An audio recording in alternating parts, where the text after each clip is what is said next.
live Spanish translation services are being provided for tonight's council meeting by telephone. Please dial 720-386-9023 and use code 104091 *.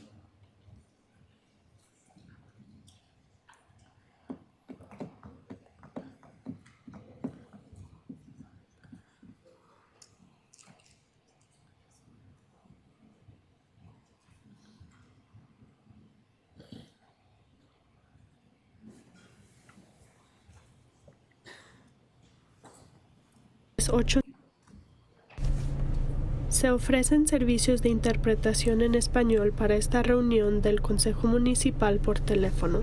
Marque el número 720-386-9023 y utilice el código 104091 #. All right, all votes on tonight's agenda will be conducted as a roll call vote.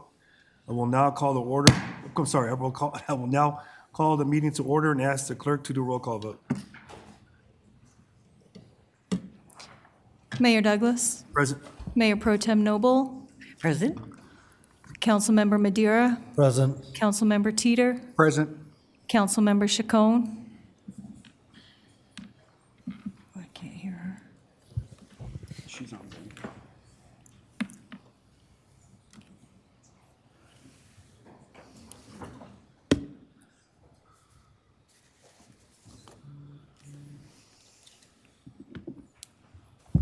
Can you try one more time, Councilmember Chacon? I'm sorry.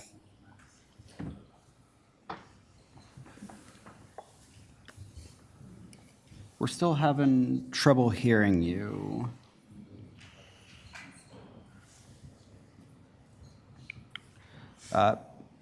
Mayor Douglas, it looks like we can't hear Councilmember Chacon, but I can confirm Councilmember Chacon is present on Zoom. Okay, I'll come back to her. Thank you.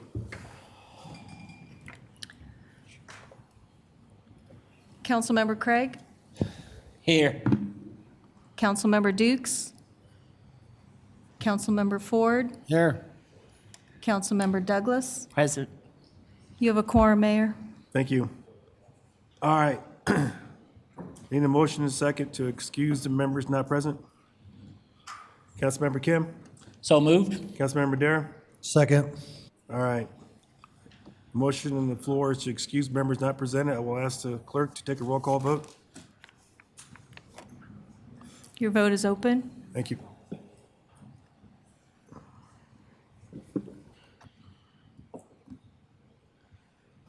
Councilmember Chacon, how do you vote?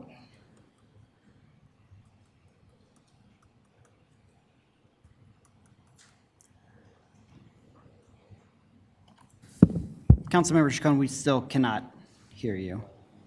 She's got her thumbs up, Mayor, but that's not a voice Okay, that'll vote. work.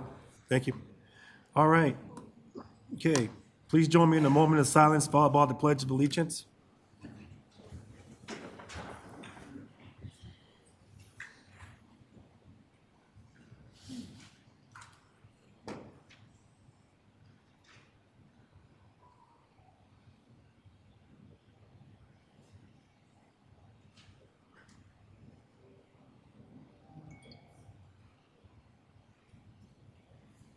I pledge allegiance to the flag of the United States of America and to the republic for which it stands, one nation, under God, indivisible, with liberty and justice for all.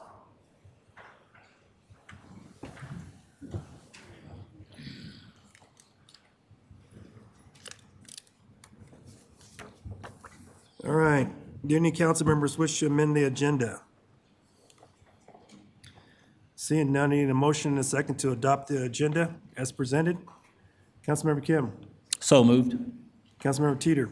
Second the motion. Motion on the floor is to adopt the agenda as presented. I will ask the clerk to take a roll call vote.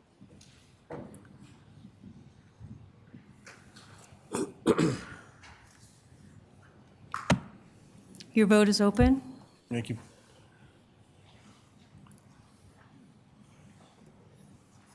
Can you hear me now?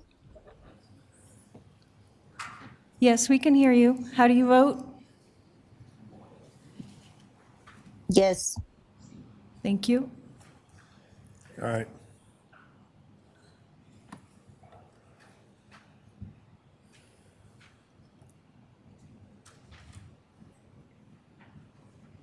Okay, that passes 8 with 1 excused absence.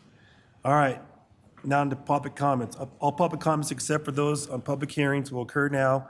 If you are intended to comment about public hearing on tonight's agenda, please refrain from doing so until the public comments for that particular item is heard.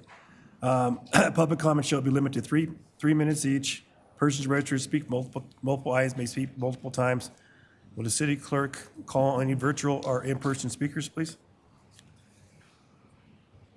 We do not have any virtual speakers signed up.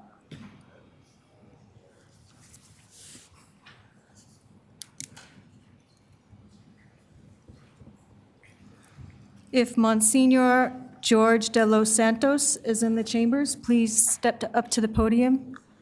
You'll have 3 minutes to speak.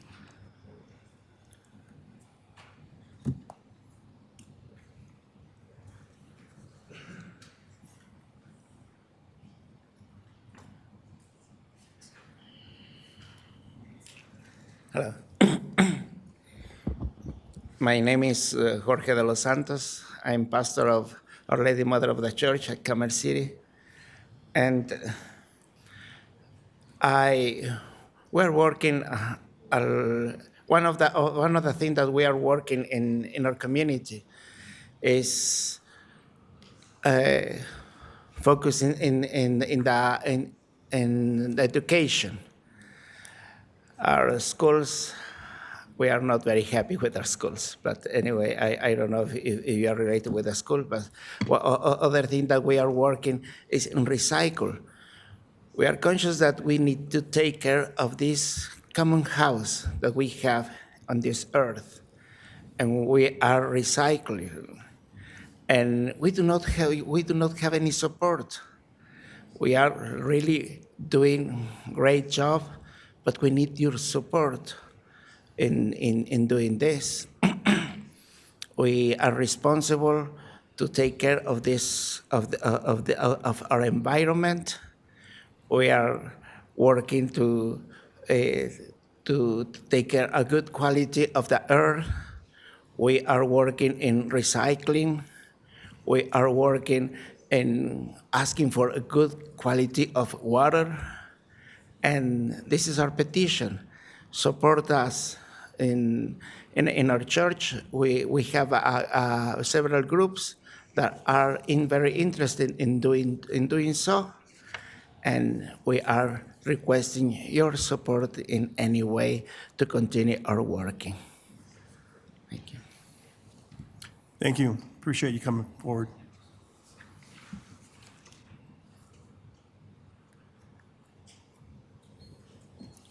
Councilmember Douglas? Thank you, sir, for coming forward.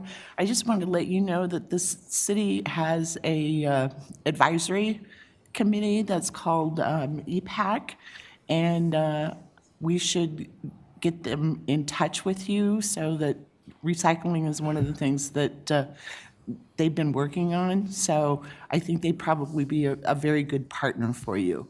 So I know where Our Lady of the Mother is, so our mother. So I will make sure they get in contact with you. Thank you.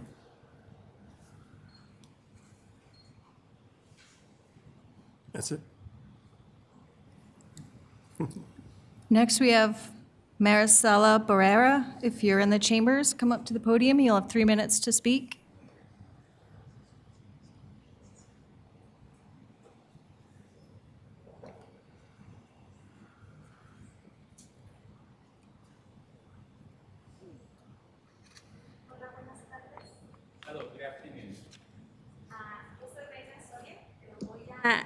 Maricela Barrera, no le surgió un imprevisto y no pudo venir, pero yo voy a hablar por parte de ella. ¿Está bien? My name is Reina Soria. Maricela Varela was not able to make it at the last minute, and I'm here to speak in her place. Okay. Maricela Barrera es residente de aquí de Commerce City desde ya hace 28 años. Maricela has been a resident of Commerce City for 28 years now. Entonces, su preocupación de ella es porque también es miembro del LED número 1 y de las mujeres de Derby en ese tiempo. Part of her motivation or what worries her is that she was part of the first cohort of the LET, as well as the Derby ladies. Entonces ella se junta en el parque todos los domingos para motivar a sus niños a estar fuera de la tecnología. She her and her family gather at the park every Sunday, and she does this as part of her efforts to motivate her kids to be away from technology for a while. Alrededor de 7 familias siempre están ahí, entonces siempre es como un parque público, es el Parque de los Valientes. About 7 families get together every weekend, and it's a public park, and it's called the Park of the Courageous Ones. Recientemente llegó un ranger para decir que teníamos que sacar permiso para poder estar en el parque. A ranger approached us recently, and he said that we needed to get a permit in order to be in the park. Cuando siempre habíamos tenido acceso a él, ahora entenderíamos pues si es un parque que estuviera como bien equipado, con sombras y todo, pero la preocupación de ella es el que no se informó sobre estos cambios de estas reglas cuando no se está haciendo nada pues indebido, al contrario, estamos haciendo un bien para las familias.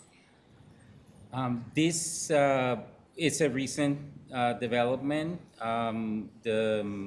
We have always met at this park, and this is not a park with a lot of facilities. There's no shade or other amenities. And we feel that we should have been informed about this change, if there is a new rule or norm, but because we have always met in this park. Por lo tanto, también para el parque, porque ya que al estar ahí, pues las personas ven que estamos ahí y se van como haciendo a un ladito las personas sin hogar.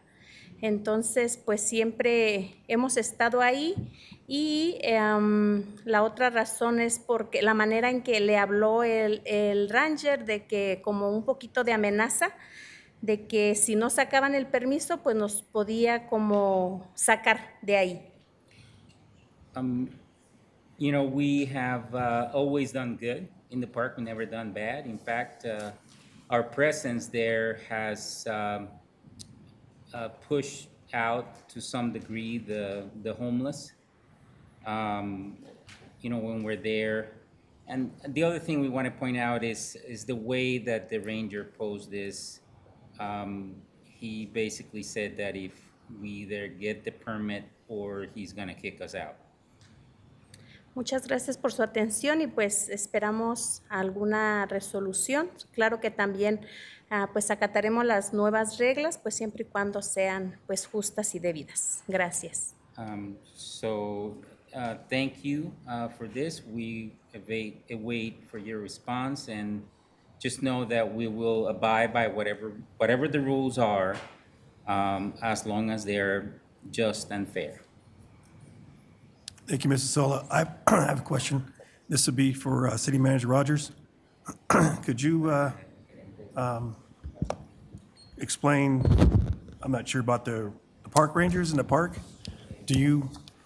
Anybody could elaborate on that? Because I know, of course, we have homeless in the park and they know the rules. They're not committing any crimes or anything like that.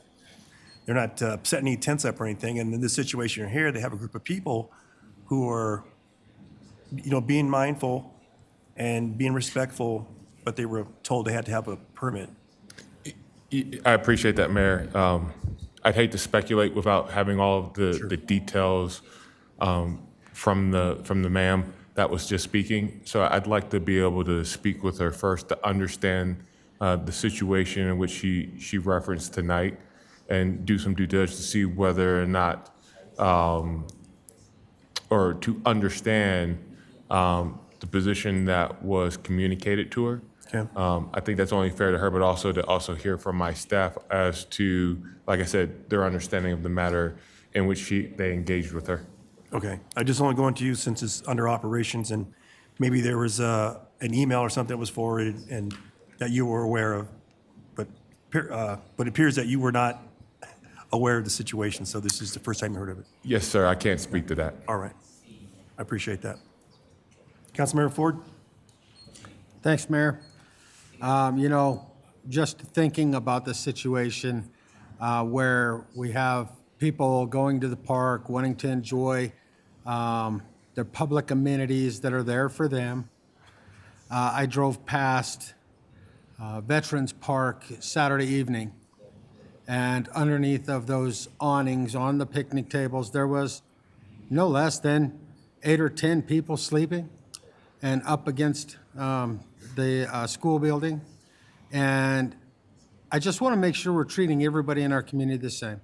If we're going to kick these people out of a park for meeting there and doing good, then we need to make sure that we clean up Veterans Park, because what I seen Saturday was appalling, to say the least. So I just want to mention that. I want everybody to be treated the same. Thank you. So, Mrs. Sola, you will expect to hear from the city on your situation? Someone will be in contact with you?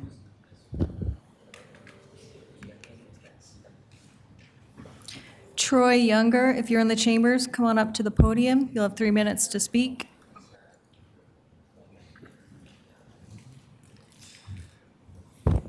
Hello, everyone. Hello. I just wanted to say that I really don't care about the name of a park. I don't. The only people who are really going to care about the name of the park are the people in the neighborhood. Everyone else is going to know it by its location. I didn't come here to ask you all to go through the whole process of renaming the park again. That would be pointless. And I will concede that you guys didn't necessarily do anything wrong. You followed this letter of the law. Unfortunately, you kind of crapped all over the spirit of the law. Because commissions like that, and I don't mean to disparage or belittle what they do, but they're not zoning, they're not economic. They don't do things that are going to heavily impact the community. But they do give, I'm going to kind of piggyback on something that Councilman Ford said last week. They do give council a chance to kind of cover themselves, gives them a chance to protect themselves. I mean, let's be honest, if you want to sit in a chair like that, you probably have a little bit of a control freak in you, and you probably have a little bit of a micromanaging issue. So letting the community name those parks, it kind of takes that out of the way. You don't have to worry about that. It also gives a place for the community to come in and kind of dip their toe into kind of the governance pool. They can come in, see if they like the water, and then go from that to a different level. And maybe they will end up on governance or on zoning commissions and different boards. That's what that committee is for. And honestly, every time I hear somebody start a sentence with, you know, we appreciate what you've done and respect everything you've done, it's always followed by a but. And that but is a whole lot of disrespect and a whole lot of disparaging people's work. So please just listen to yourself a little bit. I do have, let's see if I can squeeze this in. There are times when I'll be at the rec center or at the grocery store, and I'll run into somebody I haven't seen for a while, but somebody I've known for a long time. And it always comes up when we have a chat. This always comes up. They'll say something like, man, why does it seem like the council is just run by a lot of activists? And there's something to that. The problem, I appreciate the passion, I appreciate the dedication. The problem with being an activist is you're here, and those seats that you're in represent hundreds, if not thousands of people. They're going to be out here. There's no way you can be here and represent this. So please put aside ego, please put aside agenda, and represent. That's all I have. Thank you. Thank you for your time. Thank you.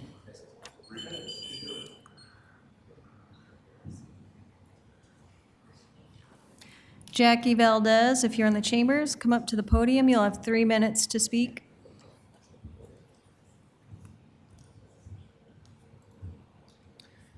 Good evening, council. Good evening, city manager. I did speak to the manager about the videos. We thought we had them all loaded on there, and come to find out, we only had half of them. So she's trying to take care of it tonight. One of the things that I did want to address is the police chief is not here tonight, so I can't discuss this with him, is when we had the town hall with the police chief and the city manager, we thought we made some headway as far as the traffic over there and the trucks and everything that was happening. Unfortunately, that was wrong. I've still dealt with the construction over there. I have still dealt with the now trucking that is going across on the west side of Colorado Boulevard into that industry. Today was a prime example. Several concrete trucks, not asphalt truck, concrete trucks came down 68 from Brighton Boulevard and then straight across. So when I did contact the police department, it was the new officer that, and I can't remember her name right now, but she at this point didn't even realize that they weren't even supposed to be on that road. That it was a school zone. You know, she asked me what the problem was. I explained to her that it was school zone, residential, school was in process. And she said that she was going to wait and see if they had encountered one of the trucks going across to have a talk with them. So that might be something that we might have to discuss further with the police chief about some of the officers not knowing, you know, what the protocol is as far as overweighted vehicles in school zones. Another thing is it doesn't seem like we're getting much headway with our council member.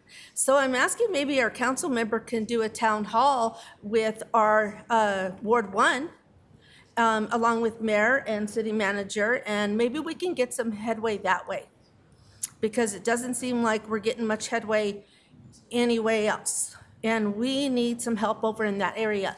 We need it with the trucking industry. We need it with Suncor. We need it with the ATVs, the motorbikes.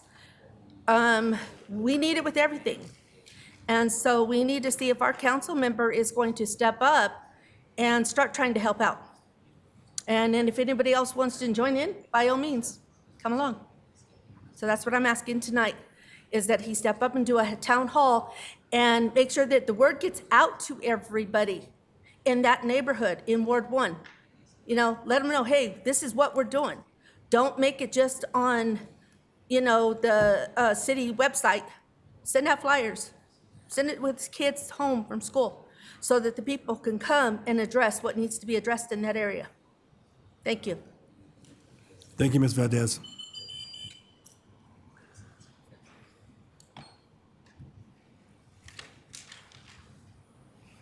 Davinder Sandhu, if you're in the chambers, come up to the podium. You'll have 3 minutes to speak. Hello, good evening, Council, Mayor, City Manager Jason Roger. Thank you for the opportunity to speak this evening. Appreciate all the good work the City Council and the city staff is doing. At one of the location on 120th and Chambers, the store over there has been broken in 4 times in last 3 months, and we have made every effort to get some resolution to that problem, but we have not made too much headways.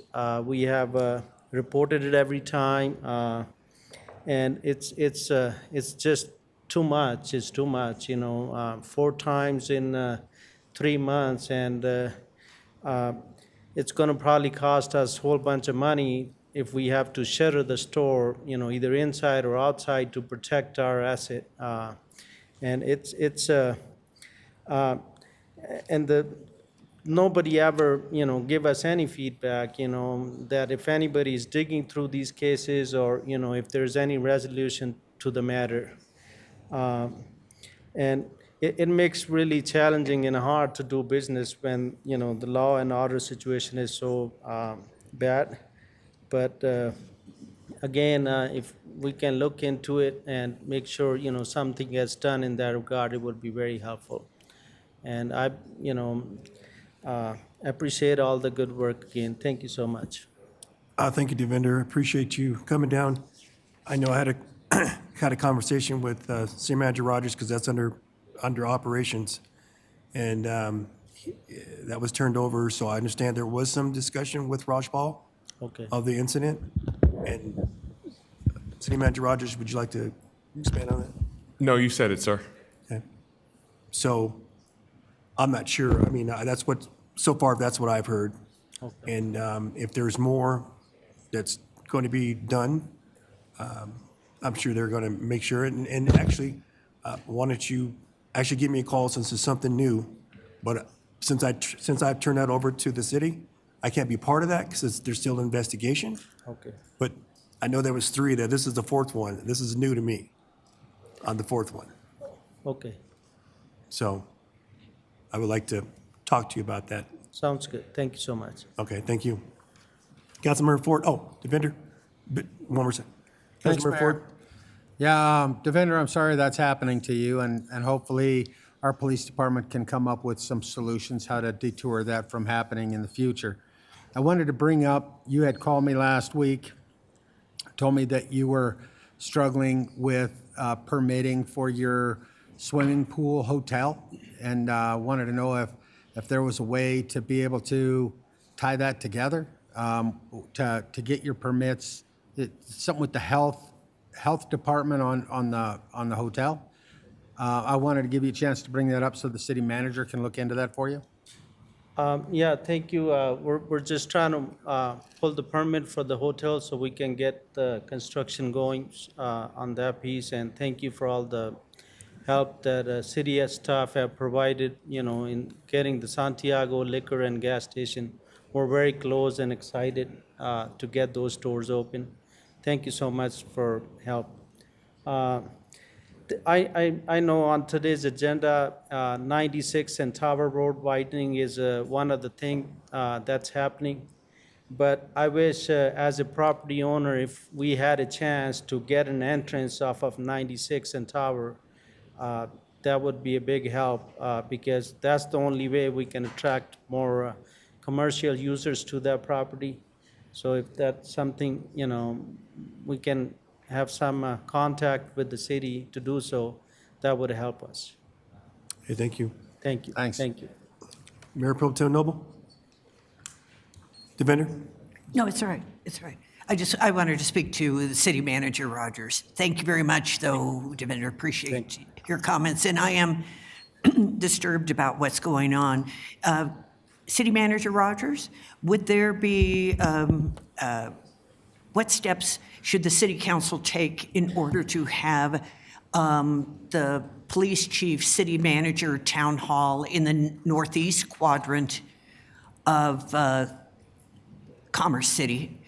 There is one planned for Bell Creek, but that's quite a distance away, and it would be good to have a third one so that situations like this and other incidents that are happening in the third, the northeast area of Commerce City could be addressed specifically and people could conveniently get to a town hall. You could make a motion for me you can make a motion for me to investigate the availability of myself and the police chief to do so. I think that is what you all could do. All right, I'll do that during administrative council business and have the mayor attend to. Thank you very much. Thank you. Thank you. I appreciate it. Thank you.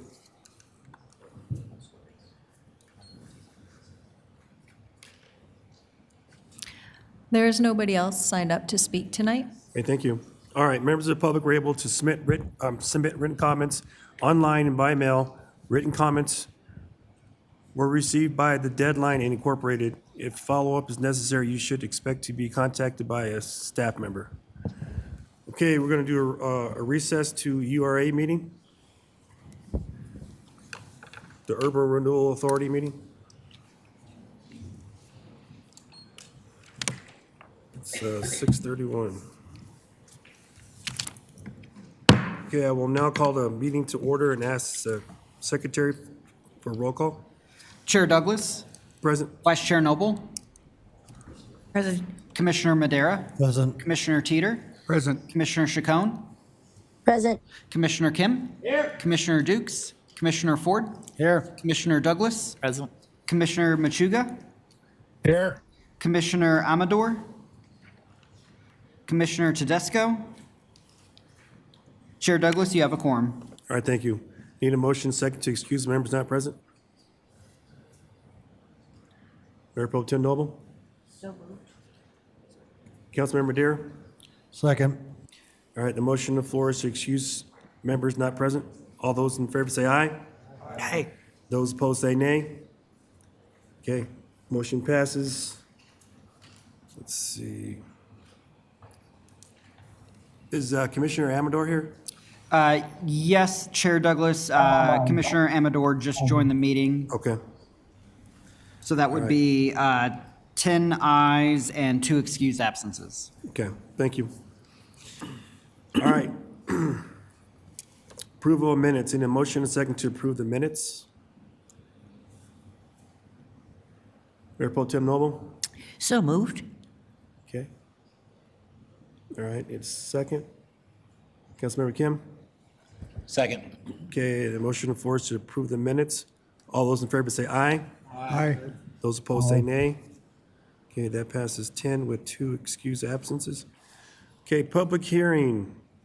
Tonight's public hearing is on the 2025 URA budget. I will now open the public hearing. Are there any questions for staff? I'm sorry, go ahead. It doesn't say. Go ahead and do your presentation. Apologize. Oh, no worries. I do have a short presentation to provide if council desires. If not, we're open to questions and.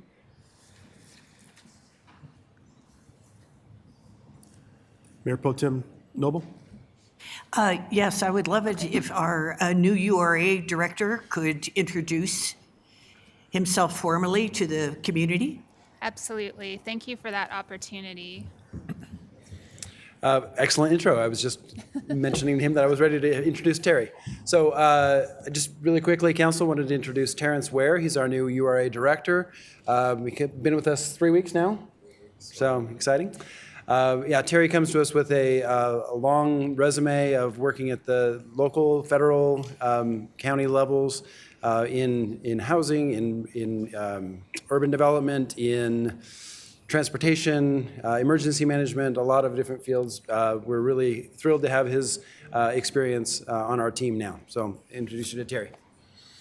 Members of the URA board, I just wanted to introduce myself. Garrett did a great job of doing so, and I look forward to working with you on moving forward the efforts for revitalization in the 5 project areas that we're working on. I've seen you and met some of you privately. I look forward to meeting you one-on-one or as a small group in the very near future, because I know come December we'll be talking a little bit more in depth about Derby and revitalization in Derby and other activities. So I don't want to take up any more of your time. Thank you very much. All right, thank you. Welcome.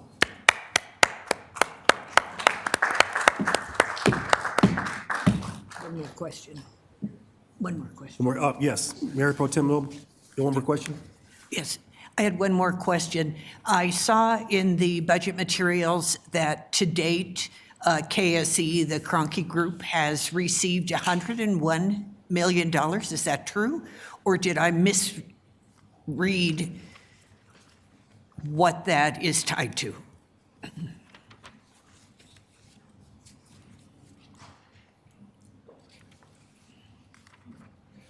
Were you looking at the PowerPoint presentation? No, a document. I'm still on the city's agenda, so I need to go back to the URA agenda. Sorry.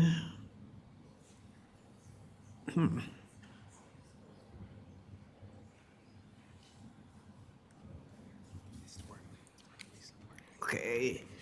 It was under the budget book pages. This is the book pages.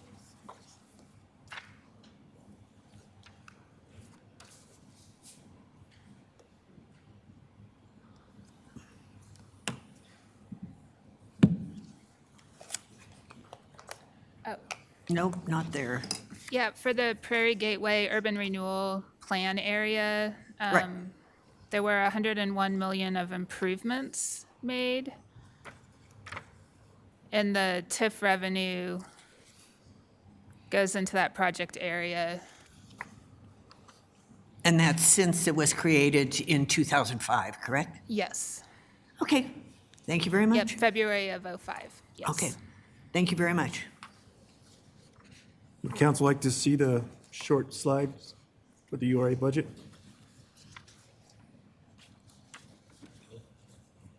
Yes, I think.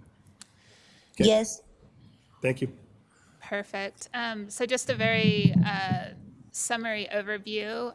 For the URA, there are 5 different individual project areas within the entire URA budget.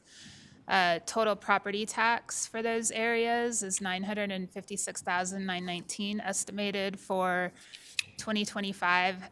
As a reminder, the URA does not set its own unique mill levy, but does benefit from the tax increment financing of mill levies set by taxing jurisdictions that overlap in that area. Currently, property taxes are being received for Prairie Gateway, Mile High Greyhound Park, and Sand Creek. We also have agreement revenue estimated at $415,000. $300,000 of that is from Cronky, and then the Derby agreement generates about $115,000. We're also including a recommended transfer from fund balance that is available for $100,000 to equal the total amount of expenditures needed for the URA budget for '25. On the expenditure side, we have administrative costs of $100,000, Prairie Gateway costs of $913,000, and that includes $518,000 as a transfer to debt service to help pay the debt obligations around the 2015 bonds. We have $115,000 programmed for the Derby Business District, $334,000 for Mile High Greyhound Park, and then a small amount of $8,600 for the Sand Creek Business District for the total of just over $1.4 million recommended for 2025. So tonight would open the public hearing, which we recommend continuing until November 4th to provide additional time for consideration and public comment. And at the end of that public hearing on November 4th, we would anticipate the board taking action on the proposed budget for '25. Okay, are there any questions for staff?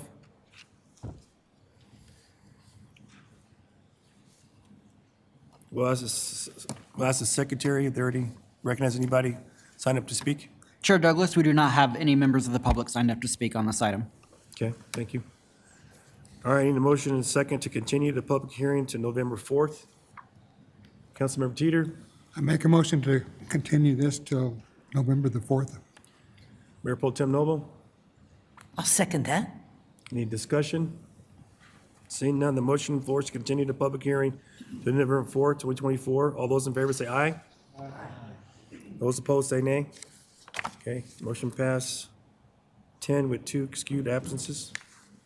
All right, we're going to adjourn back to the city council regular meeting. Seeing no further business. Okay, we'll reconvene and the time is 6:40. All right, proclamations, Extra Mile Day. I'll invite Dylan Gibson, city clerk, to read the proclamation.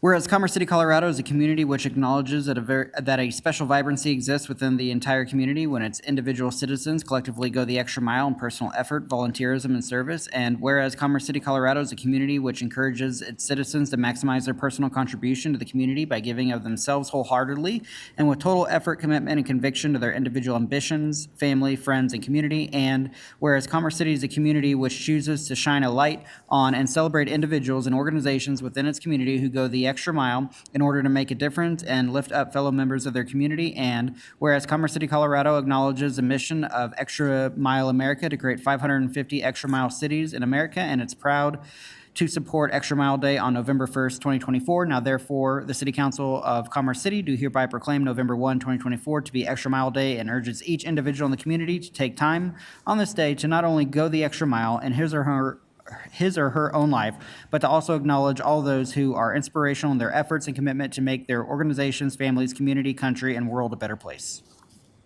Thank you. We need a motion second to approve the proclamation. Councilmember Kim? So moved. Councilmember Teeter?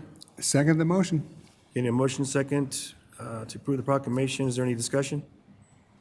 Okay, motion floor is to approve the proclamation. I will ask the city clerk to take a roll call vote. Your vote is open.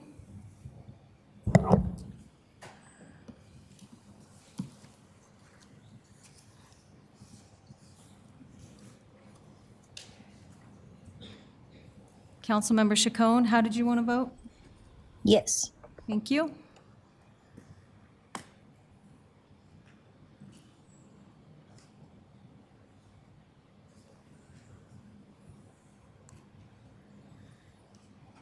Okay, that passes 8 votes and 1 excused absence. All right, Native American Heritage Month. I will invite Iona Long Soldier to read a proclamation. Is that correct? We're at Indigenous Peoples' Day proclamation. Whereas the City of Commerce City supports the Native American and Indigenous peoples community and honors their many contributions to the health of the city, Commerce City remains committed to treating all people with fairness and respect. And whereas members of the Commerce City Native American and Indigenous peoples community have always served as valuable members of our country in every capacity, and whereas Native American and Indigenous residents have enriched the diverse community of Commerce City through their participation in city government, the arts, religious and civil institutions, education, and community organizations, and whereas the City of Commerce City believes that all people deserve to be protected from bullying, harassment, discrimination, and health disparities, and convey a clear message that intolerance is not welcome in our community. Now therefore be it resolved that the City Council of Commerce City hereby declares the month of November 2024 to be Native American Heritage Month in the City of Commerce City and encourages all residents to recognize the contributions made by members of the Native American and Indigenous peoples community and to actively promote the principles of equality, liberty, and justice. Thank you. Appreciate that. All right, need a motion second to approve the proclamation. So moved. Thank you, Councilmember Chacon. Mayor Pro Tem Noble? I'll second that. Okay, any discussion?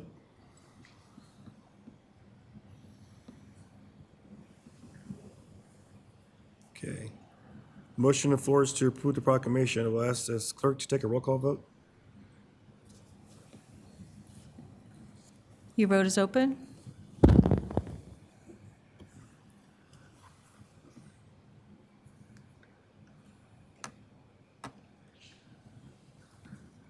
Councilmember Chacon, how did you want to vote? Yes. Thank you. All right. Yeah, I want to take time to recognize Native American Heritage Month.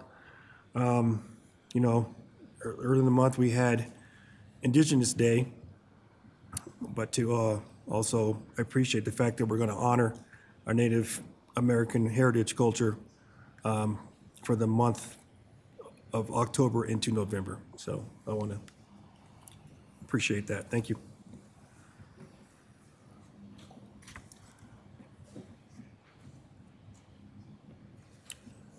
Okay. Did we?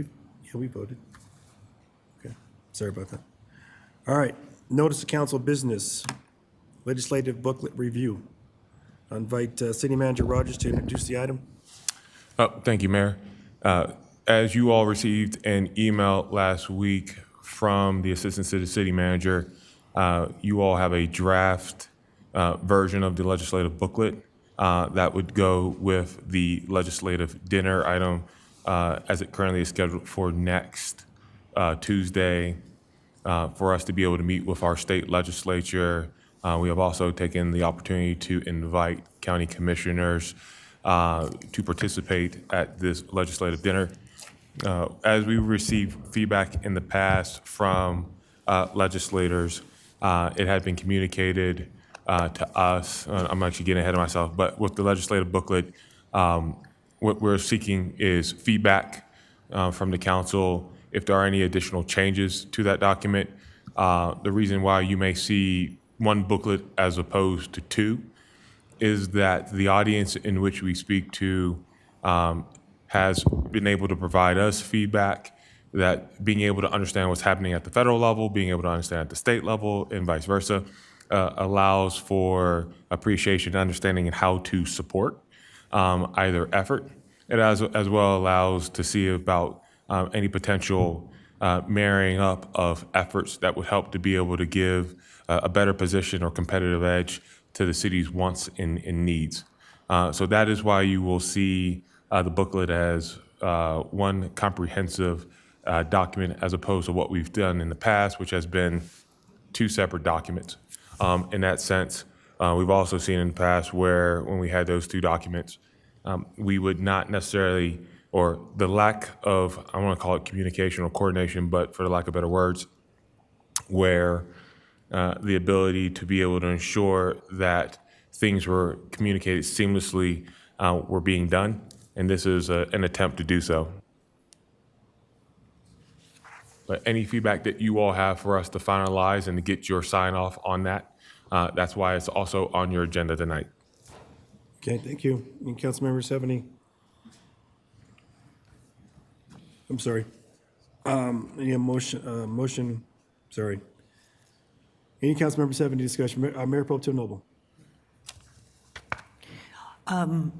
In the past, we have gone through the draft on a screen.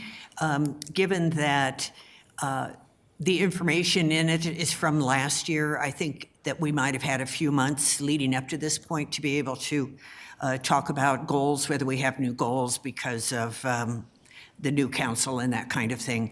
So I'm not sure that this document should be concretized, if you will. There's some things that I would have liked to have emphasized more, but I don't think that there's a chance to do that now. So it's satisfactory for what it is, but I don't know that it's necessarily a guiding light as I see it. Thank you. Any other council members' discussion? My take on this is, legislation doesn't start until January, and here it is October. Our last legislative meeting we had was back in May, and so not a lot of talk around this to where we're at right now. And is this just to present at the dinner, or is this something that's going to go forward till January? So typically, this would have actually been presented to this legislature at the dinner that was handled in January. The feedback that we received from the legislators, at the January dinner was that they wish they had this back in October so that they could then assimilate and or identify, like I said, the wants and the needs of the city as part of that effort. Like I said, historically, we would come to you all at a legislative subcommittee meeting at the start of the assembly and work through those comments in order then to present to them at a future legislative dinner within that month.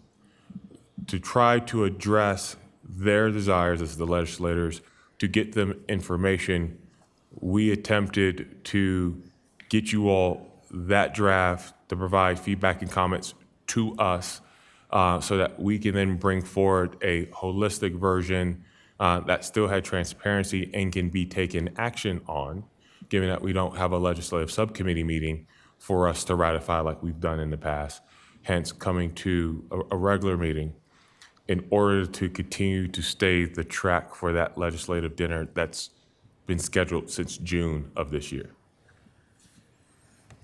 Okay.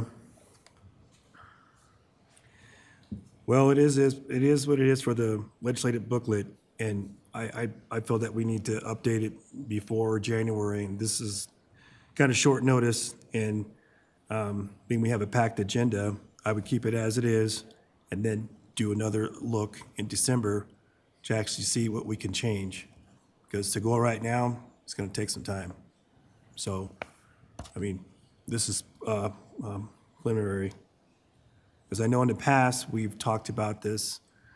We didn't have a booklet for legislative dinner. We had a discussion legislative dinner, but nothing was really typed up until January, and then we had something going into March for our legislative trip to DC. So that's why we had 2 books then. So now I understand about incorporating them, but some of the information is not up to date. But I will accept it as it is. Any other council members have any questions? Mayor Pro Tem Noble? I do want to make one point that's very critical, I think, under the environment section. There is nothing in the environment section that has to do with air quality or air pollution, anything related to toxic industries, better enforcement, the health and well-being of our neighbors, our residents. The only thing that's here is the refuge. I know that's certainly is something that matters on the federal level, but it's also something, the air pollution is determined at the federal level and with the EPA. And also, the same thing has occurred on the state level. And the state and the feds both have control over air pollution, air toxics, toxic industries, et cetera. Thank you. Do you want to go and call her? Okay, Councilmember Chacon? Thanks. Thank you. Sorry, I'll try to wave if you guys can't see when I raise my hand. I'm fine with accepting it as is, so we don't have to pull it out. But I have the same concerns, especially under the guiding legislative principles. It's helpful just because it is a dinner and we can actually hopefully get into certain aspects where it says state mandates, law, programs, and regulations mandated by the state of Colorado have the potential to stretch the city's financial resources. Again, it doesn't go into any form of equity analysis or cumulative impacts or other state mandates. Or is there a way that we can know what laws, what programs are going to actually help Commerce City in that way that we can discuss or look into more? Or know where there are those equity gaps when we're talking about environmental justice? Because I do see a mention for environmental health, but it's environmental health equity. And especially after there is 1338, which was signed here for cumulative impacts, I think it's important that we know which laws are going to affect us directly, because we're honestly that community that some of those laws were written for.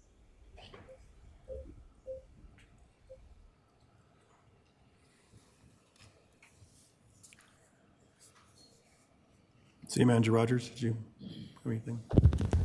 No, sir, I heard statements and opportunities. Once again, I will do what the body gives direction for me and the staff to review and undertake. Okay, thank you. Okay. Mayor Pro Tem Noble?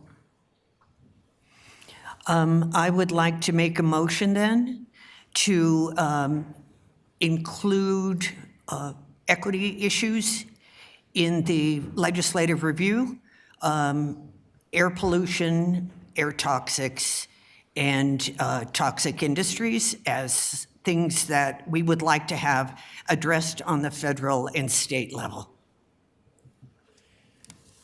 Okay, that's a motion. Need a To second? include in the booklet.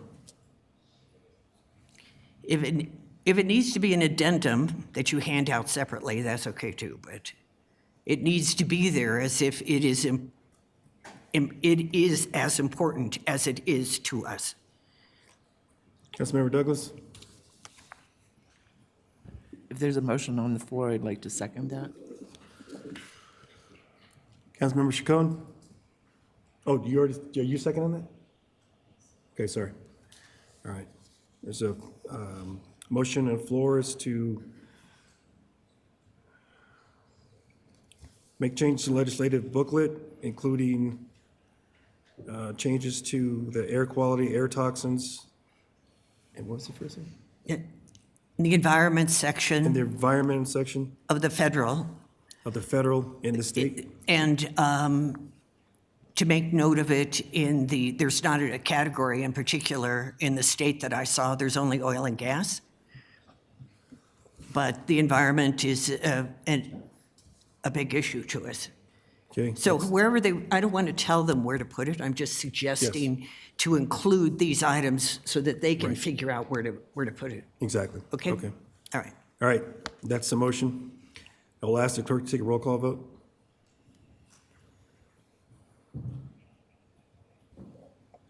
Your vote is open.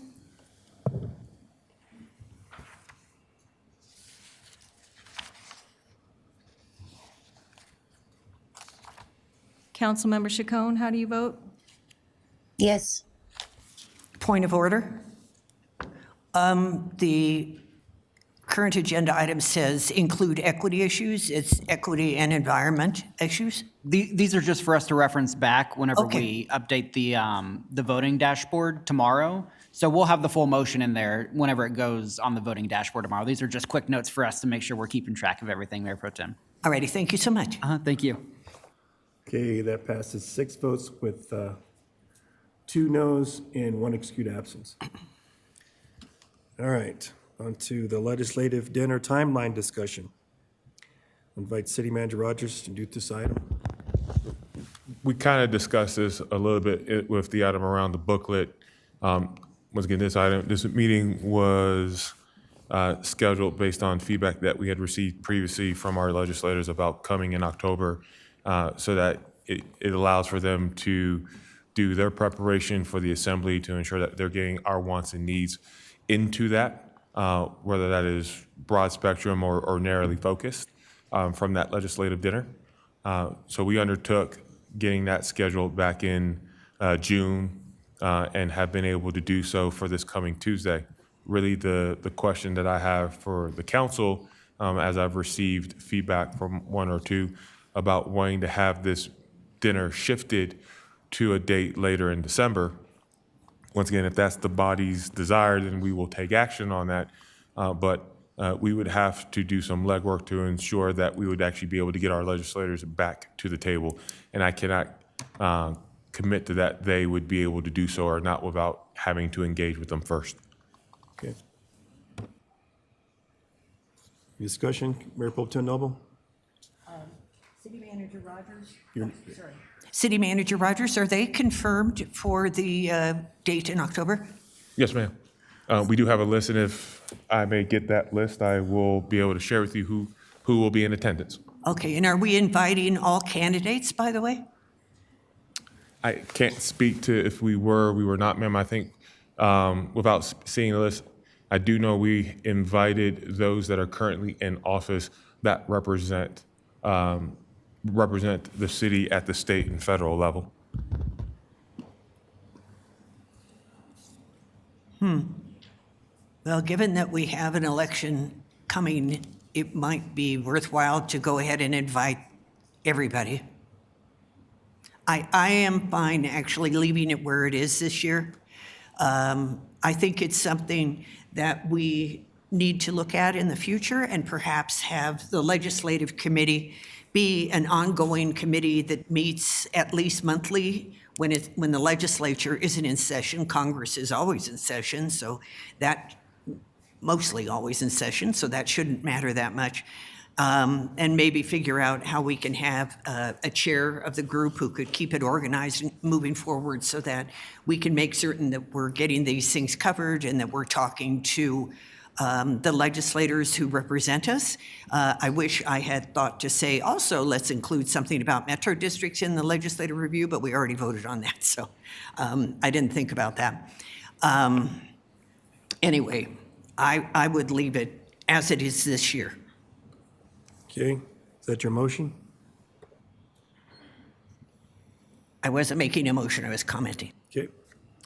All right. Any other council members? Okay. You know, saw this here, and usually in the past, it would have been an ask of the council when they would like to have this dinner first, and then reach out to our other electeds. There's going to be there's 3 county seats up to state. I know 1 is uncontested, but just because it's an election year, I will not be here next week. I'll be out of town. So, all right, who'd like to make a motion?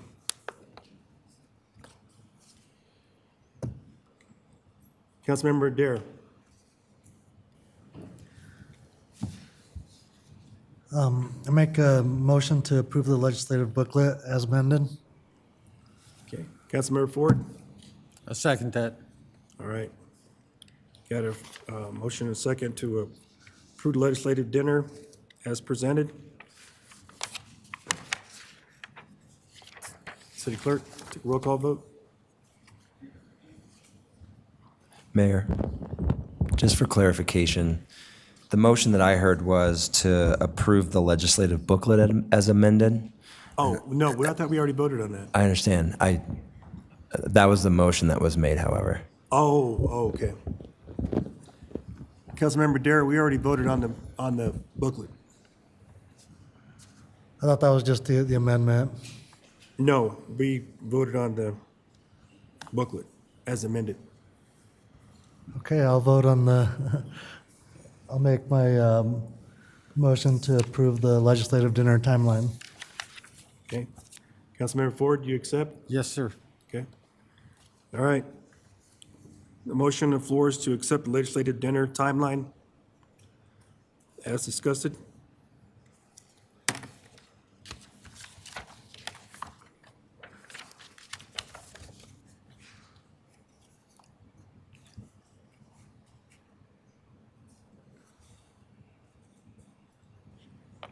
Your vote is open.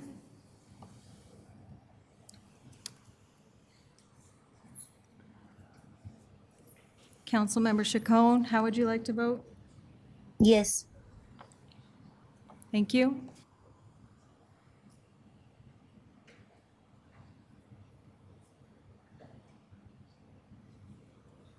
Okay, that passes 7 with no vote, 1 no vote and 1 excused absence. All right, on to endorsement endorsement of 4A and 4B ballot measures for Adams 14 School District. I'll invite Councilmember Douglas to introduce this item.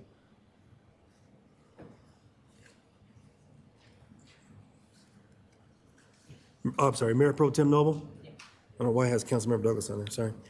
Hi, thank you very much. I put this on the agenda for the City Council to endorse 4A and 4B for Adams 14. 4A supports teachers and classified salary increases. And 4B has 3 primary investment areas: safe schools, warm and new and refreshing learning environments, and that the Adams 14 community has identified as essential for the well-being of our students. The 2 bond measures would add $6.52 a month per $100,000 of home value, and would allow the district to increase compensation for teachers and classified staff and to remain competitive in our market, which I think is really essential for Adams 14 school district to be successful. So my motion is to endorse 4A and 4B propositions for bond measures, the 4A and 4B bond measures for Adams 14 School District. Thank you. Councilmember Kim? I'll happily second that motion. Okay. All right, as the first and the second, is there any discussion? Councilmember Dare? Yeah, I struggle in these when we break them down to, $6. it doesn't really sound like much, but we're talking about almost $400 to everyone's tax bill in this part of the community. So when we talk about how much taxes are going to increase for people, we really need to give them the real number that is going to go up. We got a lot of people that are on fixed incomes in the community, so this is a tough one, because I do support paying teachers more in the school district and making sure our students have the best classrooms.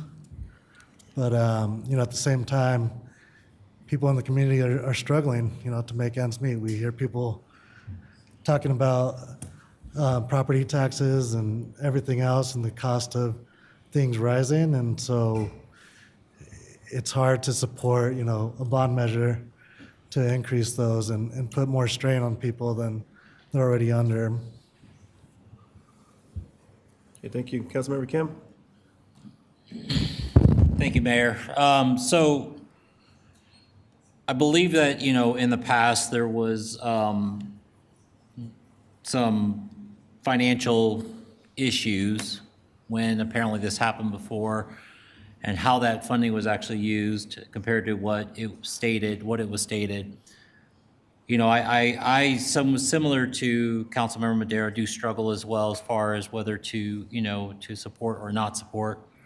But man, Adams 14, they've got buildings in there that are over 40, 50 years old. That has to be updated at some point.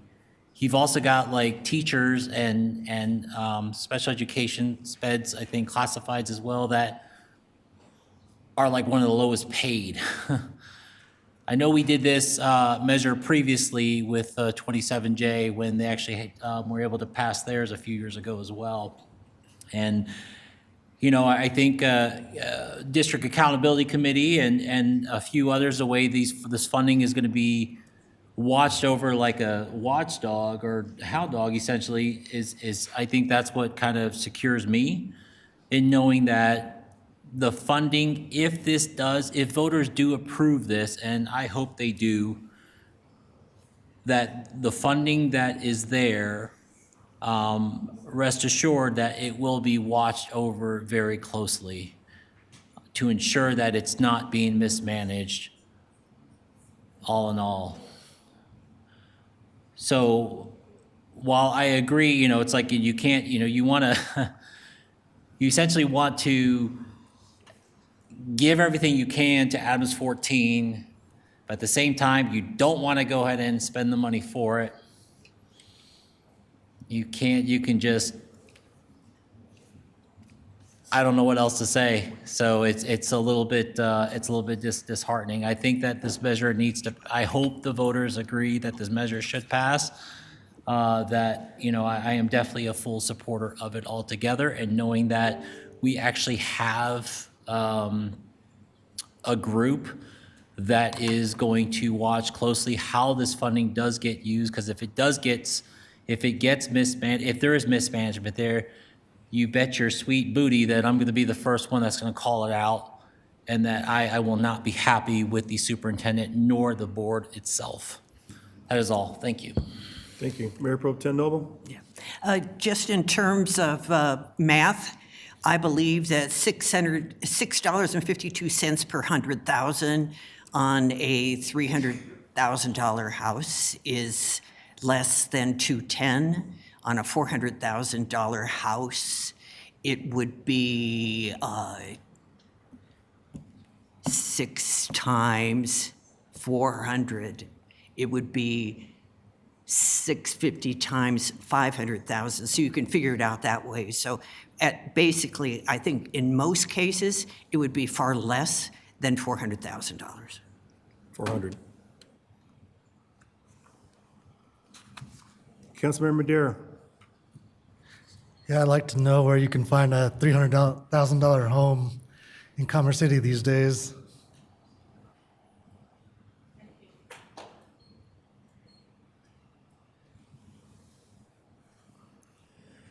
Any other council members have any? Was that a question Thoughts? for me?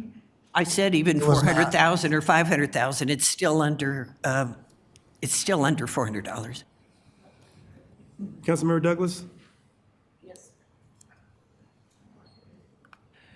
I would like to speak, but Councilmember Chacon has been waving frantically and has had the hand Sorry. up as well on the screen. I know it's right behind you, Mayor, but Yeah, it's to my right, but I got a screen to my left. Sorry Thank about you. that. Councilmember Chacon?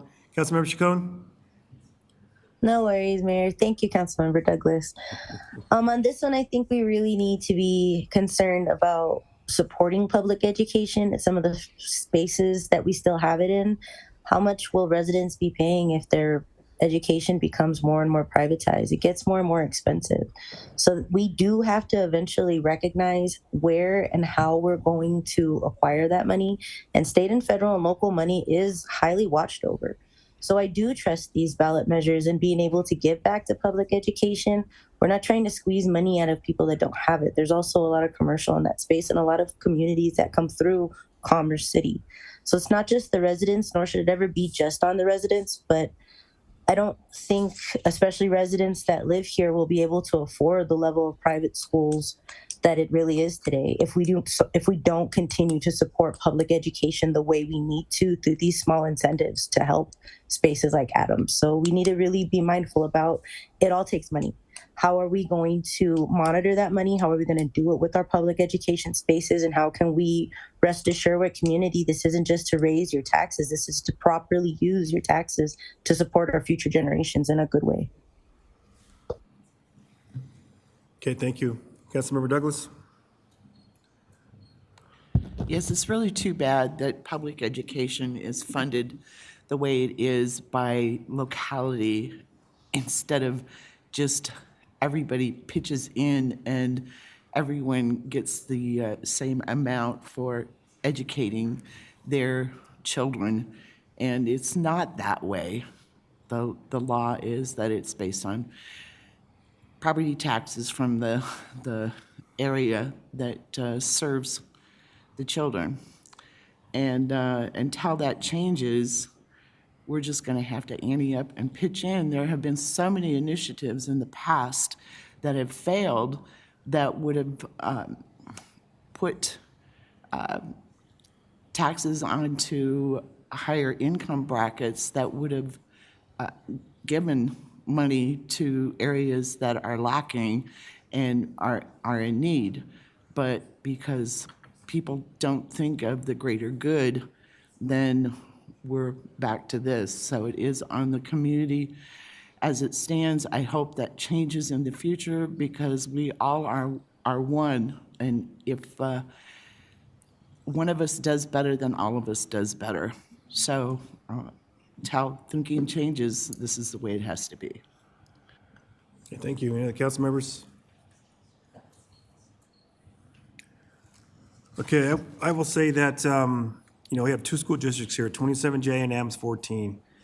I know 27J tried several times to pass a mill to support teachers' pay. And the way it passed this time, it includes security, and it took them 22 years to do that. Several attempts. So I know at that time and before, several ballot measures with 27J has been supported by the city. Adams 14 has 700,000 square feet of schools replaced because they are aging. With sewage coming up, you have problems with water coming in and sealing, just on and on and on. So this right here will help our community out too. And also, we talk about homes. This will also help your home as an investment.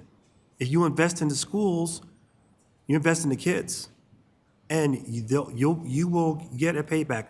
I guarantee you that, because in the northern area, we talk about taxes. I don't even want to explain how much we pay, but you know what? We don't have kids of our own in the district, but I don't mind taking care of somebody because someone took care of my kid. And so we always have to pay it forward and look to do good things in the future. And if this passes, show up and speak up if you don't like the direction things are going.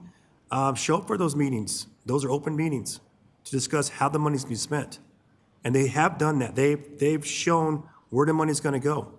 And I guarantee you, I will be there to make sure that it's spent properly. So I will be supportive of this endorsement of 4A and 4B. That's a motion. Will the clerk take a roll call vote, please? Your vote is open.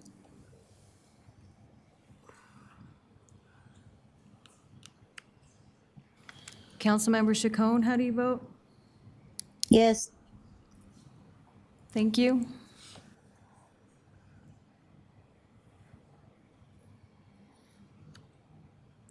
Okay, that passes 7 votes, 1 no vote, and 1 unexcused vote. Sorry, 1 excuse, sorry about that. All right, on to presentations, Latino Engagement Task Force Cohort number 5. We'll invite Alondra Gonzalez Calero, Community Specialist, to make the presentation.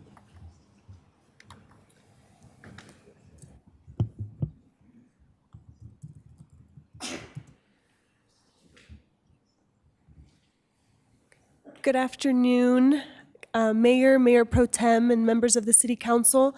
My name is Alondra Gonzalez Carrillo, and I am the Bilingual Communication Specialist with the Community Relations Division in the City Manager's Office. I have the privilege of working as the city's liaison for the Latino Engagement Task Force that is a partnership with a nonprofit, Cultivando. Today we have a variety of representatives from Cultivando to help tell the story of the Latino Engagement Task Force that started all the way back in 2015, so we've been doing this for quite some time. And then we have some members obviously here, a lot of them actually attending their first city council meeting ever. And so really a testimony to their dedication to learn about the city, about its resources. This cohort specifically started in October. They graduated in June, and they are very excited to be in front of you today to give you their report and to just tell you a little bit about what they've learned. So I'll pass it over to Maria Zubiate from Cultivando. Muchas gracias, Alondra. Thank you very much, Alondra. Buenas tardes, miembros del Consejo y personas aquí presentes. Mi nombre es María Zubiate. Soy promotora en Cultivando. Good afternoon, members of the council and those of you who are present here. My name is María Zubiate. Maria Suriate, and I am a promotora from the group Cultivando. También soy residente de aquí de Commerce City. I'm also a resident of Commerce City. Okay. Antes de comenzar esta descripción general, me gustaría que los miembros del LED se pongan de pie, por favor. Before I start the presentation about the LET, I would like to ask the members of the LET to stand up. Por favor, pónganse de pie todos. Muchas gracias. Thank you very much. Gracias. Es para que los conocieran, concejales. I want you to get to know them, to see their faces. Ellos han invertido mucho de su tiempo para aprender e informarse de la ciudad, cómo trabaja la comunidad latina aquí en Commerce City. They have invested a lot of their time to learn how the city works and how the Latino community works here in Commerce City.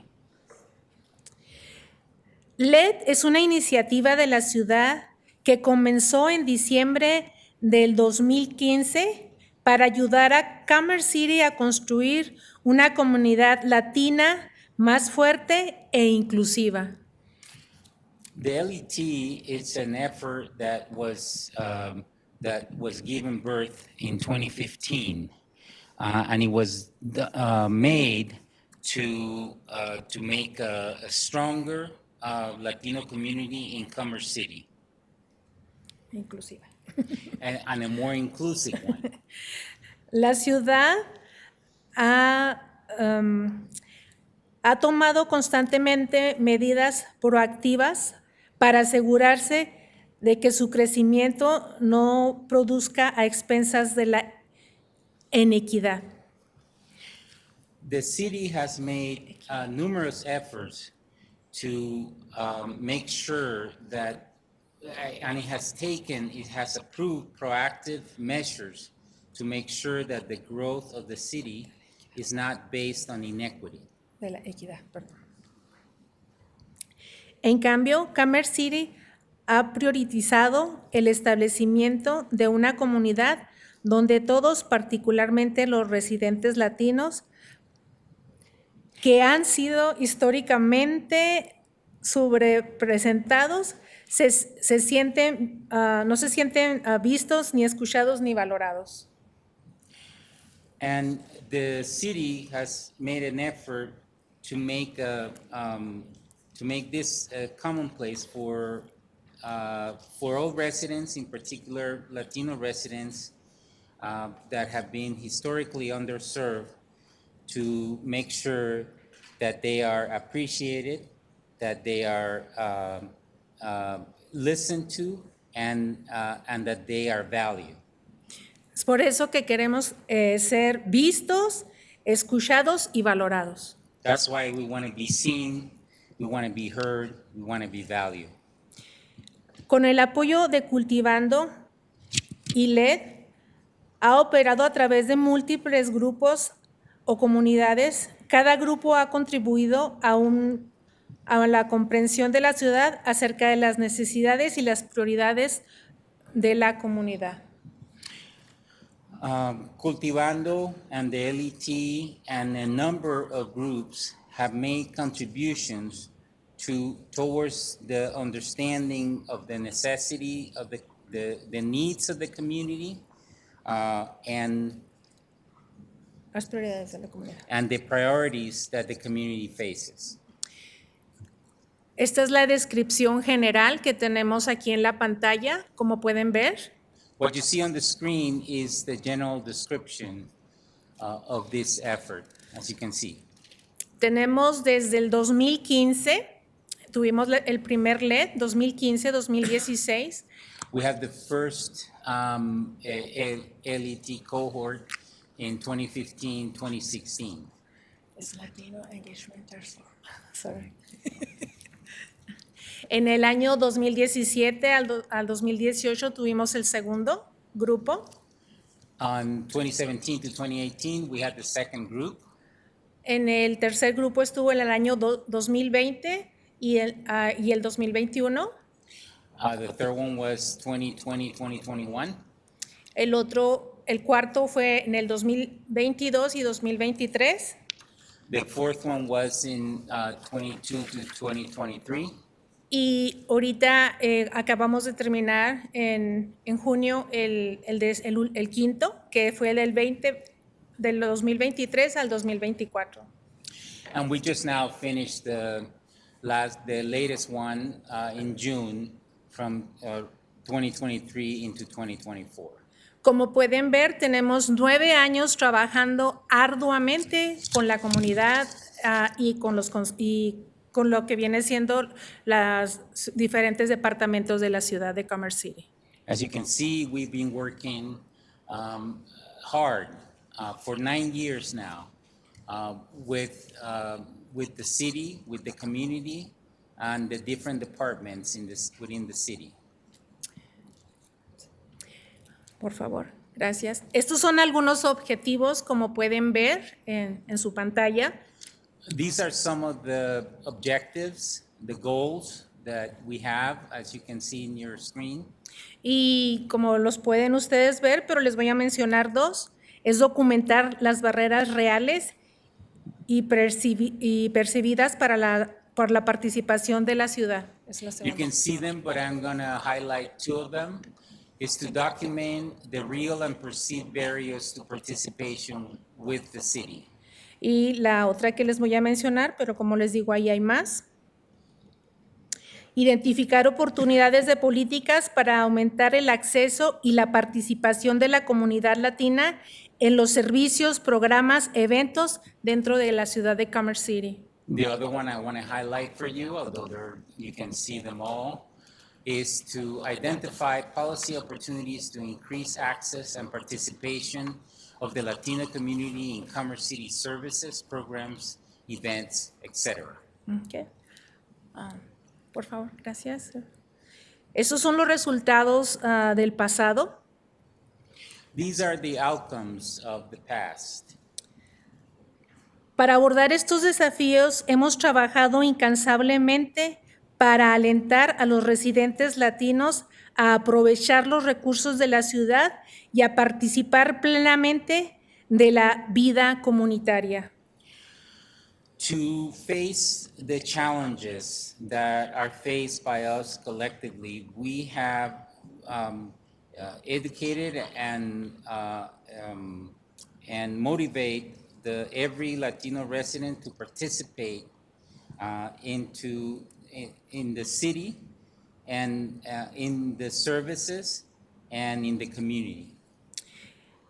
El comité apoyado por Cultivando y por el personal de enlace asignado de Commerce City se dedica a asegurarse que a medida que Commerce City crezca, siga siendo un lugar donde se celebre la diversidad y donde todos tengan la oportunidad de salir adelante. The committee from Cultivando, along with the city personnel, have made every effort to make this a place where diversity is appreciated and where everyone has the opportunity to get ahead. Esos son los objetivos claves del pasado, es solo por mencionar. Mayor número de personal bilingüe es uno de ellos. These are the objectives, to mention a few. One of them is more bilingual personnel. Gracias por eso. Y las mejoras continuas del departamento de la ciudad, departamento de policía de aquí de la ciudad de Commerce City. And thank you for that. But also improvements in the police department of the city police department. Y también tenemos una proclamación del diciembre del 2016. We also have a proclamation dated back to December of 2016. Donde Commerce City, como ciudad inclusiva y que da la bienvenida a todos los miembros de la comunidad, independientemente de su raza, país y origen o cualquier otra cosa. Where the city of Commerce City welcomes all residents in an inclusive way, independently of race, color, creed, Y otra cosa, es la tercera que está ahí. Is that number 3? and immigration status. Thank you. Sí. Si gustas la que sigue en el proceso. Les voy a sintetizar a hacerlo cortito, este proceso. I'm going to summarize this process to make it short. El grupo estuvo compuesto por 17 miembros latinos de la comunidad de Commerce City. The group was composed by 17 members of the Latino community of Commerce City, Que Cultivando identificó a los participantes a través de un proceso selectivo. Cultivando identified those who participated through a selective process, a process of selection. Fueron 7 reuniones mensuales de 90 minutos. 7 monthly meetings took place, 90 minutes each.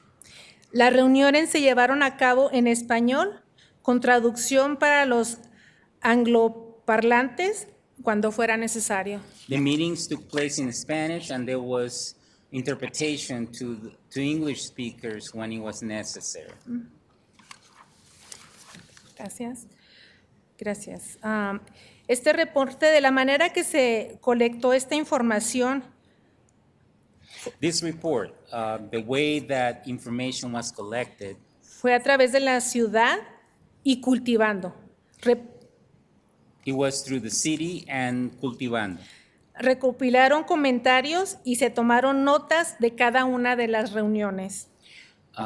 Comments were registered and annotations were made based on each one of those meetings. Se respondió preguntas, sugerencias y dudas relacionadas con algunos departamentos de la ciudad.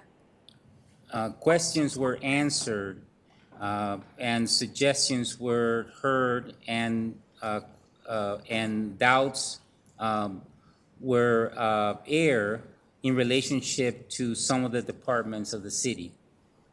Les invito a revisar todos los informes de evaluaciones donde se compilaron todos los comentarios y notas de cada una de las reuniones de LED.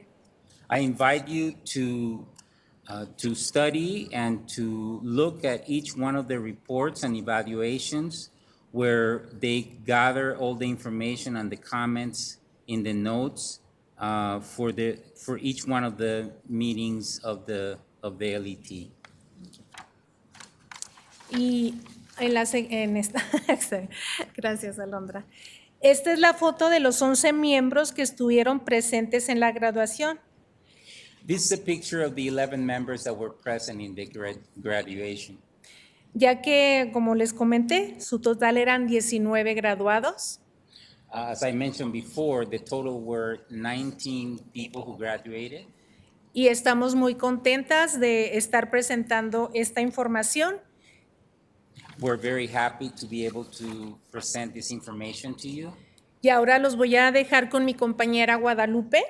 Now I'm going to pass the mic to my friend Guadalupe. Gracias. Thank you. Buenas noches, yo soy Guadalupe Villalobos y soy promotora en Cultivando por casi 10 años. Good evening. Thank you very much for having me here. And my name is Guadalupe Villalobos. Villalobos. And I am a promotora for Cultivando for almost 10 years now. Y yo voy a mencionar algunos de los comentarios que surgieron durante estas conversaciones con los diferentes departamentos de la ciudad. I want to highlight some of the comments that came up as part of the meetings about the discussions about the different departments of the city. Gracias. Durante la introducción, en el foro abierto con Jackson Dennison, During the open forum with Jason Dennison, surgió una conversación bidireccional y se abordaron varias inquietudes y preguntas de parte de los participantes. a discussion, a back and forth discussion took place, and this discussion dealt with a lot of different questions and worries that the community had. Se expresaron algunas inquietudes por la falta de recursos y de información disponible en determinadas zonas de la ciudad. Participants expressed worries about the lack of resources and information that is available in the specific zones in the city. Con el Departamento de Policía se compartieron temas acerca del costo financiero al tratar de recuperar vehículos incautados. With the police department, issues came up and were discussed where participants expressed the financial cost of trying to recoup a confiscated vehicle or a towed vehicle. Se recomendó el aumento sobre la visibilidad de BOBA, que es el recurso contra la violencia doméstica en redes sociales. Recommendations were put forward about the need to increase the visibility of BOVA, B-O-V-A, which is the resources to fight domestic violence in the social media. También se pidieron programas para niños y jóvenes con necesidades especiales sobre educación e interacción con la policía. Also, programs were requested for children and young people with special needs about how to educate them and how to have a good interaction with the police. Así como programas de seguridad juvenil disponible para niños y que se ampliara la educación acerca de la seguridad de las armas de fuego por toda la ciudad. And about youth programs and programs about safety that will be available for children, and to broaden the education about the need for safety around firearms in the city. Con cumplimientos de códigos y bienestar comunitario, surgió entre los participantes más información de cómo opera el cumplimiento de código dentro de los parques de casas móviles. In the discussion about compliance with city codes and the community well-being, a lot of information was disseminated about the need about how does the unit to enforce the code works within the parks and mobile homes. Y esto porque algunos de los participantes viven en estas comunidades de casas móviles y es muy confuso saber a quién corresponden algunas de las situaciones que allí se surgen. And this came up in part because some of the members live in mobile homes and in mobile home parks, and it can be very confusing how to determine how to deal with situations that come up within the park.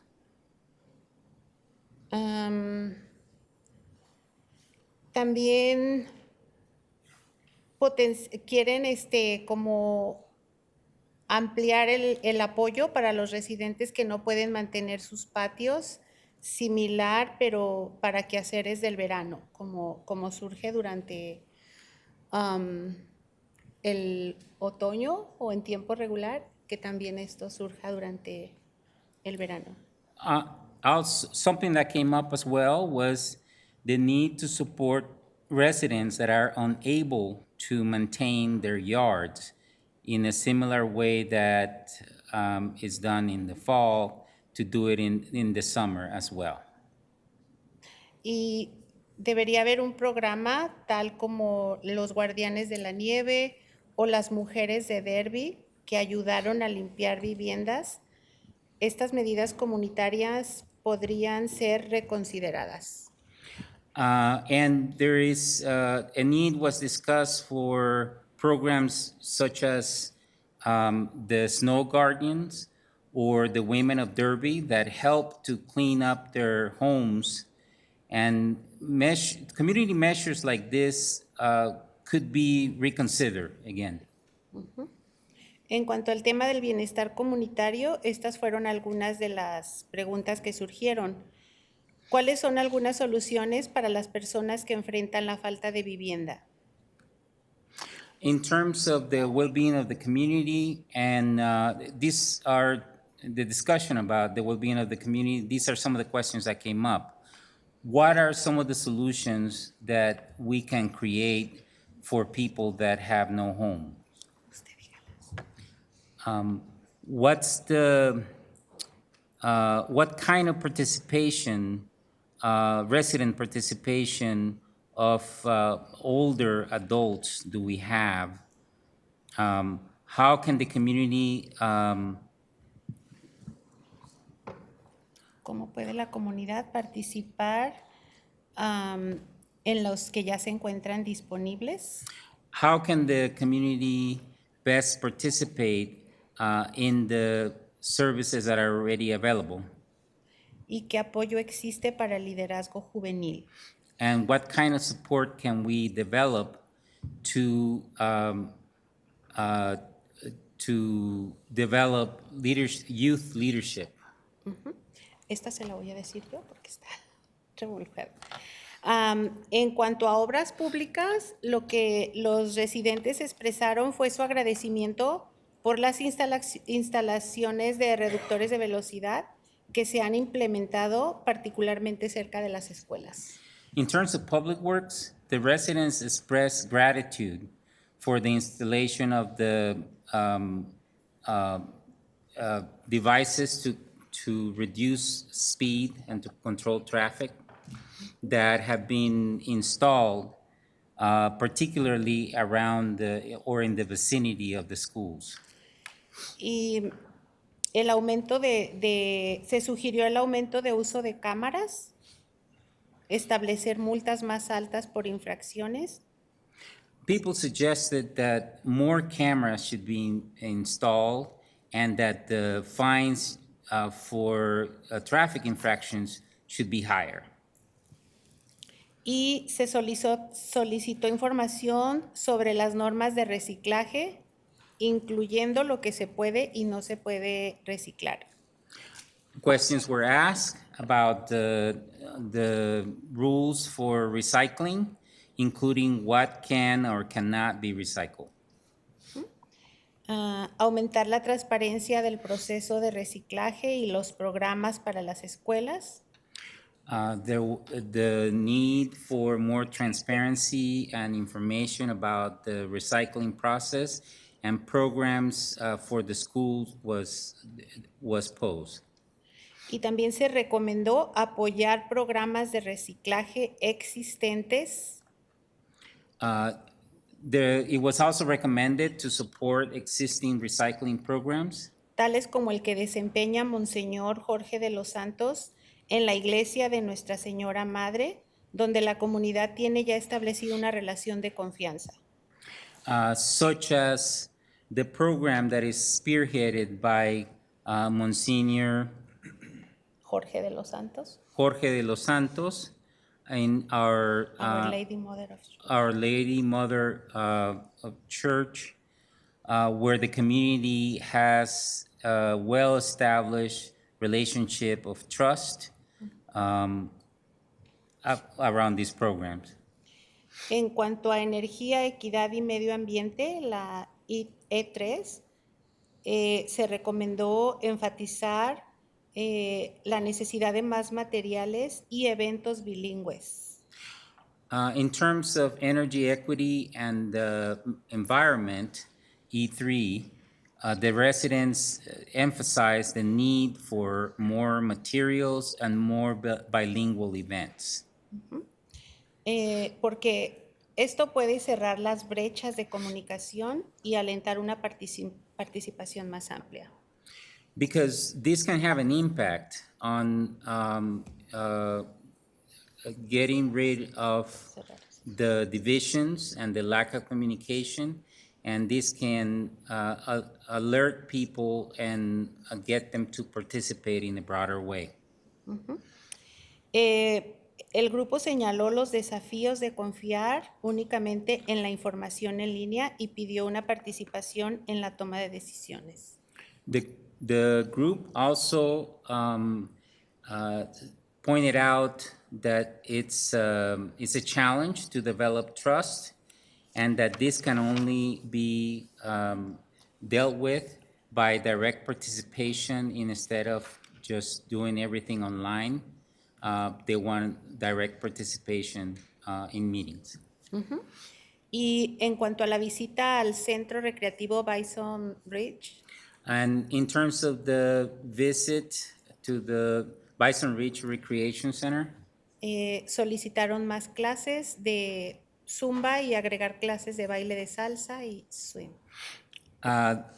Zumba classes were requested, and they also requested that salsa classes and swing should be added as part of the repertoire. Y en relación a la programación, las sesiones por la mañana son preferidas por muchas personas.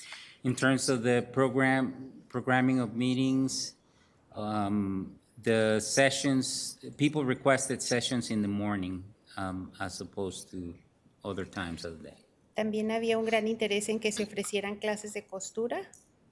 There was a lot of interest expressed for sewing classes.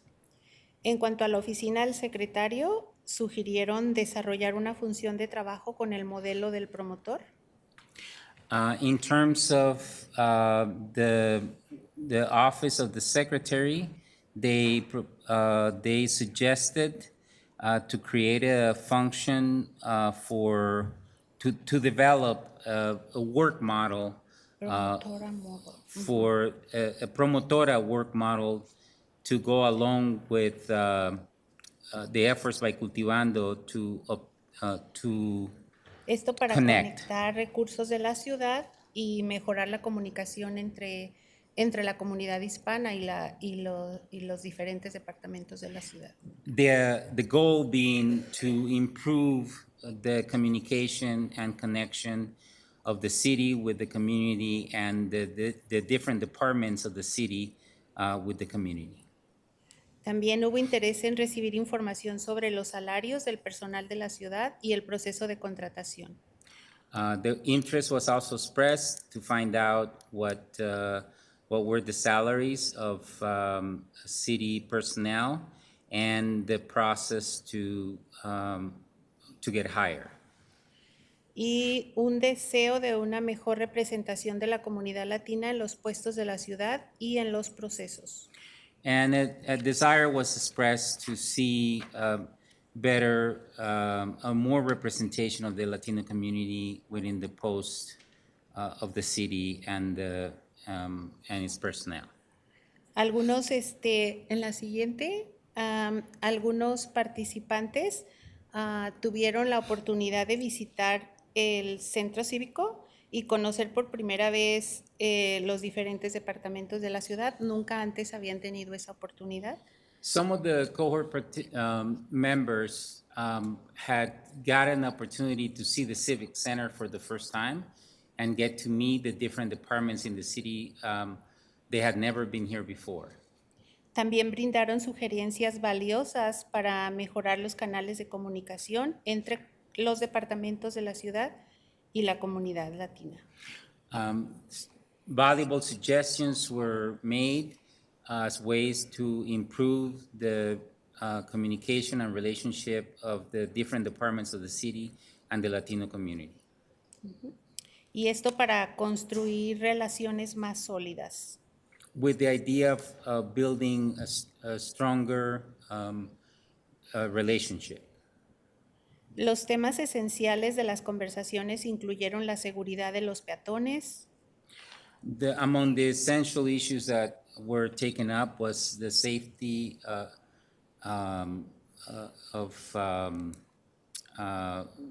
people who are on foot.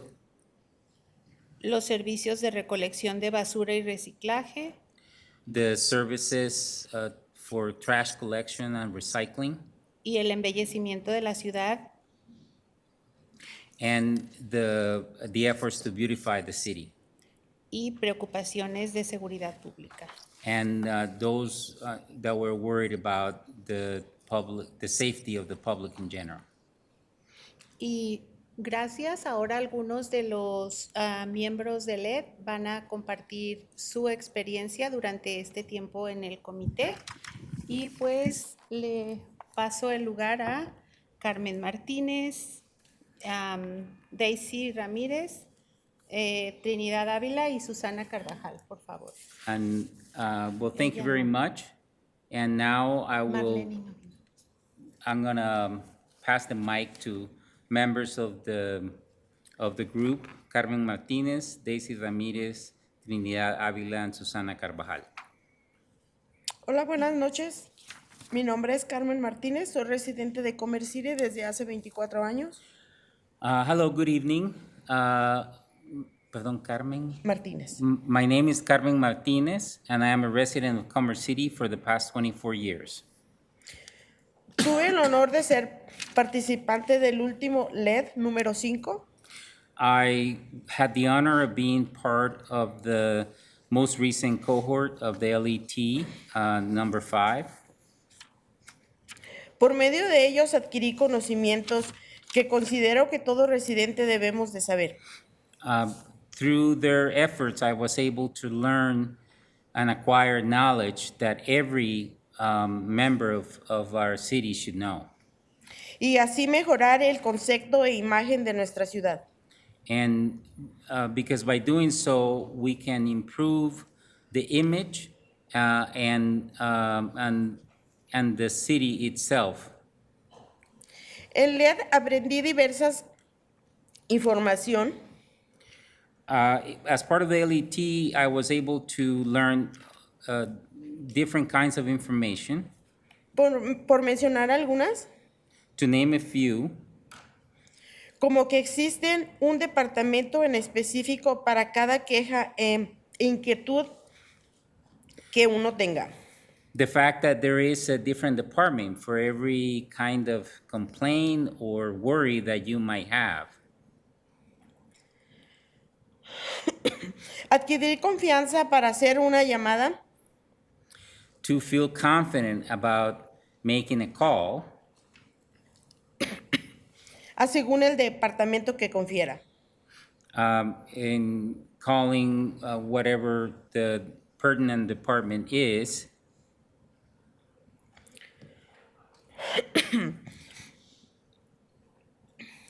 Una de mis mayores preocupaciones es la inseguridad de los parques y escuelas, calles, inclusive nuestro propio hogar.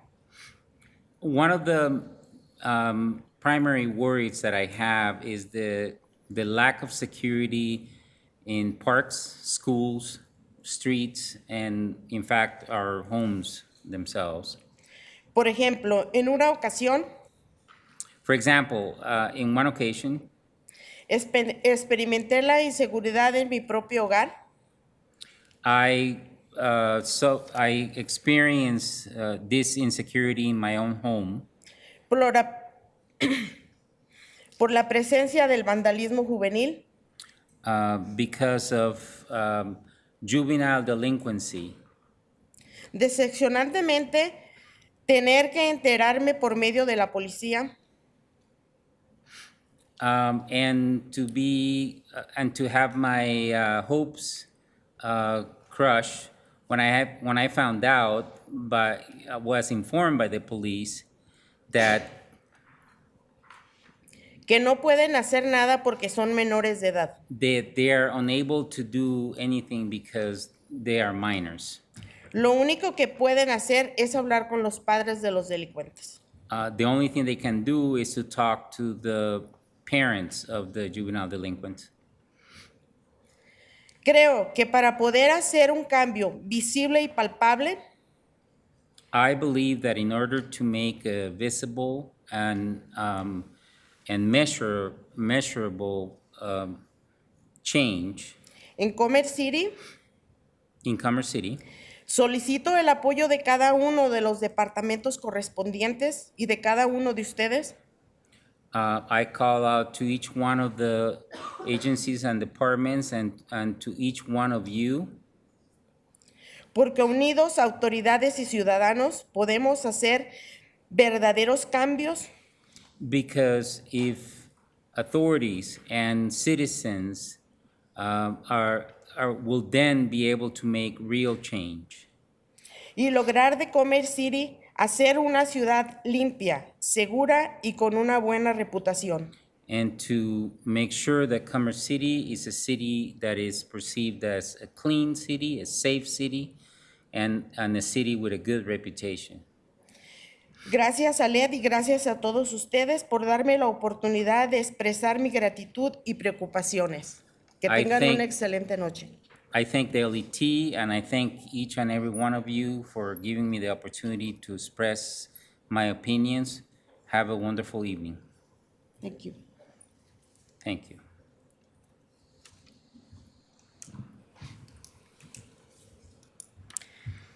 Buenas tardes. Good afternoon. Mi nombre es Daisy Ramírez.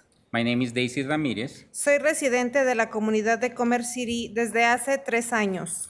I've been a resident of the community in Commerce City for 3 years now. Pertenezco al grupo del comité de LED 5. I am a member of the LET cohort number 5. Y también estoy como voluntaria en la escuela donde asiste mi hijo. I am also a volunteer at the school where my son attends. Agradezco a ustedes por la oportunidad que me brindan para manifestar mis inquietudes y asimismo poder aportar ideas para mejoras de la comunidad. I want to thank you for the opportunity that you're giving me to express my worries and at the same time be able to make maybe a contribution to improve the city. Durante mi trayecto en el Comité de Involucramiento Latino, During my trajectory as a member of the Committee of Latino Participation, he aprendido, entre otras, que la seguridad y bienestar de nuestra ciudad y principalmente de nuestros hijos es primordial. I have learned that the well-being and security of our city, and especially of our kids, it's most important. Me encantaría sugerir más presencia policial en las escuelas. I would love to suggest that we need a more visible police presence in the schools para poder fortalecer la confianza de padres y sobre todo de proteger a los alumnos que asisten a las instituciones educativas. This will build trust among the parents, and above all, it will protect the security of those who attend educational institutions. Ya que continuamente nos enteramos por los diversos medios de comunicación We constantly find out through the news media de la violencia e inseguridad que se ha venido presentando en algunas escuelas de todos los niveles. The violence and the lack of security that has been experienced in some of the schools of every educational level. Es por ello que solicito de la manera más atenta For that reason, I would like to request den respuesta positiva a nuestro llamado that you respond in a positive way to our call for no dudando que llegará la dependencia correspondiente para su asertivo seguimiento.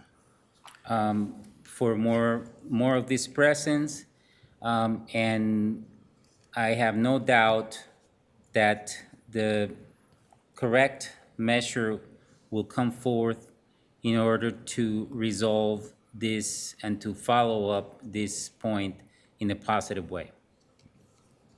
Agradezco a todos por la atención prestada. I thank you all for your attention to this. Thank you. Gracias a usted.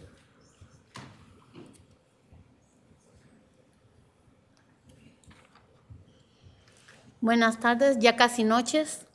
Good afternoon. Well, it's almost evening. Mi nombre es María Trinidad Ávila. My name is María Trinidad Ávila. Soy residente de Commerce City hace 19 años. I've been a resident of Commerce City for 19 years. Agradezco la oportunidad que tengo en expresar mis preocupaciones para mejorar la comunidad en la que vivo. I want to thank you for the opportunity to be able to express my concerns about how to improve the community that we all share. Me gustaría compartir algunas cosas de las que he aprendido en el transcurso del Comité de Involucramiento Latino. I'd like to share some of the things that I have learned as a member or during my participation as a member of the Latino Participation Committee. Mi petición es contar con más servicio de la limpieza en las calles con las barredoras. My request is for the service, a street cleaning service, to be improved, to have more sweepers. Que fueran más seguido, ya que que no se ven tan seguido aquí en nuestra comunidad. For them to be seen more frequently because we don't see them that often in the community. ya que se ven muy lejos, o sea, no es seguido que vienen a barrer. A long time might pass before you see them again. They don't come and sweep very often. Nos gustaría verlas más seguido para que se vea más limpio Commerce City. We would like to see them more frequently, so Commerce City is going to be cleaner. Y me gustaría también pedirles un área de ejercicio para la cual es un lugar de escuela de Mónaco Elementary. I would also like to ask for a location, a place for exercise that it's near the Monaco Elementary. Esta escuela, digo, necesitamos un parque porque ahí no hay área a donde ir a caminar o a hacer ejercicio. We need a park for this school. There is no areas there where you can walk or exercise. Y nos gustaría que nos apoyen, por favor. So we would like your support with that, please. Porque yo me fijo en los parques que hay aquí cerca, muy bonitos. Nos gustaría algo sencillo, pero que tengamos algo en que hacer ejercicio. Because I see the parks here in this area, and they're very pretty. So I would like something that can be simple, but a place where we can exercise a bit. ¿Qué oportunidades de apoyo nos pueden dar y quién puede darle seguimiento a estas necesidades? What kind of support can we get, and who can follow up on these necessities? Y apóyanos con el reciclaje ahí en la parroquia de Nuestra Señora de la Gracia, de Nuestra Madre de la Iglesia. And if you can support the efforts around recycling and at our Lady Mother Church. Muchas gracias. Les agradezco por prestarme atención. Thank you very much. Thank you Tengan for paying buenas attention noches. to me. Have a good evening. Tengan buenas noches. Good evening. And I apologize. I know that we've gone significantly over. We do have one last testimonial, but I'll see to it personally that the individual speech is translated and emailed to all of you out of respect for everyone's time. The last slide just really covered all of the recommendations that are included in detail in the report that was given to you as a part of the presentation. Obviously, if Cultivando or any other member would like to say anything else very, very briefly, I'd like to believe that they're still invited to, but I do know that we've gone significantly over time and just want to respect everyone's time this evening.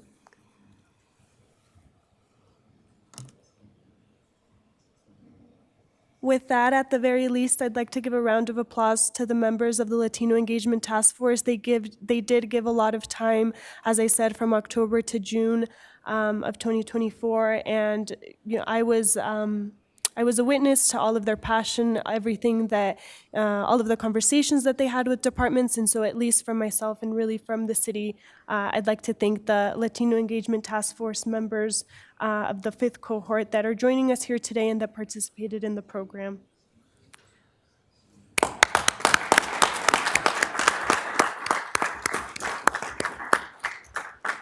Alejandra, I would like to ask the Latino Task Force to come up so we take a picture.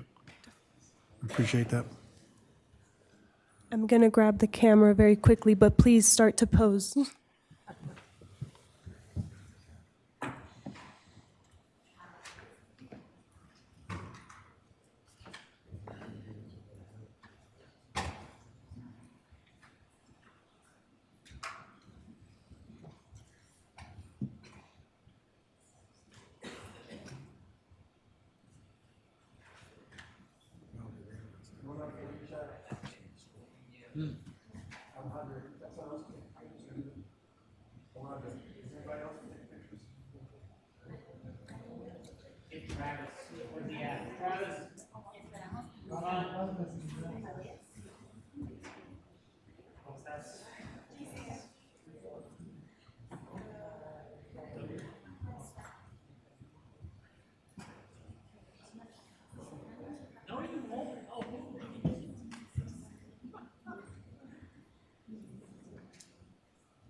Should we take it? We should take it before the public hearing. Sure. We have consent next. Do the consent first. Do the consent first. Do the consent first. Okay.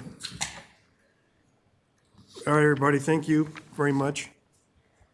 We're going to go to the consent agenda. Consent agenda includes items that are routine, procedural, informational, and self-explanatory, and non-controversial. These items are presented to council for a single motion and vote. Any council members may ask to remove a specific item for a consent agenda for further discussion and a separate vote. Tonight, there are 3 items on the consent agenda. Do any council member wish to remove any items? Seeing none, I need a motion and second to approve the consent agenda as presented. Mayor Pro Tem Noble, So moved? Councilmember Medina,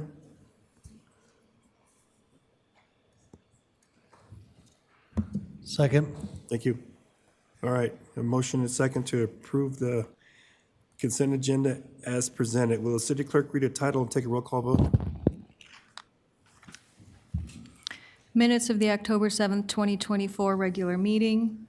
Resolution 2024-123. A resolution authorizing award of contract for the purchase of hardware from Dell Marketing LP. Resolution 2024-096. A resolution authorizing execution of an intergovernmental agreement by and between the City of Commerce City and the Colorado Department of Transportation for safety improvements at the East 69th Avenue and East 72nd Avenue crossings of the Union Pacific Railroad to establish a quiet zone. Your vote is open.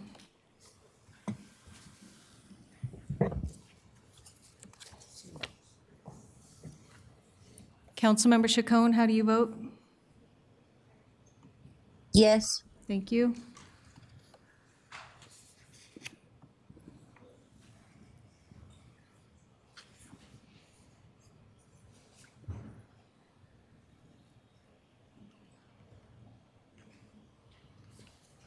He stepped out, so just close the vote and display vote results. Sorry. Okay, that passes 7 votes, one excused absence, and 1 are not voted. All right, we're going to take a 5-minute break. You took off. We're going to come back at 8:14. I couldn't think. That's only 4 minutes. It's been a minute. I had to go. What the?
They gave me the SIP printout, but there is no priority.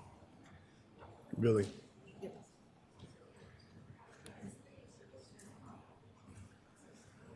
In order of number.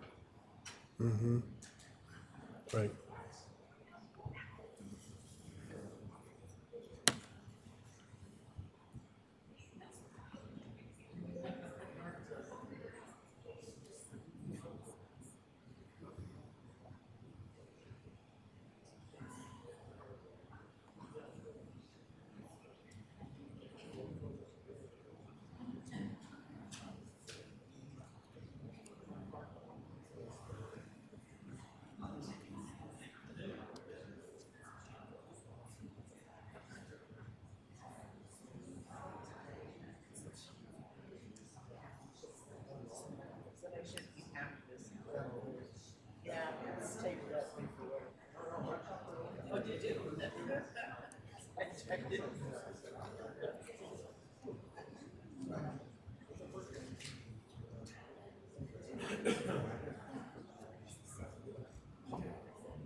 Ready?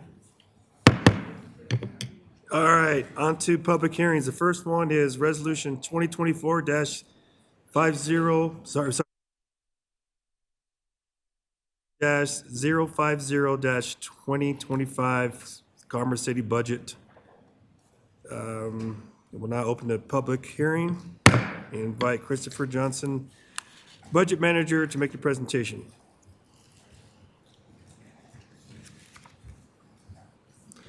Good evening. Evening. First of all, I'd like to thank you, Mayor, Council, and City Manager Rogers once again for the privilege to present in front of this honorable body. Tonight, we present the Commerce City 2025 proposed budget and open the public hearing for comment. Since October 11th, we've had a hard copy of the budget on file in the city clerk's office as well as online available for public review. This hearing is scheduled to remain open for 2 weeks, and on November 4th meeting, we will reconvene, and during that time, we will decide whether to act on the budget and adopt the budget.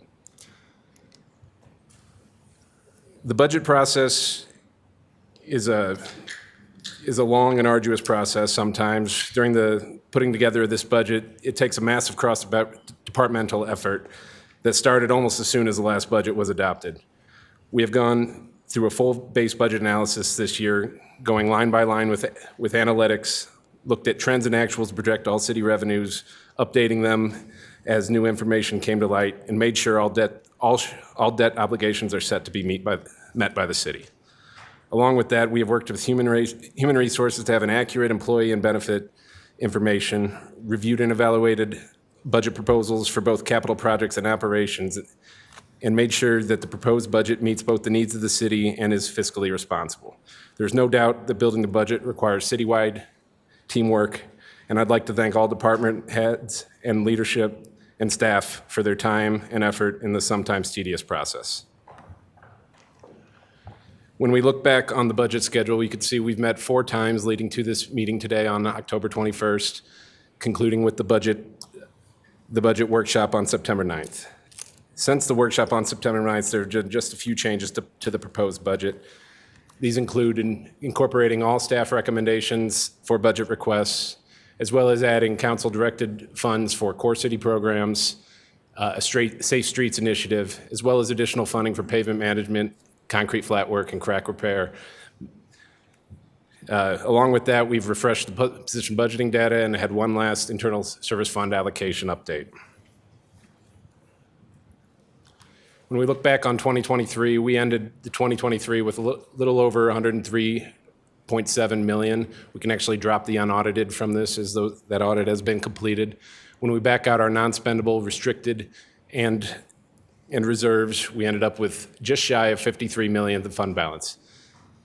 With council action this year, as well as budgeted fund balance use, we are looking at a remaining 35.6 million in remaining unassigned general fund balance and 5.5 million in remaining 2K balance. A little additional on the reserves here. If you look at those colors, the top little purplish color is our non-spendable, which goes as kindly exactly as it sounds like. And then we have our restricted, which is our reserves and capital outlay. And then the ones in green are just our reserves. When you look at the restricted ones, the restricted funds are set to use for the purpose for which it was established. Like, to take example, the Tabor Reserve, that can only be used for declared emergency. The rest of our reserves are set by policy, and those are the safeguard operating reserves that are explained here. When we pull the general fund all together, we have a little over 138 million in total revenues, including the 2K allocation and uses of fund balance. And then when we account for our primary government operating expenses, transfers to the elected officials retirement fund, the capital investment program, and our debt service fund, we have a balanced 138.1 million. When we look at our capital investment program with CIP revenues as well as transfers listed there, you can see we have 21.5 in revenues, and 21.3 million of that will all go to approved projects, with a few heading to fund balance. The capital investment program includes these projects listed here, where we have our capital improvement type projects. Those are the ones in 2 with the red hue, and then our 1A preventative maintenance are the remaining with the 1A in that light blue color. When we look at the general fund mill levy for this year, ours is set at 3.28, but to comply with Tabor, we have a temporary mill levy rate reduction of 0.58, which will take our 2024 general fund mill levy to 2.7. As far as next steps, they're getting pretty scant.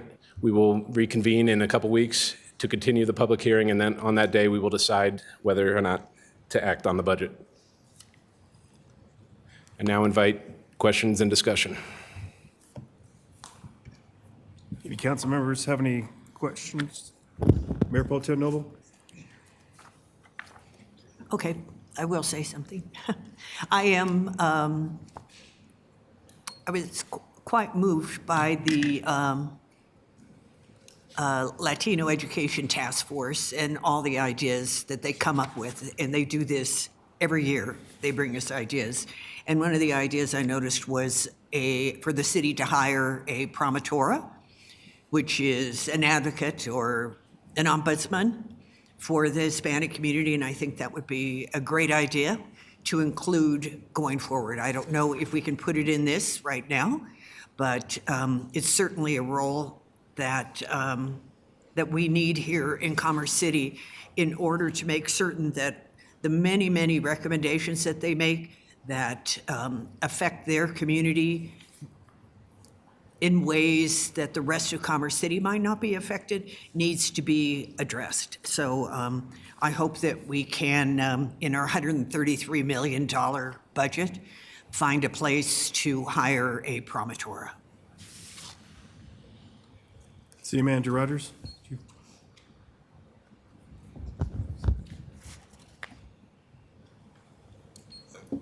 I appreciate that. I think it would be premature to determine whether or not, without some further analysis of the role, engagement, and other resources necessary, that I could speak eloquently and or confidently enough to address the Mayor Pro Tem's question.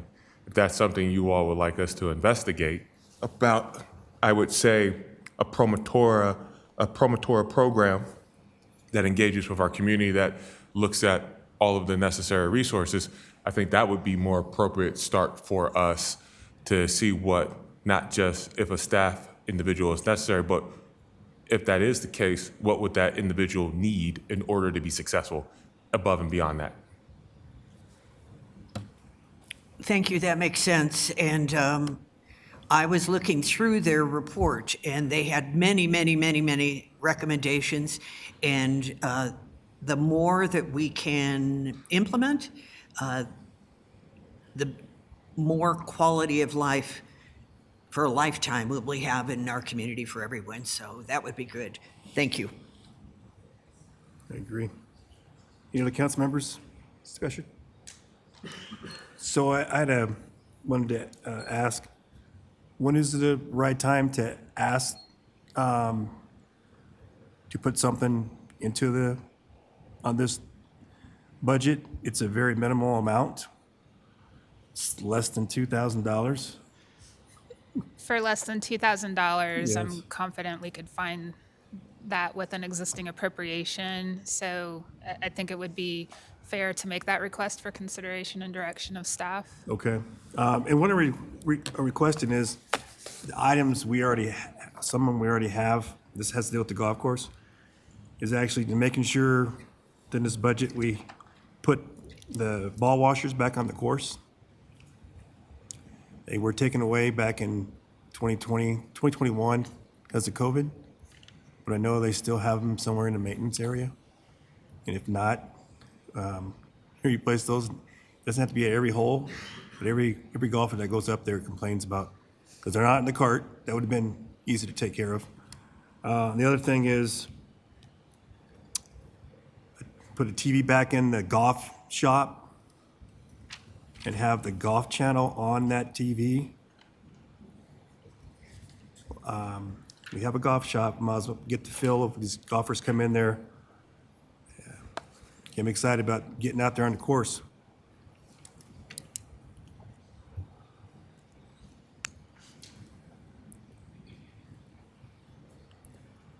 Yeah, I do not believe either of those would be a problem. Okay.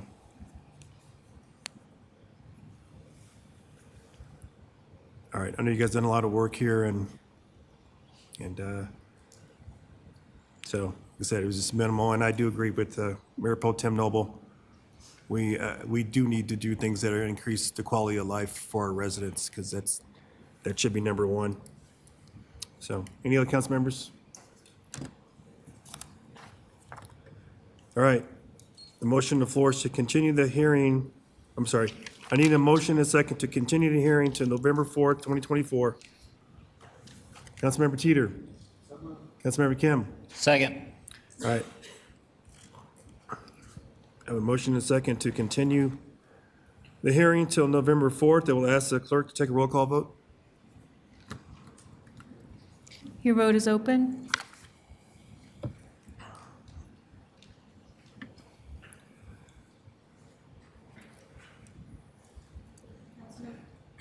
Councilmember Chacon, how do you vote? Yes. Thank you.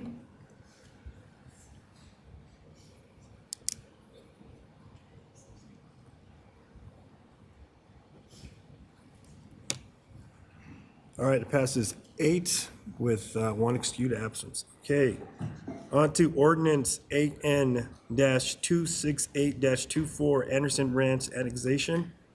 Tonight's public hearing is an annexation of a property generally located at 9901 Chambers Road, known as Anderson Ranch. This item was continued from August 19, 2024. The resolutions determining eligibility, that eligible for the annexation was passed on August 19, 2024. I will remind council on the following: only ask questions and gather facts, but not express opinion or indicate how you vote. You are not permitted to provide testimony if you wish to participate in the decision, or rely on facts developed in the hearing and on the record, and apply those facts to criteria in the Land Development Code.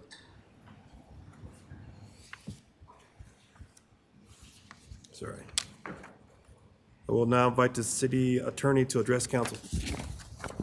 Is there any council member who cannot hear this matter and make a determination fairly and impartially based on the record before you and the facts and evidence as developed at the public hearing? The record will reflect that no member of council has indicated an inability to be fair and impartial. Thank you, Mayor. Thank you. I will now open the public hearing and invite the applicant to make the presentation.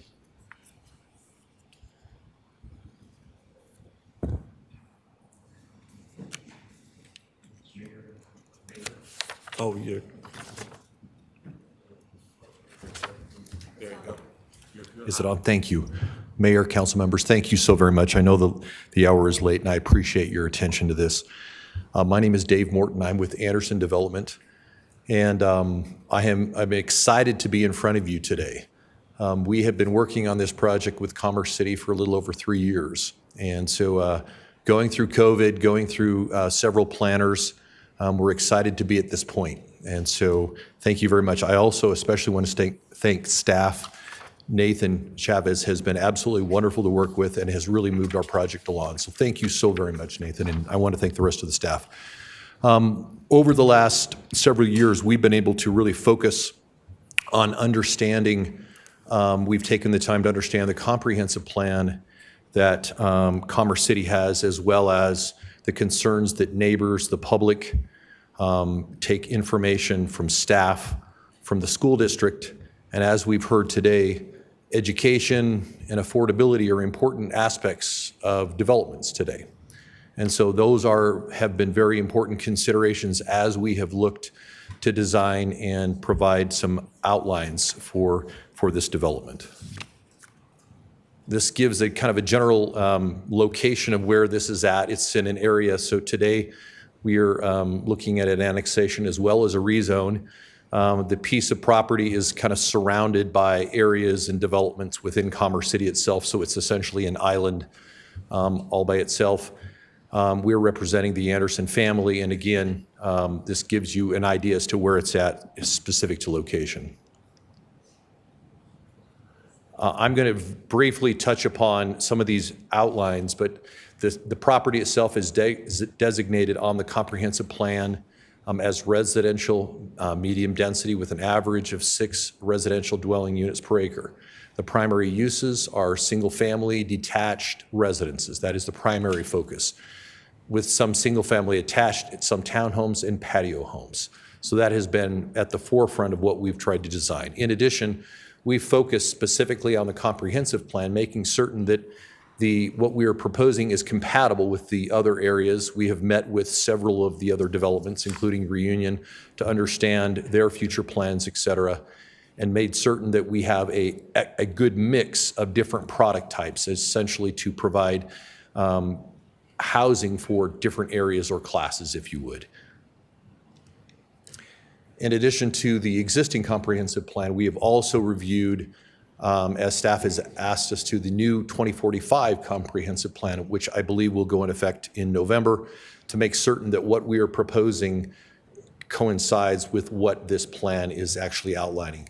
Specifically, some of the goals outlined to recognize that Commerce City's population will continue to increase and to make certain that we have housing necessary for those increases, to support greater housing choices and neighborhood amenities for all city residents, and to promote a variety of housing types to increase affordable housing options. Those have been at the forefront of what we've attempted to do as we have designed this development. What I'd like to briefly go through is a couple objectives that we have outlined as we've gone through this development. Number one, to provide a thoughtful family-centered development. Number two, to meet the goals and objectives of not only the current plan, but now specifically to 2045 comprehensive plan. And this is the third but very important outline, to provide amenities that would complement the area and provide real-world usability. We have provided an area for a future elementary school site.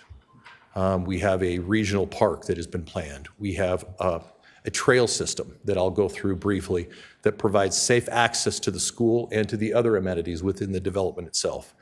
We've also provided a portion of the regional trail along Chambers.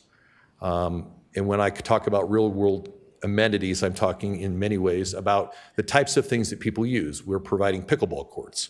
Pickleball, as you know, is the fastest growing sport, and it has a very nice family taint. I just came back from a little vacation with my family, and my kids, what they wanted to do is swim and play pickleball. And so we were playing it, did that a lot. And again, also included in that would be a family picnic areas and playgrounds. So again, focusing on what we would call real world amenities that are used today. This is a brief overview of the actual draft of the outline of the plan that we proposed. On the right, it outlines 5 different product types, again, focusing on providing unique different types of product housing, again, to complement the area and what is surrounding it. In addition to that, we have a community trail, a regional trail, community park. We're providing entry features, a regional park, and an elementary school site. Again, very exciting for this area, and the goal is, again, to provide a family environment within this development itself. I'm going to also, as I outline, go through, we've designed this in a way where there's over 2 acres of trail specific to this, connecting to the school as well as to the amenities. This is an outline from the school district of the existing and the future public schools, of which the star indicates the location of that elementary school on our site itself. We've been in touch with the school district and have kind of gone through that approval process with them. In addition, I'm going to highlight we're providing 3 acres towards the 10-acre future regional park. Thank you very much at the top.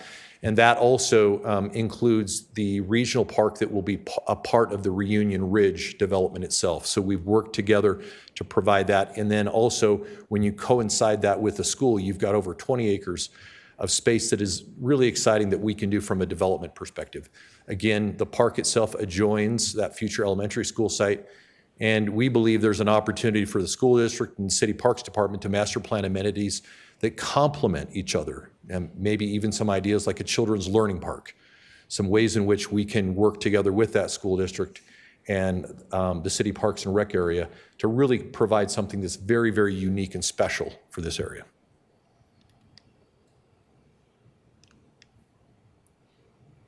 As I indicated earlier, we are providing a trail system, over 2 miles of trail, 10-foot bike and pedestrian trail connecting the project and the regional amenities. And again, the goal is to provide a safe, walkable community. As we have taken the time to listen to some of the concerns that the public has indicated, there's lots of concerns in this area about traffic and the speed in which cars are going. And we'll talk a little bit about how we've tried to provide some traffic calming measures through the use of some different uses of those traffic calming measures to provide some help for that. This is an outline along Chambers. We're providing access to the regional trail specific to that. This is the dotted line is essentially the trail system, which is within the development. And you can see how it connects not only the community park, but the entire development, as well as access to the regional trail and throughout the entire development itself, and also to the school system, the school.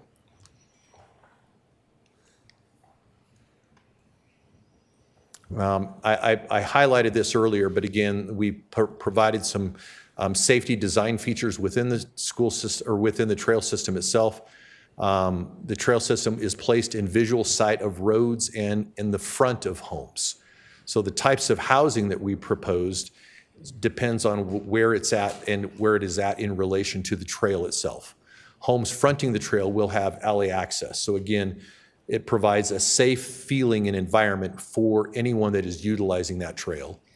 The other thing that it does by providing different types of housing types is it minimizes pedestrian and vehicle interactions, again, to provide a safer environment. So as we've gone through this and as we've listened to the public and some of the concerns, we've tried to address those with not only design features, but also housing types which would minimize interactions between pedestrians and automobiles. As I've outlined before, pickleball, providing several courts for that. And then again, highlighting some of the amenities specific to what is really what people enjoy doing and spending time around that. We've done this in several of the other developments that we've had, and it has been extremely successful. I would like to invite one of the other areas that has been a concern from the public's perspective has been, again, traffic. And so we made a case for that and wanted to understand what the concerns specifically were. And so Kimberly Horn has actually provided some analysis specific for a traffic study that I think would be good for you to understand. And so I have invited Jeff Plank to present that. Jeff?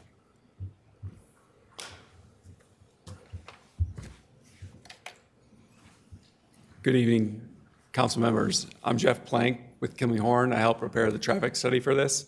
And this slide is addressing the concerns, the initial traffic concerns from the Planning Commission and the public. So we provided a roadway capacity traffic volume evaluation of the roadways of concern. All the roadways were collector roadways. So for reference, a collector roadway collects traffic to the major roadways, arterial roadways. Houses typically do not front on collector roadways, and the threshold for volumes along collector roadways is typically 10,000 to 15,000 vehicles per day. The volume along 100th Avenue is anticipated to be approximately 2,700 vehicles per day at build-out. And then along Sable Boulevard within the project limits, approximately 5,000 vehicles per day. That's approximately 25 and 50% of the capacity threshold. And so there's a lot of reserved capacity for those roadways. Likewise, 98th Avenue within the project limits is expected to have approximately 1,300 vehicles per day. And so that's significantly lower than, there's a significant reserved capacity for that roadway as well. We also provided an evaluation of the compatibility of traffic, land use, and shared usage with the neighboring communities, particularly Harvest Meadows, the residential community to the north. As part of that, it should be noted that without this project, Harvest Meadows would not gain access to Sable Boulevard. That's because the project's putting in or extending 102nd Avenue from Sable to the west limits of Harvest Meadows. What that does, it gives them the access to 104th Avenue at the intersection with Sable Boulevard. That'll be a future signal, so they'll have access that is safer in the future with that signal. Today, they only have stop control from Chambers. Another point to bring up, without the project, there wouldn't be signalization at 100th Avenue in Chambers Road, and that also provides cross-access to Harvest Meadows, a safer signal for them. Currently today, they have the one access, or the two accesses from Chambers, but they're both unsignalized, less safe condition. The roadways along 100th Avenue will align with the existing roadways for Harvest. That is, the traffic engineering community is desirable. You remove conflicting movements when they're in alignment. They're providing traffic calming measures with internal roundabouts.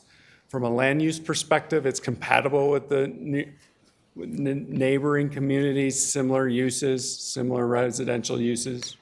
From a shared usage standpoint, there's a designated space on site for a future elementary school.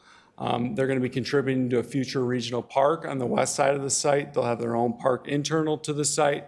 They'll be providing pedestrian trails that'll interconnect with the neighboring communities. And so that just addressed the concerns. I'm here to answer any specific questions that you may have as well. Okay, thank you.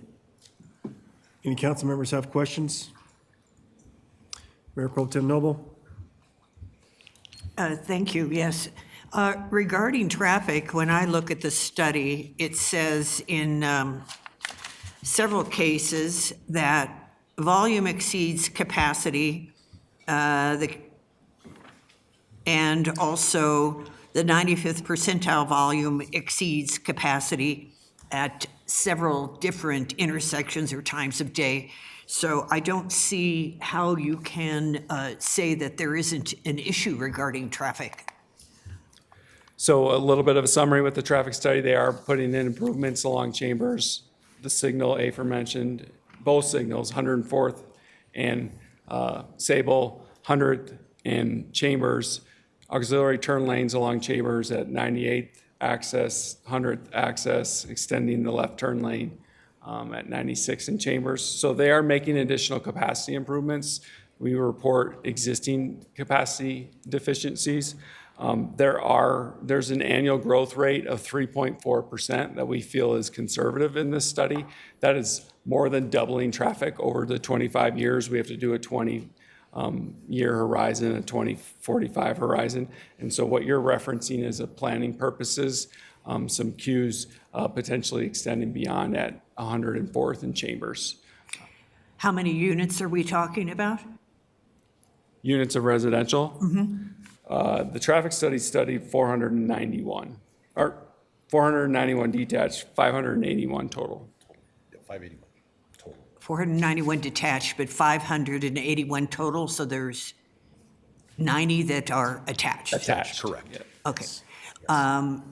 And people can't get out of Sable to turn onto 104th. How do you address that by adding a minimum of 581 drivers onto that road?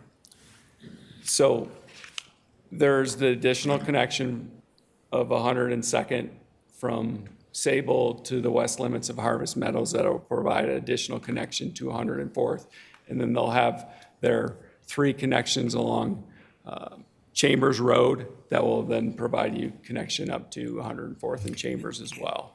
I'm looking for the intersection of 104th and Sable, because would this community go out Sable going north and make a left on, go west on 104th? Can you change the slide to the actual draft of the plan? I think, to answer your question, because it'll show the actual names of the street, it'll show the streets. So I think she's talking about 104th and Sable, correct? Correct. Yeah, there's the proposed traffic signal at that intersection. And I don't even think 104th is actually part of the project. It's not on our property. So meaning, We're looking at it from the perspective of the whole community also. sure, absolutely. It was studied, and Yes. there's the proposed signal at that location that significantly improves capacity at that intersection. Because you are adding to the traffic Yes. on Yeah. Yes. Sable. There's a developer's agreement. I think it's a quarter share of that signal. We're providing monetary value to make certain that that signal gets taken care of there based on the additional traffic that we're providing onto the 104th. And this picture doesn't show it well, but I would go back to your other picture of the Yes. parks and all that stuff. Not, That one doesn't go up. That, the first one, it's earlier. okay, in this. right. She has, I know it's when she's, that one. Yes, every single one of those streets in Harvest Meadows opens onto 100th Avenue. Every single street opens onto 100th, Yep. correct? And right now, they're the only ones who use 100th. Is that true? Correct. Yes. On the west leg. And you didn't put the trail, you chose not to put the trail through that point? No, the trail itself goes through the middle of the development. It is not along the 100th. no. Right. It does connect up through Chambers, up to 100th, and also down to 98th. Could the trail be on 100th Avenue? It could, if that was something that the council felt necessary, yes. And again, part of what I'll indicate is that we are here to get recommendation. If there are some things that we can move specific to that, I think we would be interested in having a discussion specific to that, yes. And I'm out of time. My time is up, but I have more questions. Thank you. Any other council members have questions? Yeah. Okay, Mayor Pro Tem Nolan. Okay. Traffic circles are a good plan. Yes. Would you be, the traffic along 100th Avenue going to that would be the primary route because of the light you're anticipating at Chambers and 100th? Yes. A traffic circle earlier, as you have to the south. You see how that traffic circle is very close to Chambers? Yes. So you're saying to move that to the north or to the east? To the straight up, so that you have a traffic circle at 100th. Okay, right there. That's Chambers, move it to the west. Not that far. Not that far. I think she's going to right somewhere in Trying that. to, yes, I right think above where the other one is. The answer to that question is yes. Another traffic. That could be, yes, that could be done. There may be some things that we cannot entirely, there may be some right-of-way that we don't control. And so that you can see that the actual, what we'll call the traffic circles, do take up a little extra right-of-way. They're traffic calming measures that we've kept internal to the project. So it could be designed, but it would probably take some help outside of our project to actually do that. Or Okay, design and I will more have compact. questions about improvements to Chambers Road and to 96th Avenue, but I don't think those are questions for you, so I'll save them for later. Thank you. Thank you. Any other council members have questions? Thank you. I have questions here. Knowing that, since you're asking for feedback here. Thank you. Have grids right now that are made up of neighboring neighborhoods, and everybody cares about the view. Mm-hmm. The view shed, yeah. So the neighborhood to the east, Okay. what was part of your plan not to continue that grid so everyone will be able to have the same view of the mountains and not be cut off? Two things. I think, at least on the eastern portion I can speak to, the thought was to provide, number one, we needed to provide a regional trail.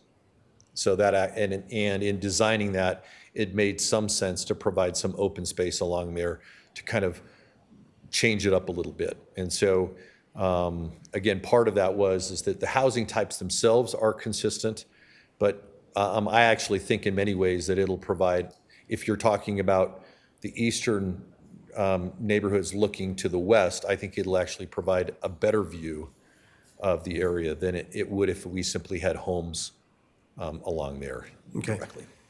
Not specifically for your homes that you're building, but the homes that are already built to the east, how that would impede on their view of the west.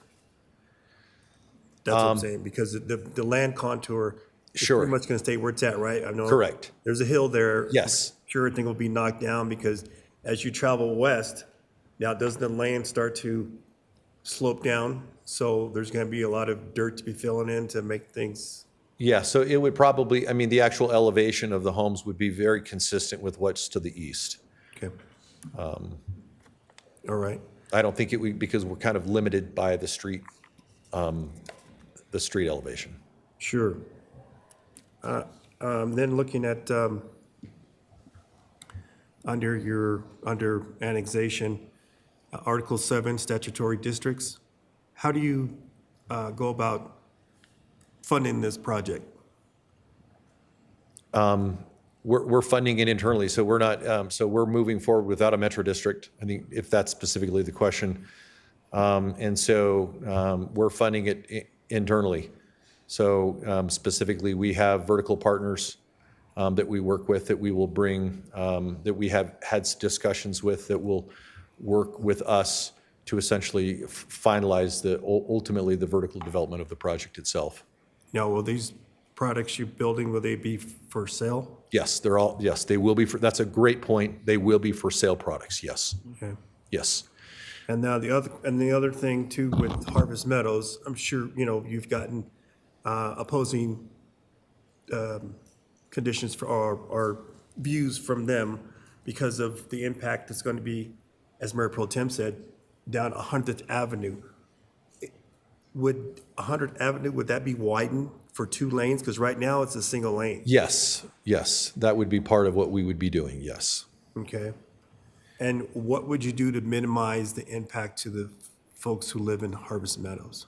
I think what we're doing to minimize that impact itself is to number one, provide products that complement their area. And I think, again, ultimately, the goal will be to increase value specific to what they've got there.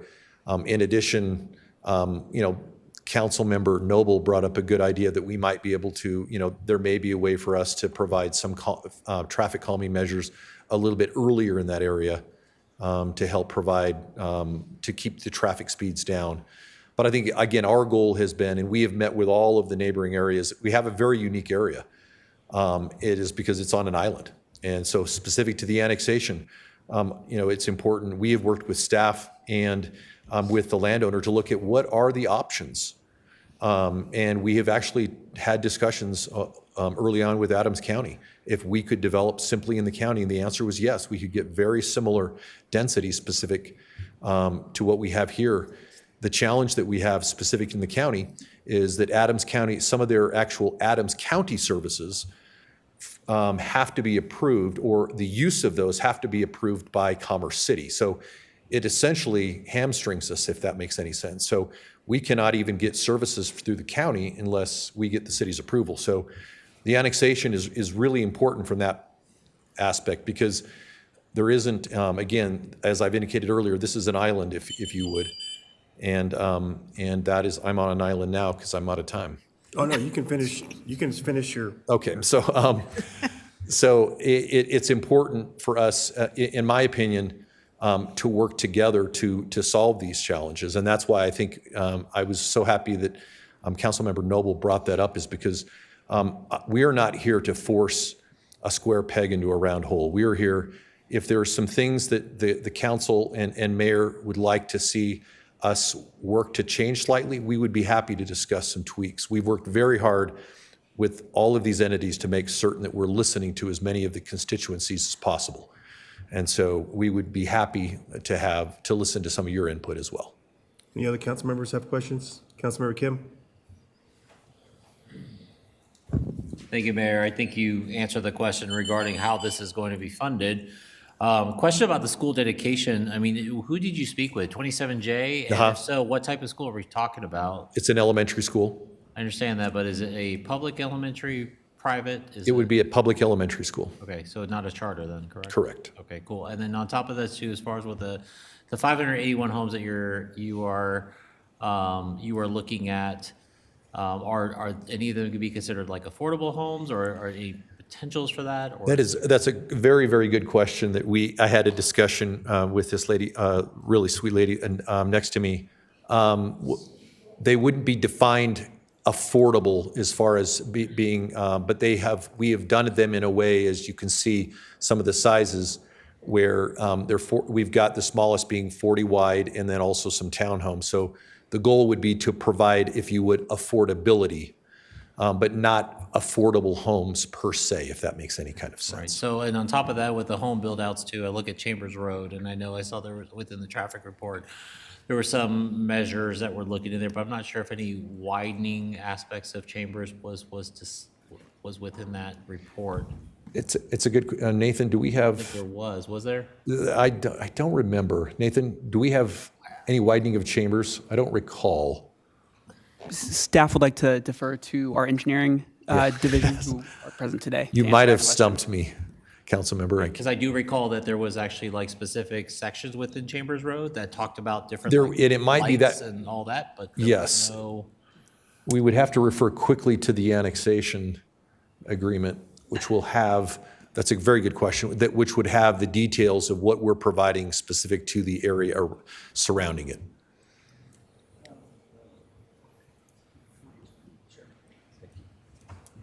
Hi, Lee Alverson with Community Development across the hall.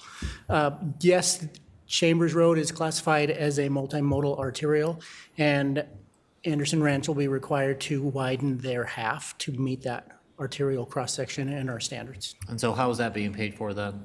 Is that going That to be paid is- for by the developer Correct. then? Yes. And Yep. not Yes. through a metro district? I know I'm reiterating, I want to reiterate that again. That's what I'm hearing, Yes. correct? I can't speak. Yes, you're welcome. Is that all your? That was it. That's all I had. Thank you. And it is part of the annexation agreement that we've been going back and forth with staff. We have agreed to that. Okay. That's all I've got for now. Thank you. Thank you so much. Councilmember Douglas. Thank you. I don't know if this is a question that has anything to do with annexation or zoning, but will all of these spaces have garages, someplace to park? Yes, all of them would have, that I'm aware of, that would have garages. Yes. Okay. And It is probably a detail that we wouldn't get into that, but I can indicate to you that there is no plan to not have a garage. There are some, as you can see in the, do I have a laser pointer? Or am I going to, if I push the red, oh, I do. Wow, I wish I would have known that earlier. So the area in which we're, this area right here, these are rear loaded. And again, because we want the homes facing the trail, and so the garages will, in these homes, will be in the back, if that makes sense. So it does. I was going to ask about the width of the streets there, but that's not, those aren't actually streets, so. All, yes, so that is just simply, that's an alley there. But again, the reason that we did that is because it allows us to front load to have front facing homes along for this trail to again provide a safer environment.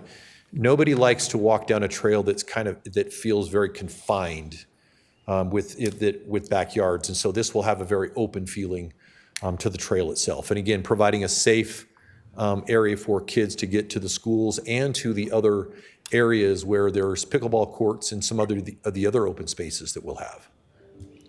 All right, thank you, and I hope I didn't get in trouble for asking that question because it really doesn't have anything to do with annexing or zoning. Thank you. Thank you for answering. You bet. No, my pleasure. Thank you. Councilmember Teeter.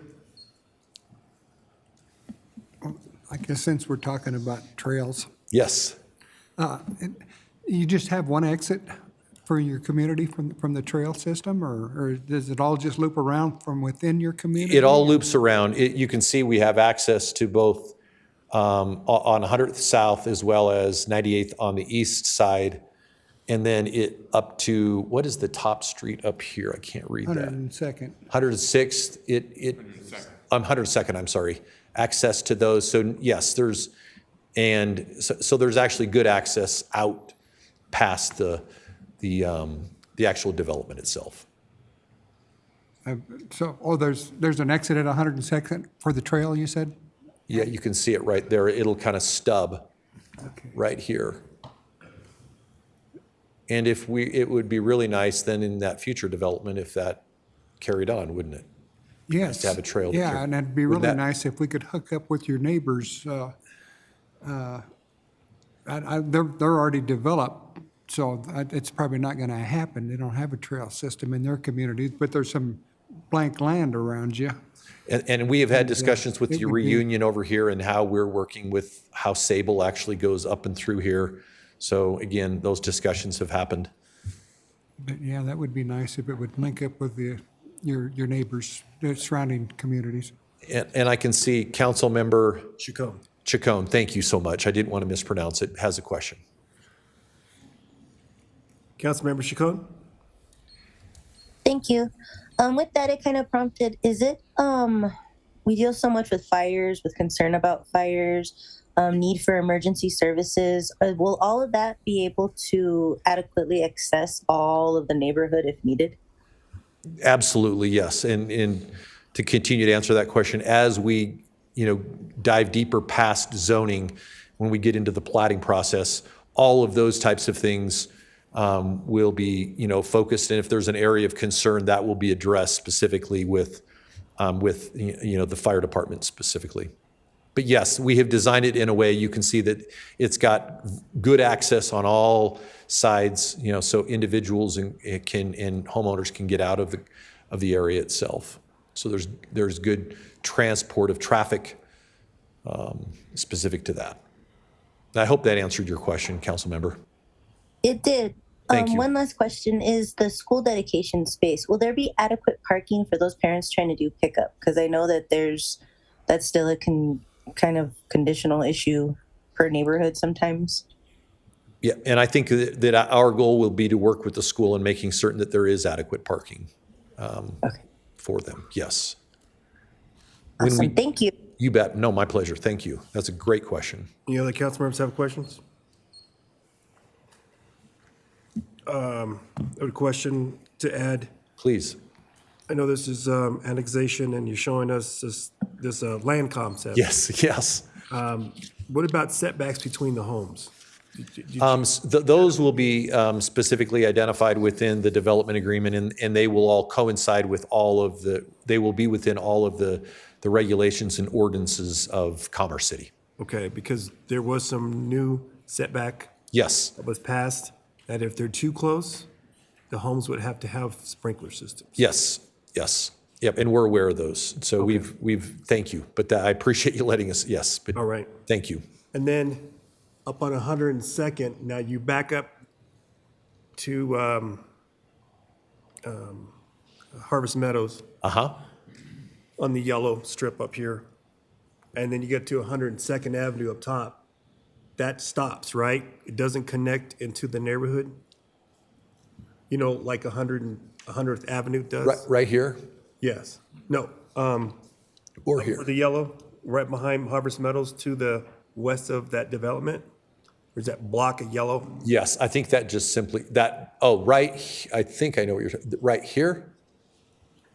Can you see my? Up top. Yeah, right there. Yes, that will actually just stub right there for now. So then, yes. So I know that's a concern too, because there's a lot of kids in the neighborhood. Yes. And they don't want to have that transit traffic going through there, because right now we have throughout our city. Yes. People just are not slowing down. Yeah. They're just in a hurry, and there's no good reason to rush, especially through a neighborhood. And that way they're not impacted. And that's the biggest thing is, you know, when annexation and you got the zoning and all that, what's the impact to other areas to make sure that they cannot, feel like, hey, we because the price of homes are very expensive. Yeah. And people don't be forced to move because of bad design and not including their lifestyle. I couldn't agree more, Mayor. And that's why, you know, we've taken the time to meet with these other areas, to listen to the public. And I think specific to, you know, affordability, I know that is a big deal. You know, how we impact affordability is best we can, as provide the types of homes and the types of amenities that families are looking for today. I have a son-in-law and a daughter that have one baby and another one on the way. They're purchasing a townhome, and it is taking everything they can to get enough money to do that. But they're gonna pull it off. It is difficult for young families to do that, and that's why it's important for us. Again, I'm not trying to lecture, but to provide the types of housing, and it's not just townhomes. What we provided here are small, single-family homes with backyards for young families, and then, you know, in different sizes for different affordability areas, because it is important for us to provide those types of homes for families. And again, that's how we get to affordability, is making certain that those lot sizes are small enough to provide that. So. Okay, thank you. Any other council members have My questions? pleasure. Sorry, I got on my You have soapbox. anything else? Okay, seeing none, we will go to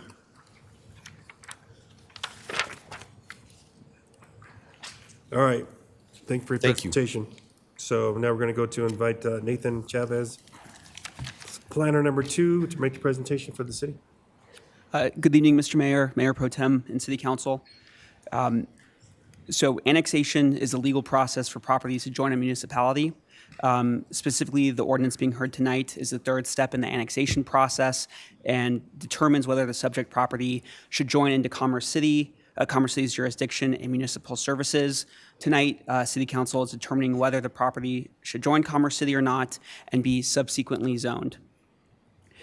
So if this annexation ordinance is approved, then this body will hear 2 associated cases tonight. Next on the agenda is the annexation zoning ordinance, and then later on, the Northern Infrastructure General Improvement District Inclusion, or NIGID for short. So generally, the property is located at the northwest corner of Chambers Road and East 98th Avenue. Surrounding zoning includes R1, PUDs with residential planning areas, and agricultural zone districts. So the applicant, Anderson Corporate Trust, is proposing the annexation of approximately 121-acre property. This is an aerial taken August 20th of this year. The property outlined in red is used for agricultural purposes, with one existing ranch home.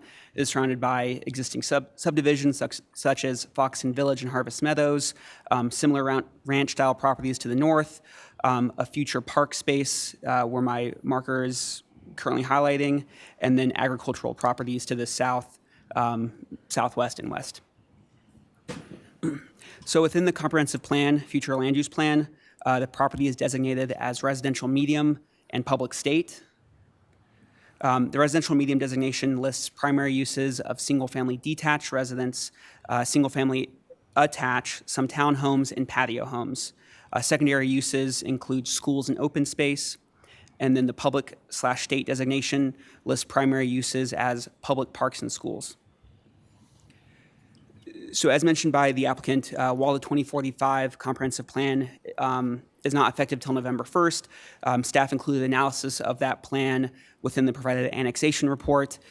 Due to the current transition between both plans, the subject property is within the Northern Neighborhoods Character Area.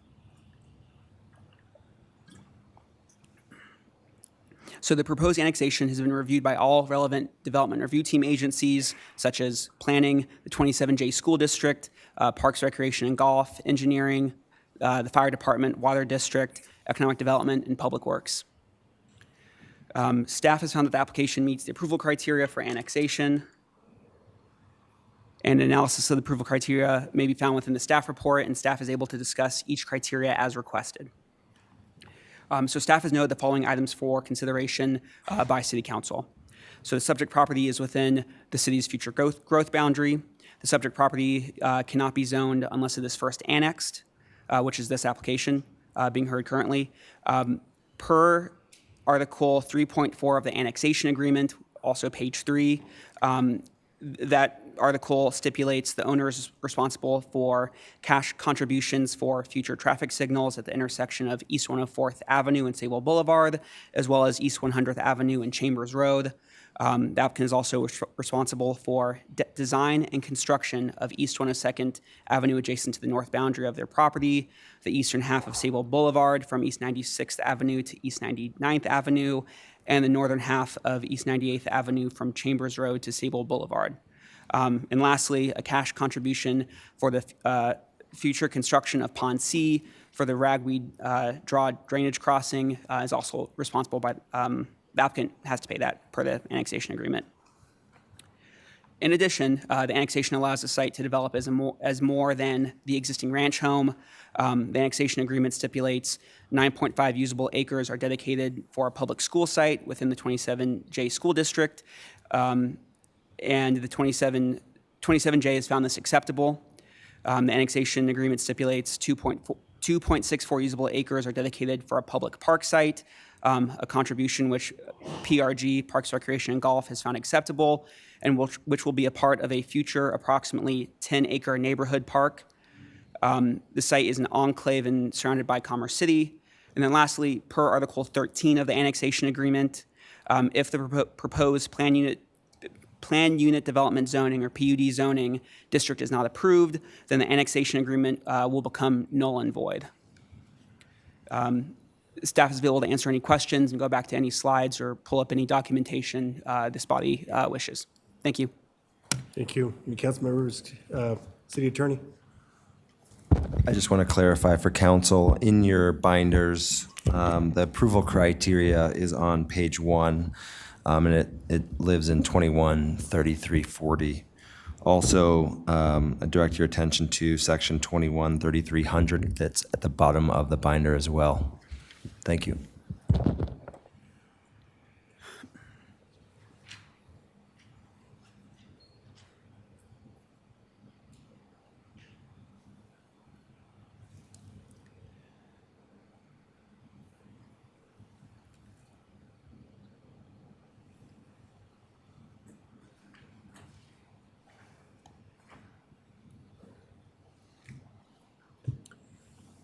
Any council members have questions for staff?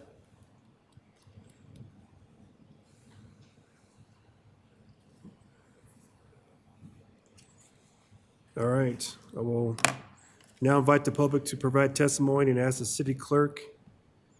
Did someone have a question? Okay. I will now invite the public to provide testimony and ask the city clerk if anyone from the public signed up to testify on this hearing, either online or in the council's chambers. No, we do not have anyone signed up for this item. All right. Does the applicant wish to rebuttal?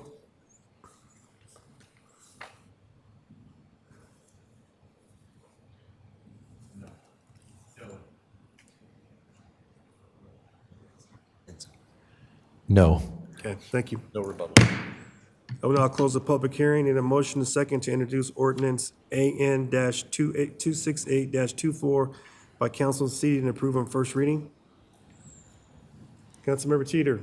I move for the introduction of ordinance AN-268-24 by council as seated and approved on first reading. Councilmember Kim.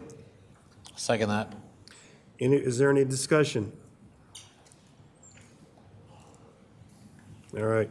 Motion on the floor is to introduce ordinance AN-268-24 by council seated and approved on first reading. I will ask the clerk to read the title and take a roll call vote.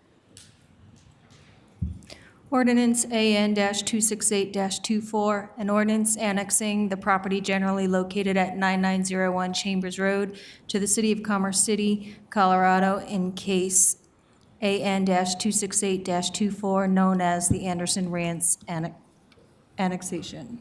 Your vote is open.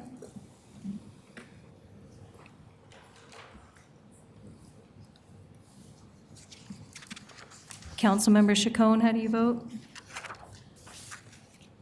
Yes. Thank you.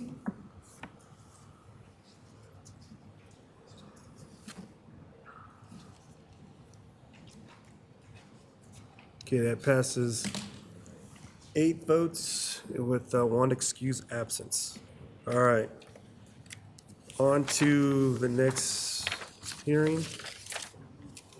All right, tonight's public hearing is on zoning a property known as Anderson Ranch, Ordinance Z-973-21-24 zoning for Anderson Ranch.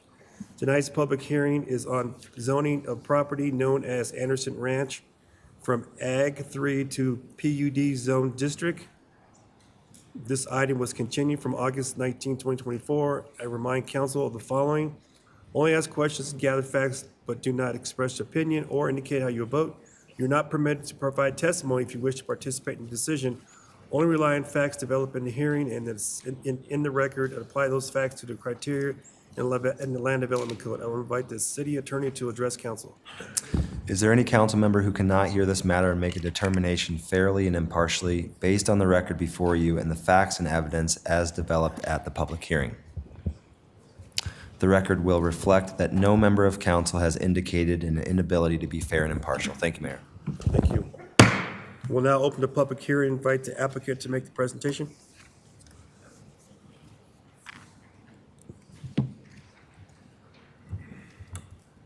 Mayor and council, I have no additional information, but would be happy, I don't want to take any more time, but would be happy to answer any additional questions that you might have at this time. Okay, Mayor Pro Tem Noble. Thank you. So this is the PUD, correct? That is correct. All righty. I noticed also that on the west side along Sable Road, you are abutting Foxton Village. I would assume it's the same issue for them as it is for Harvest Meadows. Did we send notifications to Foxton Village residents? The the Land Development Code stipulates, I believe, 300 feet of mailing of notice from the city, and that was completed.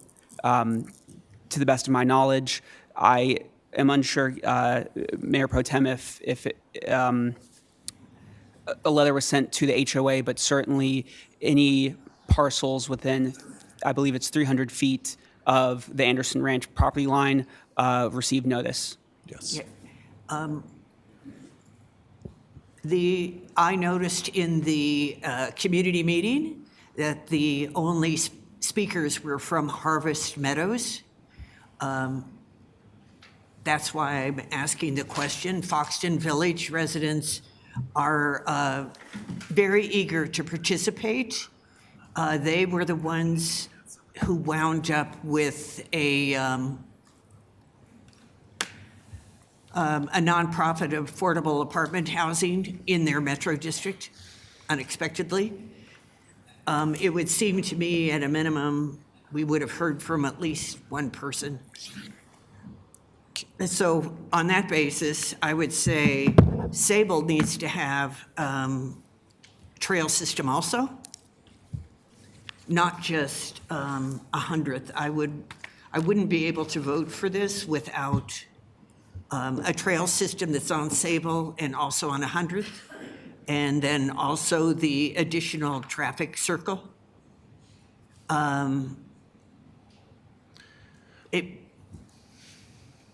People are going to go out and go down Sable. So when is 96 between between Chambers and Highway 2 being widened?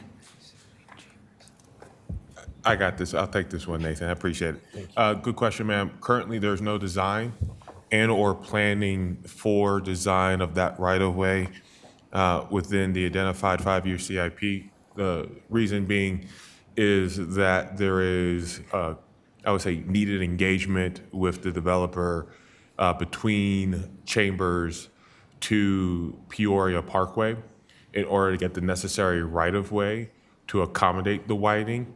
There may also have to be additional engagement with the refuge on the south side of 96, no differently than what we have done for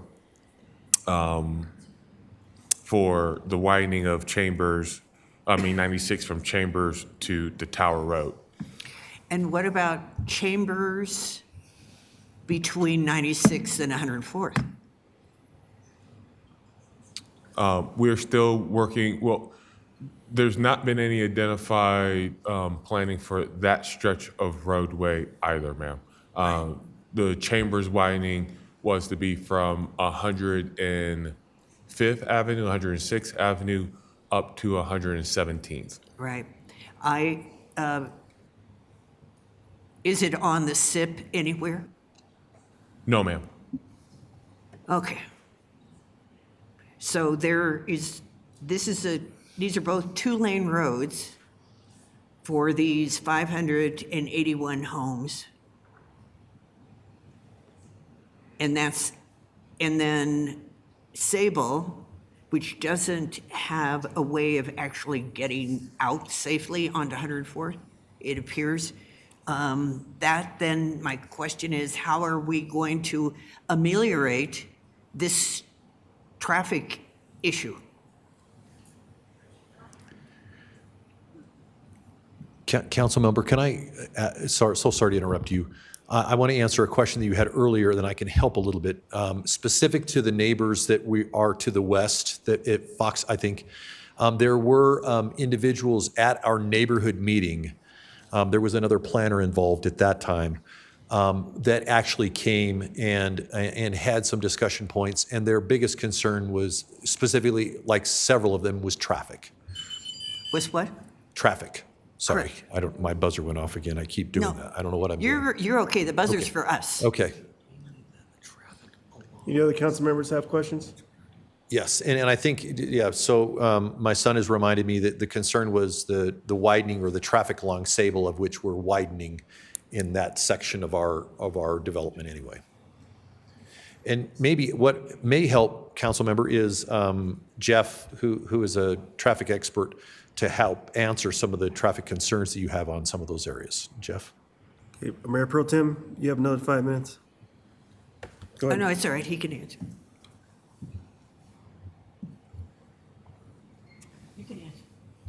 Okay, as far as Chambers Road, the anticipated average daily traffic volume with build-out is 8,300.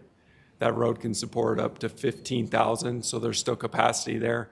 And as alluded to previously, they're putting in auxiliary turn lanes and signal control that increases the capacity along that roadway. So we are showing acceptable level of service at each studied intersection along the Chambers Road corridor.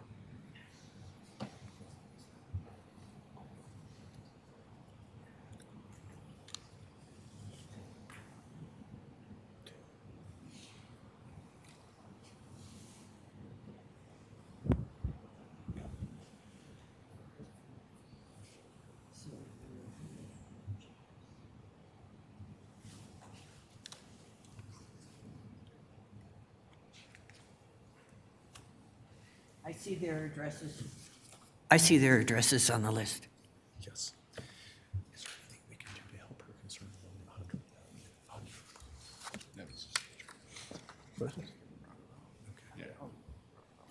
Okay, Mayor Pro Tem Noble? So would this be the point at which we would make additions or changes to the PUD?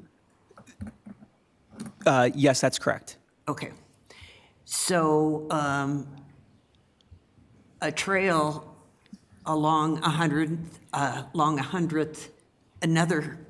trail along 100th Avenue by Harvest Meadows, in that strip of Harvest Meadows, and then a traffic circle.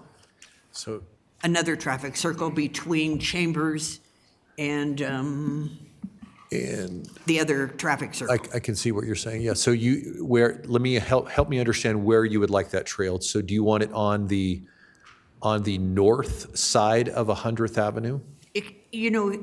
Because that is an area that I don't know if we control. Right. So I'm not asking for you to put your trail on Harvest Meadows side. Okay. But to put a trail along 100th on your side. Okay. And then another traffic circle. There is another area in this region that has traffic circles, Heartland, which meets Chambers, has many traffic circles to slow traffic. Yeah, and that's why we've done it for traffic calming measures. Right. That's a good, Jeff, could we fit, what are your thoughts on being able to fit another one, let's say midway through on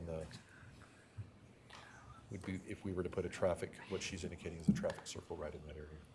Yeah, I would do equal distance between the existing, or the other proposed traffic circle and Chambers. I wouldn't put it at the first intersection west of Chambers, because the signal control going in at Chambers and having a little bit more additional separation because of the deflection islands and the storage lanes. So, yes, just not the first intersection.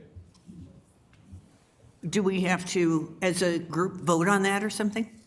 Yes, ma'am. You will have to make a motion on that for it to be included, given that they've talked about inclusion.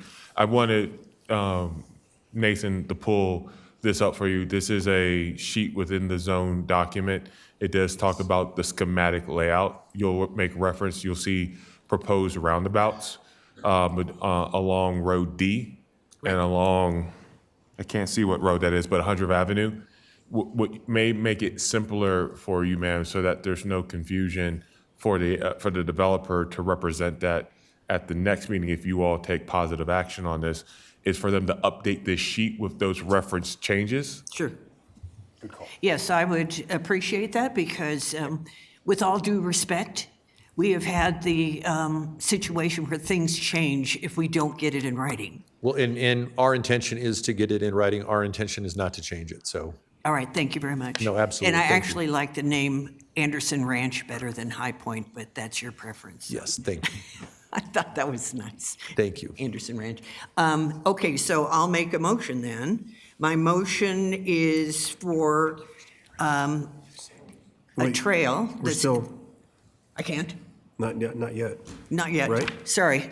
A city attorney? City attorney? You're in discussion. Is there anyone in the queue that wants to speak? I'm gonna ask, but no. Yes, there is. Yes, there is. Hold that motion. Councilmember Douglas. Thank you. And City Attorney, would this be the proper place to ask about additional signals being put in? So it's appropriate to ask questions about additions or conditions to be included in the PUD zone document. I don't know if traffic signals are something that are usually contemplated or recorded in the PUD zone document. I look to CD for that answer. Thank you.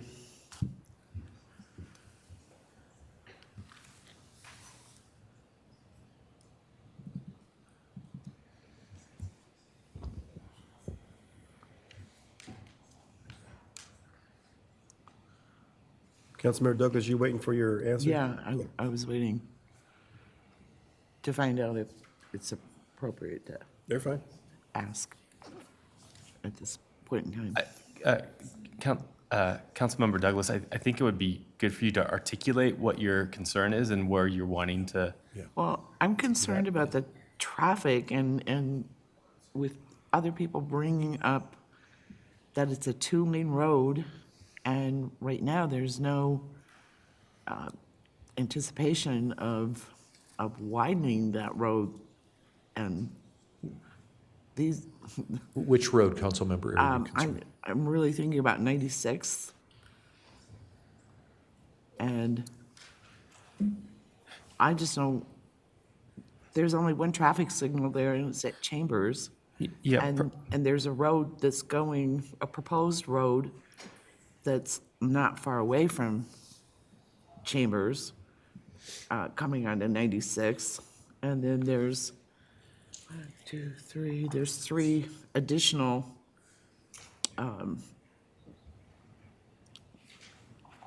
exits, or whatever you want to call them, onto 96, or entrances into the proposed PUD.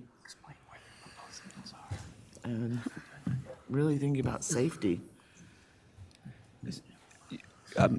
Councilmember Douglas, if I may, on my screen where my cursor is, that's actually East 98th Avenue. And to the south is a fairly large vacant property. I believe it's called Reunion Ridge. And yeah, you can actually see it right here on my screen.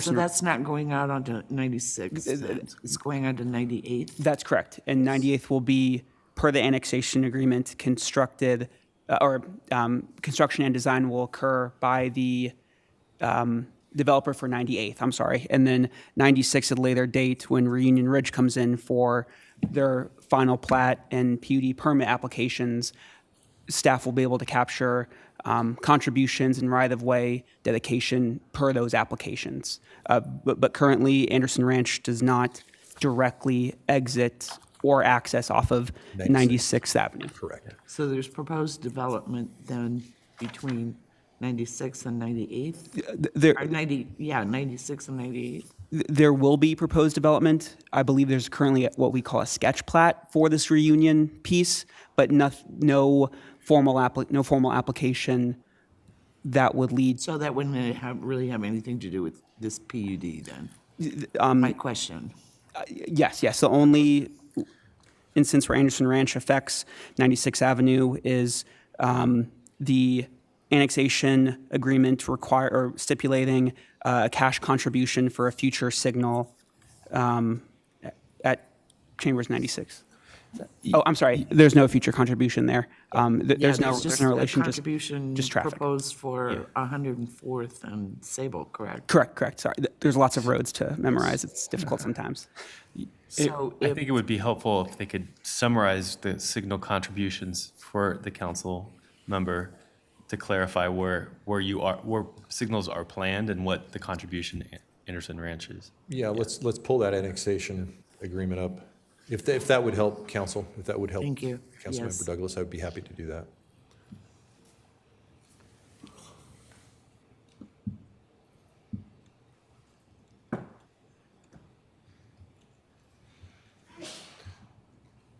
So under 3.4, yes, bless you. Future traffic signal on 104th and Sable Boulevard, as we've talked about. Cash contributions, that's my timing again, of 200,000 fine. off of 100th Avenue in Chambers. The design and construction of east of a half section of, which is 64 feet of the roadway Sable Boulevard, 98th Avenue and 99th that we're providing. Et cetera, you can see that. And then ultimately a cash contribution specific to the construction of a pond at in the Henderson Creek alternative analysis.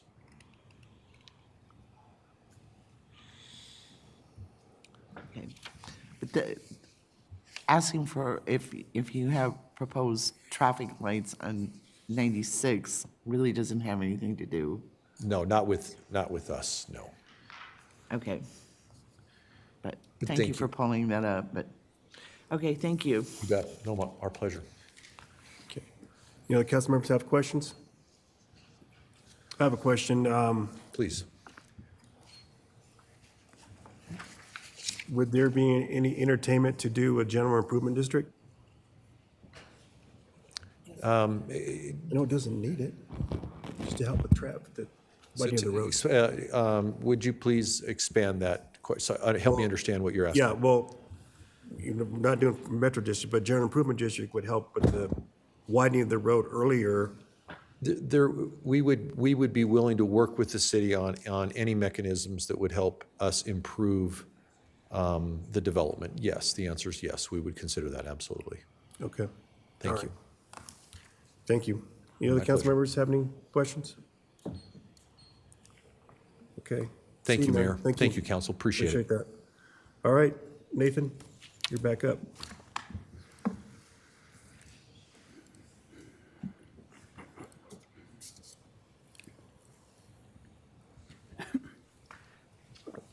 So because the property received approval for annexation, a zone district is now required. Zoning dictates the allowed land uses and bulk standards such as setbacks, lot sizes, and building height. Tonight, with this particular ordinance, City Council will be deciding if the proposed zoning and associated standards for how the property can develop and be used meets the PUD zone district approval criteria and zoning of newly annexed land approval criteria. So as mentioned earlier, the property is located at the northwest corner of Chambers Road and East 98th Avenue. Surrounding zoning is R1, PUD with residential land uses or planning areas, and agricultural to the north. So specifically, the applicant, Anderson Corporate Trust, is requesting approval of an annexation zone change from Adams County Agricultural 3, or A3, to Commerce City Plan Unit Development, or PUD, for the approximately 121-acre site. There are two concurrent cases, the annexation, which you all just heard and voted on, as well as the NIGID inclusion district. So within the comprehensive plan, future land use plan, the property is designated as residential medium and public state. Again, residential medium designation lists related zoning of R1, R2, or PUD, and primary uses include single-family detached residences, single-family attached residence, some townhomes, and patio homes, as well as secondary uses including schools and open space. The public state designation, shown where my cursor is at, lists primary uses as public parks and schools. Again, the 2045 comprehensive plan, while it does not go into effect until Friday, November 1st, staff has included a full analysis within the zone change staff report for your reference and review. The subject property is within the Northern Neighborhoods character area, in which single-family attached, single-family detached, townhomes, and parks and open space are listed as primary land uses. This area was taken August 20th of this year. The property outlined in red is used for agricultural purposes, with the ranch home surrounded by existing subdivisions, other similar ranch-style homes and properties, as well as vacant properties. The following photos were taken June 12th of this year. This is a view from Sable Boulevard, adjacent to Foxen Village, facing east. And this is a view from Chambers Road, facing west toward the existing ranch home.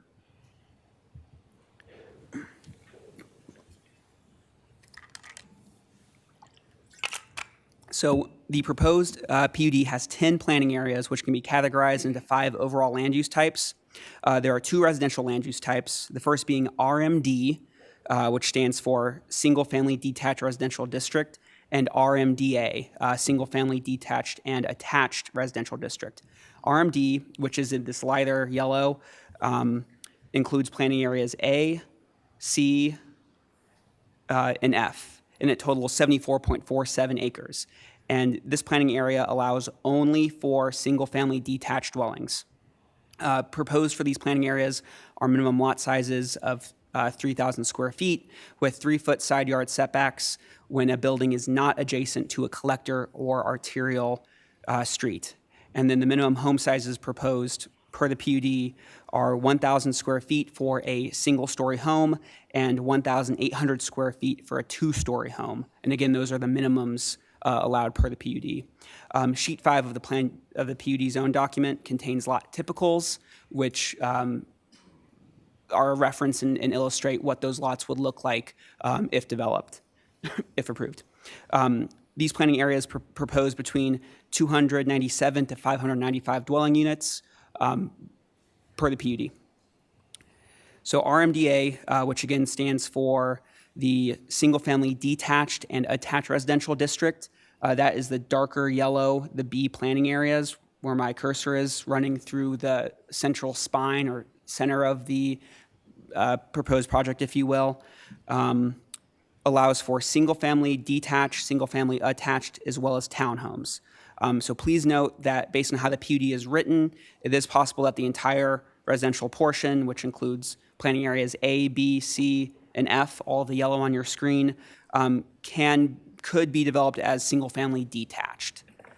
So proposed for these planning areas are minimum lot sizes of 1,250 square feet for townhomes and 2,000 square feet for single-family detached, period. And then the home sizes minimum proposed are 850 square feet for single-story homes and 1,300 square feet for 2-story homes. These planning areas propose between 114 to 306 dwelling units. And again, staff can pull up the PUD sheet 5 with the lot typicals as well as the actual land use table for reference and consideration.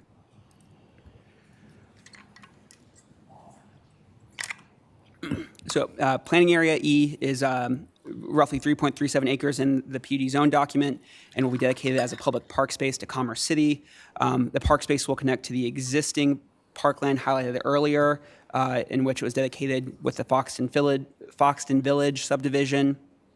And then at a later date, additional park space is planned for dedication in this general area where my cursor is.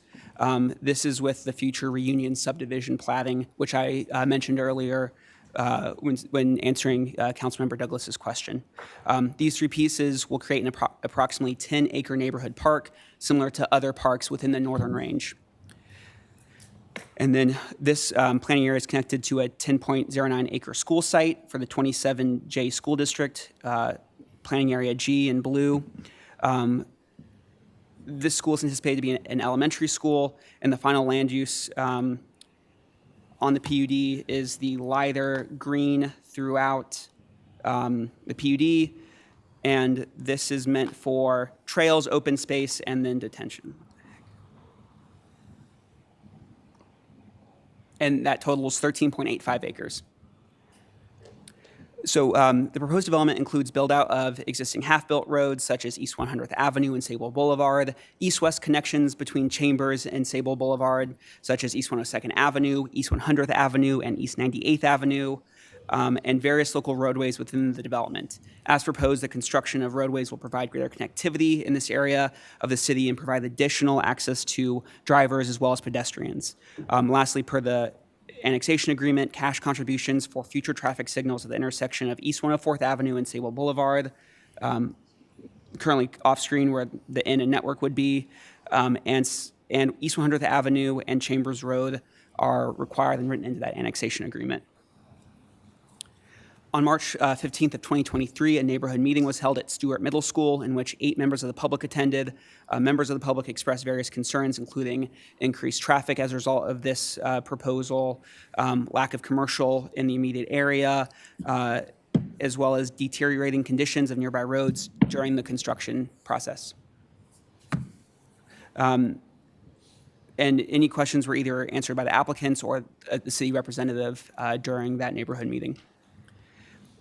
So this case was first heard at the July 2nd Planning Commission. Members of the public expressed concerns regarding, again, increased traffic, connectivity, potential of increased crime because of the proposed development, the amount of proposed housing, construction traffic, and pedestrian access across Chambers Road.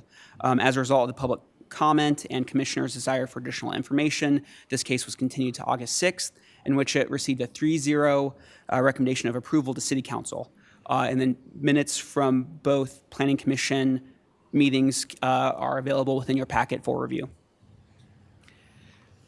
So as of 6 p.m. today, staff has received 6 written letters from the public. Concerns from the public included connections between the existing neighborhoods and proposed project, concerns over increased crime as a result of development, that the proposal was too dense and had the potential of too many people coming to the area, lack of commercial and public uses in the area, and pedestrian safety with increased traffic. So the proposed annexation zone change was reviewed by all relevant DRT agencies, development review team agencies such as planning, engineering, parks, recreation, and golf, 27J School District, Public Works, the Water District, and the Fire District. Staff has found that the application meets the approval criteria for zoning of newly annexed land from section 21-3350.2 of the Land Development Code, as well as the PUD zone district approval criteria from section 21-3251.3. Analysis of both approval criteria can be found within your the staff reports, as well as staff can pull them up onto the screen.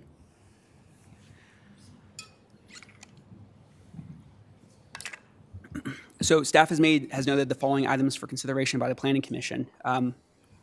Annexation zoning allows the site to develop as a residential neighborhood. You can finish. Go ahead. Okay, sorry. Compatible with the comprehensive plan and surrounding uses. The proposed PUD includes 10.09 acres for a school site within the 27J School District, which will be an elementary school, as well as a 3.37 acre dedication for a public park site, which will be a part of a larger, roughly 10-acre neighborhood park. Development of the property will create roadway connections between Chambers and Sable Boulevard, which creates greater overall connectivity for vehicular users, pedestrians, and emergency services. The proposed PUD includes over 18% of private parks, open space, and trails, which exceeds the 3% minimum requirement from the LDC. The gross density proposed meets the intent of the residential medium designation within the future land use plan. The entire site may develop as single-family detached residential. And lastly, no architectural design standards are proposed, and the PUD zone document defers to the Land Development Code for architecture. Thank you so much for your time. Staff is happy to answer any questions. Okay, Councilmember Kim. Thank you, Ms. Chavez, for all the for the brief, and to the developers as well for their compliance as well. A couple of questions I have is the soil. Soil, I'm looking at the report regarding soil. Just in layman's terms, with regards to the soil, is there compaction testing that's going to occur? Has it occurred, or? Councilmember Kim, the document you're referring to, is that the drainage study or traffic study? I think it's part of the drainage. Oh, wait a minute, hang on. This is and I looked at this earlier today too. This is under the preliminary drainage study, correct? So staff will actually defer to the applicant to answer that question. So was there a compaction testing? Will that be done to ensure that the quality of the soil that's there, that when you're building upon, that there's not going to be any issues? Absolutely, yes. There will be? There will be, yes. Okay.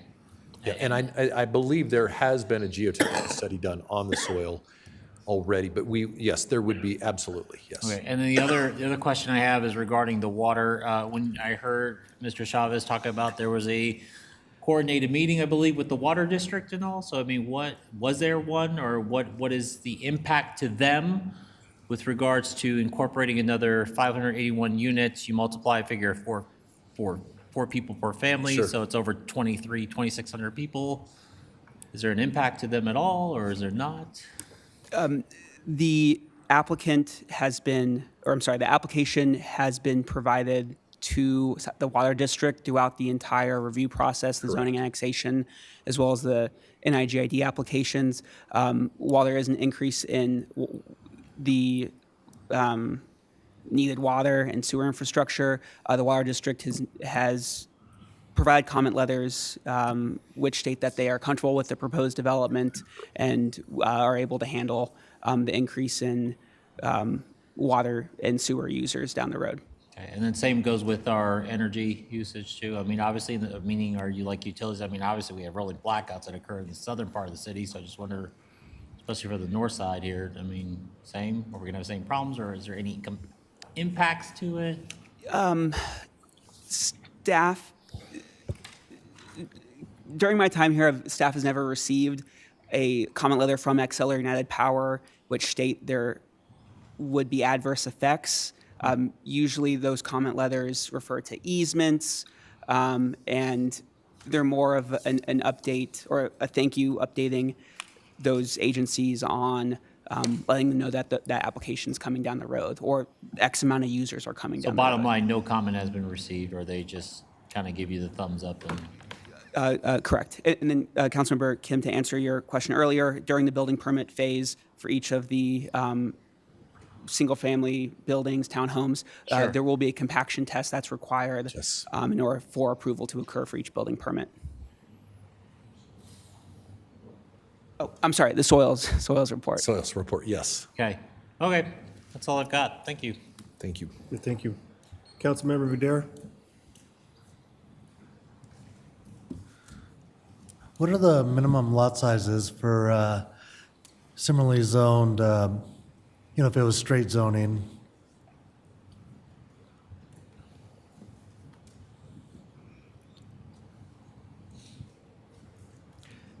So for an R1 zoning district, which primarily allows single-family detached, the minimum lot area is 7,000 square feet, and then 8,000 square feet for a corner lot. And then for the R2 zoning district, which allows for duplexes, single-family attached, the minimum lot size is 4,000 square feet per unit on a piece of property. So 8,000 if there is no common wall subdivision, and then 4,000 if there is a common wall subdivision. So 4,000 per unit. And then for a townhome, the R4 zoning district, the minimum lot area is 2,000 square feet. Okay, so some of these are significantly smaller in the PUD than would normally be allowed. For the townhomes, No, I don't think. The answer, I mean, for the single family, yes, they would be smaller. Some of them would be. And same question for home sizes. What's the minimum home size for straight zoning? for R4, which allows for townhomes, the minimum floor area is 1,080 square feet. Proposed within the PUD, the minimum home size is 850 or 1,300. For R1 single family, the single family detached, the LDC has a minimum gross floor area of 1,080 square feet for a single story and 1,600 for a two-story. And then the proposed PUD stipulates a 1,000 square feet for a single story and 1,800 for a two-story. And then R2 is 2,160 for single, and then I'm sorry, 1,080 square feet per dwelling unit for an R2, which is a duplex, typically. Okay, and then what is the minimum parking for this PUD?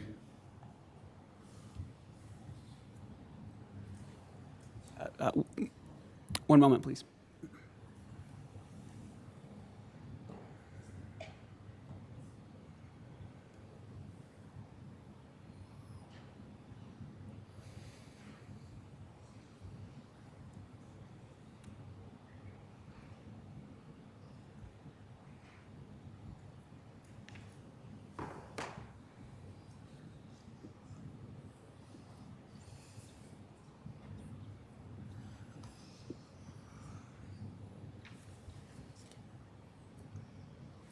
There is no minimum parking requirement, and in that instance, the parking requirements would defer back to the Land Development Code. Yes, yeah. That's correct. So what can they park right now, I guess, as designed?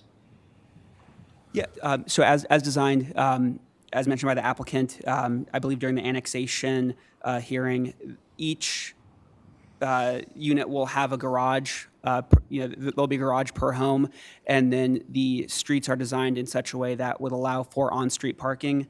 And I'm staff's pulling up the PUD currently, which has the street typicals, and on sheet 6 in this document has the cross sections of streets which dictate what the streets will be built out as during the final platting, as well as PUD development permit phase. So are these 2-car garages on the? Yes, minimum of 2-car garage, yes. Okay, because they have no on-street parking for the multifamily, right? No. Okay. I'm sorry, Councilmember, can you please repeat that? I just asked whether the multifamily had on-street parking, which since they're rear-loaded, they'd. Yeah, it was, no. Yeah. Thank you. Any other council members have questions? Mayor Pro Tem Noble? Thank you. Following up on that line of questioning, how much of an upzoning is this on units per acre?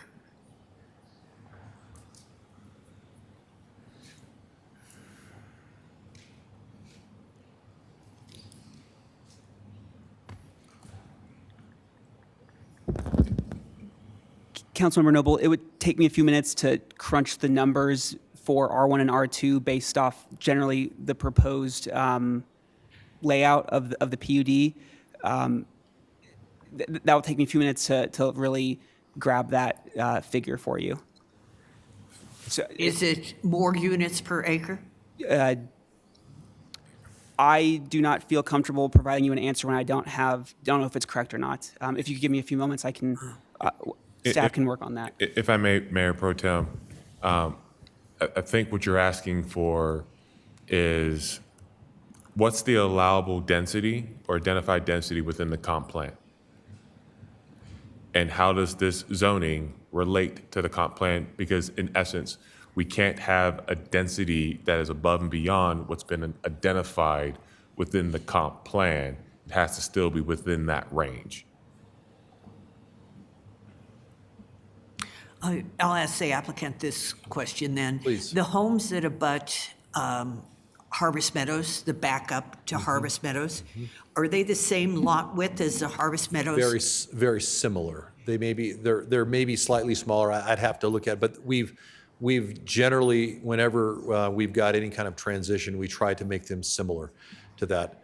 So again, the part of the answer to your question, I think we're within the medium density which was allowed in this area specifically. So, and I know that we have not tried to maximize the number of units. We've simply put what we think makes the most sense. And also specific to the size of lots, yes, they are smaller than some of the standard densities, and that is how I've indicated earlier, how we get to some sense of affordability. There was a comment, she didn't actually make a public comment, but I heard a comment from someone that was here that indicated that, you know, she wanted, this is a place that she would like to live. And so again, part of what we're trying to do is we're trying to provide an environment not only that's safe, but also is affordable in a range where families can live there, versus if all of these are 8 and 10 and 15,000 square foot lots, it makes it very, very difficult.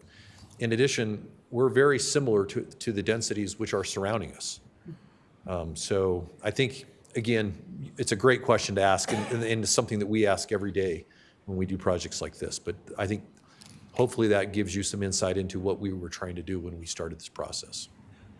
And Nathan, is the distance between the homes, the 6-foot distance, is that what is typical in Commerce City now? Is that what our land use code says our land development code says, or is this different for this PUD? Is it narrower for the PUD? The proposed setbacks generally in this PUD are smaller than what the land development code would allow. The R1 zoning district stipulates a minimum side yard setback of 5 feet. So really, the proposed PUD is just 2 feet less. And it's staff's understanding that the request for these smaller setbacks helps with density, and early on, that was one of the applicant's selling points, was increased density through the PUD. There's a difference between 6 feet between homes and 10 feet between homes, so, and it does have to do with Harvest Meadows view shed. That does affect them if your homes are tighter together, even if they're single family. Okay, thank you. Councilwoman Noble, I have an update on your previous question. Currently, as proposed for the lowest dwelling units per acre overall for the PUD, and this is net density, which does not take into consideration the land dedication and the future right-of-way. It's approximately 5.4 dwelling units per acre. R1 would typically allow 6.2 dwelling units per acre. R2 is about 10.89, and R4 is 21.78. If staff looks at the high end of the allowable dwelling units per acre for the PUD, sans right-of-way and dedication, that looks at about 12.14 dwelling units per acre.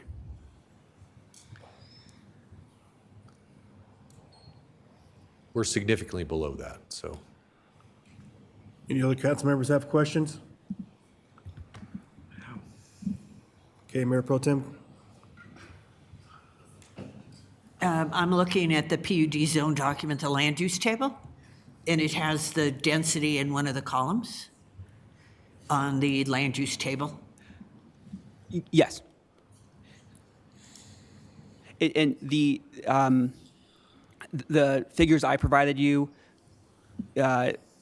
took into account the overall plan unit development, not just those specific planning areas, as well as how staff would calculate density once the park and school site and right-of-way are dedicated to the city and 27J school district. Okay, so bottom line is denser. No? Higher density.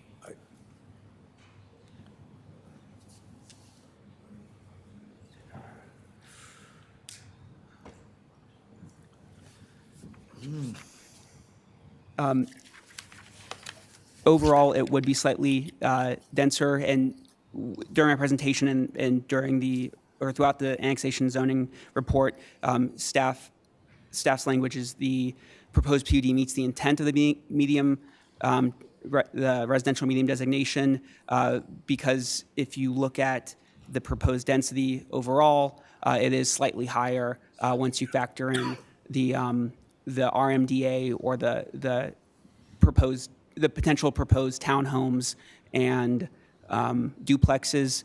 And again, it's important to note that while those could be built, duplexes and townhomes, it's very well possible that single-family detached could also be built in that place. The PUD does allow for single-family detached throughout the whole PUD, minus right-of-way, park space, and the 27J and PRG dedication sites. The elevations in the presentation from the applicant were cute homes, if you will. Is there any way, does the PUD have anything to do with the elevations so that they're not boxes? Are we sure they'll look like this? Currently, staff would defer to the land development code for all architectural guidelines. During review and negotiations with the applicant for architecture, it was decided by the applicant that they no longer wanted to pursue design guidelines for this particular PUD. What does that mean? Initially, staff's comment was to incorporate design guidelines for architecture, and then at a later date, the applicants made the determination, and certainly Dave can speak for himself and the applicants once I've done speaking. But the decision was made by the applicants that they no longer wanted to pursue architectural design guidelines with this PUD. Okay. Then what was behind your decision to not include design guidelines? I think our initial thought process was to provide some flexibility. You know, a lot of the designs change. This process has taken a little longer than we had ultimately expected, and so I'm actually kind of glad we didn't at that point. Would we be willing to provide some? Absolutely. I mean, I think we were willing to provide elevations which would show the types of homes that we're looking to build. And so, but to answer your question, yes, I think if that was a condition, if that was important to mayor and council, then yes, the answer would be we would be happy to work through that. So. Yes, and I think there isn't any design standards. I think we would follow the design standards specific to the city has. One other point that I would like to make that I forgot to address, and that is, and I'm specific to, yes, we might, I don't know actually after listening to Nathan, I'm not sure if we really are a lot more dense than we could have with general density. But part of the reason that we're getting some smaller lots in density is because we're providing some open space and trails and things which I think increase the value, and that is what a PUD is for, right?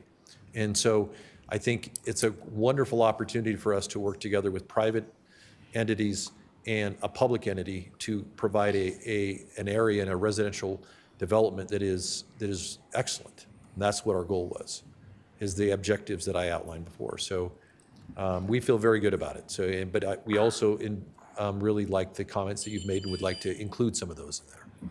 Thank you. Councilmember Ford? Thank you. You know, sitting here listening to this hearing, the one thing that concerns me, especially because this is not because I'm concerned about the density, but it is denser than what our standard just residential zoning application would be, is that every subdivision in Commerce City where there is an elementary school, there's parking issues. It was brought up a little bit earlier, but the school districts do not have to abide by the city's parking requirements because their jurisdiction is under the state authority, not under our authority. Sure. And so with this being denser, over the years, once these developments start getting developed out, people want to take their kids to school, they want to drop their kids off, they want to pick them up when school's out, and it has created severe problems in several of our neighborhoods, including the neighborhood that I'm in. I mean, I can't tell you a single neighborhood where we have an elementary school that we haven't had this problem. I don't know how we address it with the school district. I mean, they want to use the entire footprint the way they want to use it. We can't force them to put in additional parking. However, we do have an obligation to try to, us along with you as the developer, have an obligation to the residents that will be buying homes in that area and not having 20 cars parked in front of their house where they have to park around the block when they come home from work. So I don't know how you get to that, but I would hope that you would work closely with the School District 27J to identify parking issues prior to the school and the development being finished so that future residents are not plagued with this horrible problem of traffic at a dead standstill trying to pick up their kids in your neighborhood. Yep.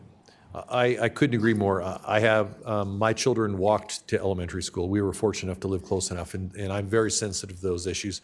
And absolutely, we will work closely with the school district as well as the city staff to make certain that we're providing a safe environment, which is what we've tried to do from the very beginning. But thank you for that. I really appreciate that. That's important.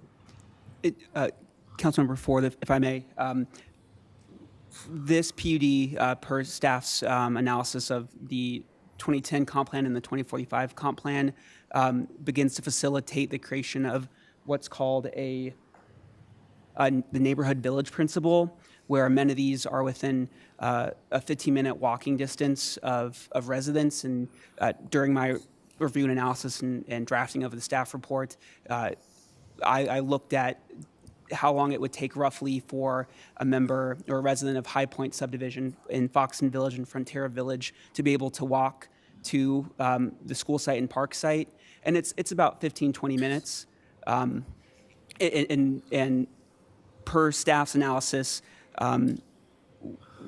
one of the goals is to, with how this PUD is designed and the connectivity and the trails, is to facilitate and increase pedestrian connectivity. And yeah.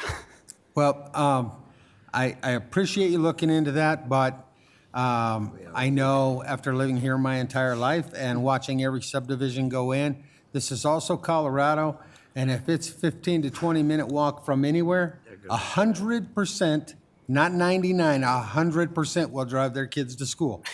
And that there is where the problem lies, especially with school violence, everything else. It has played a huge negative impact on every subdivision in our community. This council has dealt with it multiple times, and it's frustrating because we are at a disadvantage because we cannot force the school district to put in enough parking, and they don't put in enough parking, and therefore the residents suffer. I just want to make sure everybody here at the time that we're considering the PUD, that everybody's aware of that and is going to try to do their best to work collaboratively with all the agencies to try to reduce that negative impact as much as possible. Thank you, Councilmember. I respect that. Those are important. Councilmember Douglas? So I want to clarify a question that was asked earlier to make sure that I got it right. There's only 6 feet in between these proposed single family? Is that correct? That is correct. That's the minimum. That does not, I mean, that is the very minimum. That's the minimum, okay. So it seems like your project is based on higher density in order for it to be successful. Is that correct? The project is focused on a density that I believe makes this development economically feasible for homeowners as well as for the city and for the developer. So it is, the answer to your question is that can we provide larger lots? Yes. Is that what, I think that would be a question that for the council and for the mayor, what does the city want in this area? If you want, half-acre lots, that versus, so again, we're trying to provide some form of a balance. And can we alter the side setbacks? Yes, those can be. I think part of the challenge that we had is, if I recollect, when the impact fees were adjusted, there was a requirement for single-family detached for fire suppression. Is that correct? I'm sorry, I missed the question. So the question is that I believe that at the time at which the impact fees were altered, there was also a requirement for, based on some concerns for fire, that they required single-family detached required fire suppression. Is that correct? Our current building code requires some fire suppression on certain types of single-family homes, yes. Okay. Yeah. And I think that was the thought process, is that many times, I think the thought is that we could, if there is fire suppression required on the single-family detached, that would allow us to, because usually it's the distance between buildings you're trying to create concerns for fire. So that does not mean that they are going to all be 6 feet. That simply means that that is the minimum, if that makes any sense. Thank you for answering my question. You bet. No, you're welcome. Any other council members have questions? Okay, I had a question here. This deals with slope, off-site tributary runoff that's behind Harvest Meadows. On the grading, it's a B grading, so the B grading would be going away from the property, of course. Correct. And one reason why I bring this up is there was a development that's close to non-potable system, and it put pressure, that site put pressure and caused swelling and water to flow back into the backyard. So my question is, the way this is designed will not have an effect on Harvest Meadows as far as drainage. That is, yeah, it will be designed in a way that will try to mitigate any negative impacts on any of the other developments, correct? Okay. And then as far as, based on your pro forma, if you did match your homes that are backed up to Harvest Meadows, so they are like lots, just to make sure, because that's another thing too, you look out the window and already, Yeah. you got a split, right? Now you got a lot between your lot, so they offset. And I think that's some of the problems Harvest Meadows people have is if those homes were matched up lot-wise, I think that would be a better aesthetics for them. Agreed, and specific to that, where we have an adjoining specific to the Harvest Meadows, if that helped the council, we would be willing to match those lot dimensions to that. That is, yes. Okay, and then, since this is a PUD zone district, so under PUD, you're gonna have a lot of allowables. Now, is there gonna be any homes that have vinyl siding? No, not that I'm aware of. The vinyl siding is so, most of the time now, we're not even putting any stucco on anything anymore. It's all, the actual materials are much newer now and much more substantial. So hardy board siding, brick, Yes, stone? yes, Okay. All right, absolutely. that's all Great I have. question. Anybody- Thank you. Anybody else have any more questions? Okay.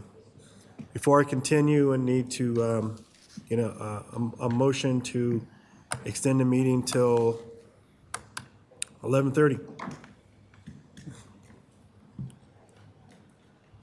Mayor Pro Tem? So moved. Okay. Councilmember Douglas? I'll second that. All right. The first and second to extend the meeting till 11:30?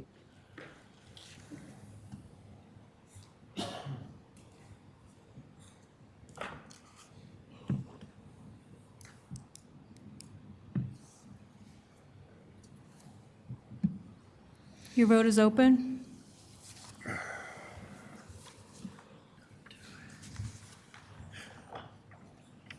Councilmember Chacon, how do you vote? Yes. Thank you.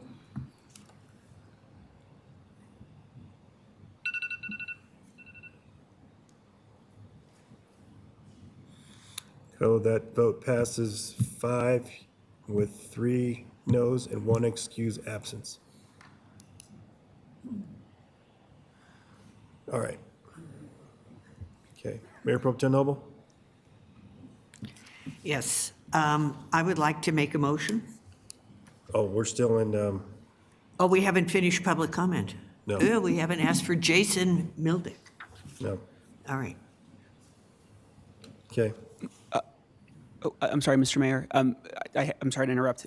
For your comment regarding the architectural standards and the siding, staff recommends including that as a condition of approval or requesting the applicant to add that as a note with a new land development code looking for adoption in the future. Staff can't make any promises on the materials proposed unless it's actually written within the PUD zone document. And I personally am not privy to the new proposed land development code. So I would recommend looking to add that as a note, or asking the applicant to add that as a note or a condition of approval for this item. Okay, thank you. All right, now we'll invite the public to provide testimony as the city clerk. Is anyone signed up online or in this? No, Mayor, we don't have anybody sign up for this item. Okay. All right, does the applicant wish to make a rebuttal? No rebuttal. Okay. We'll now close the hearing. Need a motions in a second to introduce Z-973-21-24 by council seated. Councilmember, Mayor Pro Tem Noble? Yes, and I wanted to ask a question first. I see on our materials that someone was registered to speak, a Jason Malinik. He was not on the Zoom. Okay. So he didn't make it. All righty. Then I will move ahead. Are you ready for a motion now? Yep. All righty. I would like to make a motion to approve ordinance Z-973-21-24 on first reading with the following conditions to modify the PUD zone document to show, number one, add a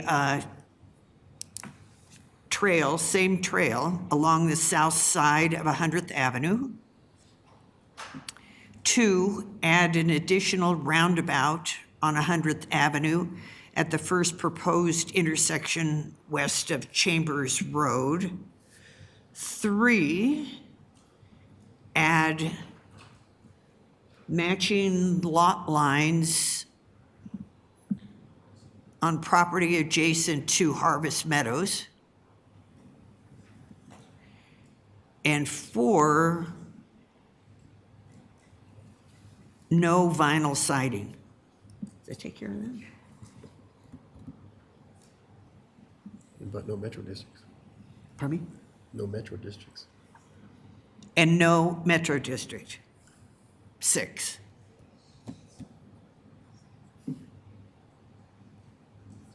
Or is that 5? 5. That's 5. Oh, sorry, can you clarify number 2? No, is it add a roundabout, where? Add an additional roundabout on 100th Avenue at the first proposed intersection west of Chambers Road.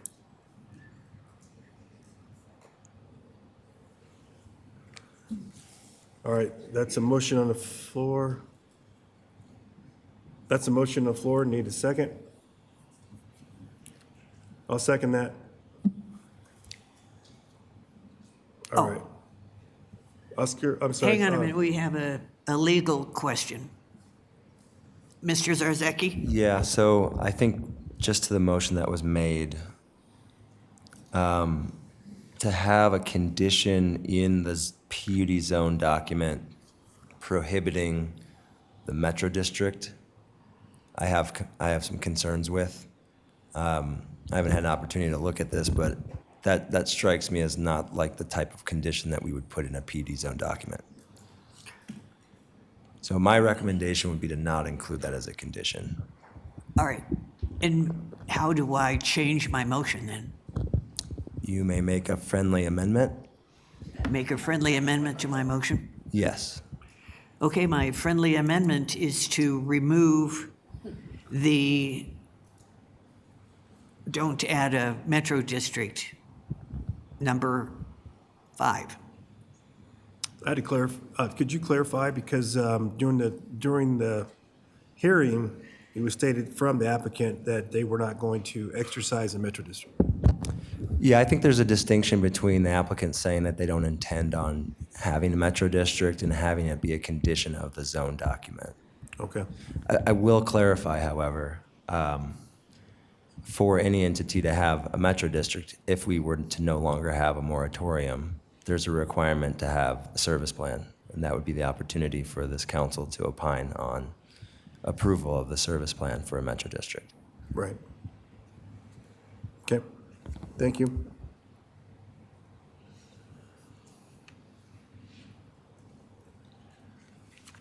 Councilmember Madera? So I don't support having the trail on the north side, and there's a couple of reasons for that. The first being that that's one of the major thoroughfares into the community with a couple of roundabouts, and roundabouts are terrible places to have crosswalks because there's no stop at that action. So if you look at the design, how they have it, the crosswalks cross at a middle of the street away from the main thoroughfares. And the reason for that is there's less traffic there and, less risks, safety risks. And the second reason I wouldn't support that is this is a dense community, and not having that designed in there already could make it more dense. And, we talked about the parking issues that are already present. So if you start making the streets smaller to add that parkway there, now you're just compounding the issue, by trying to add an amenity in a location that it wasn't designed for. So those are my concerns with that trail system on the north side. Okay. Any other council members' discussion? Pardon me? That was the second. Mayor Pro Tem Noble?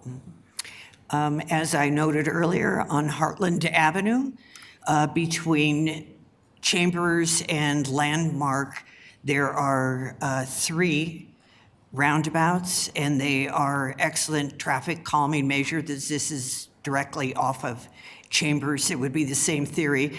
It also, I think, dovetails quite nicely with Councilmember Ford's comments about the school, so that people aren't using 100th as a straightaway to get to the school, which would be going directly past the folks on 100th who live in Harvest Meadows. And in addition, I think it will be lovely to have a trail along 100th on the south side as a welcoming and a buffer between the 2 neighborhoods. So I'll leave that in the motion. Councilmember Kim? I live right off of Heartland and Chambers in that roundabout there. I'll tell you right now, when I walk my dog, there are several times I just wonder about my life because I do have vehicles that do go by that really fast, end up going around that roundabout because that roundabout, honestly, it's worthless. Whereas since we're in the discussion point too, I think my major concern about this entire ordeal is the fact that I get the fact there's development that's going to occur, and I understand that's where you want to get to, but I want to ensure that I think primarily that we take care of the roads, the transportation, everything that's around it, surrounding it before you start building. I don't want to put the cart before the horse, if that makes sense. You build out those houses first, and then you decide then later on with the city, agreement from the city as well, to expand on Chambers, expand on Sables and whatnot. I think that's where I wonder about the safety concerns that I have, and to ensure that we are actually, to the maximum extent feasible, mitigating any potential significant or adverse impacts. That's my concern, but that's all I've got. Thank you. Thank you. Councilmember Chacon? I get concerned about how we give access to anything other than cars. Is there any access to public transit in this space? Multimodal? We have a lot of kids on ATVs that are going to be going on these spaces as well. How are we looking at that? And then how are there other traffic calming measures? Is there a lighted crosswalk? Is there bridges? Is there other ways that we can still try to salvage certain spaces? Because I do see the importance of having some type of just a multimodal corridor other than traffic always through there to walk on the northern part of 100th. But as I mentioned earlier, that every single parent takes, I completely agree with that. Every single parent does take their kid to school. And that traffic is going to be fluctuating at specific times in the day. So how can we look at traffic calming measures to help in that space if we're truly trying to make this a walkable space? Thank you. Mayor Pro Tem Noble? Thank you. City Manager Rogers, I appreciate what Councilmember Kim said, because we know that Chambers between 96th and 104th isn't even on the SIP list, and the SIP list is 4 pages. The spreadsheet is 4 pages, and it's not on the list as a 4-lane road. And Horizon is the identifier for 96 between Chambers and Tower. I'm sorry, not Chambers and Tower, my apologies. Chambers and Highway 2. How do cities approve projects when they don't have roads to accommodate the traffic that the project will generate or add? Great question, ma'am, and it really is one. I think the first piece that we always have to evaluate is what is the data driving to? So that traffic study is looking at the ambient or the background levels, as well as then your background levels plus your proposed project. So it's looking at all of the various access points that are going to be leveraging the both local and regional network. And in that, an analysis is ran to determine what that data is driving to, whether there needs to be a right-of-way dedication, if there needs to be improvements above and beyond that dedication, such as your construction of left, right turn lanes, contributions towards traffic signals, potential, once again, construction of an adjacent half section of roadway based on the full condition of it. And part of that goes back to the sense of what can we attribute the impact to that development. And if that impact is being satisfied by the improvements that they're presenting that addresses their traffic in addition to what's already existing, the responsibility then becomes one of the local municipality as part of its planning for future improvements and identifying funding sources in order to advance that. That's where the impact fees come into play, is that when looking at the regional network and the traffic analyses that we will conduct when that would be necessary to go from a 2-lane to a 4-lane or a 2-lane to a 6-lane or whatever that might be, is when we then start to plan towards that improvement. So getting back, not getting back to you, but trying to close the loop on your question, ma'am, is you have to look at it based off of what the proposal you have before you. If it's not creating a level of service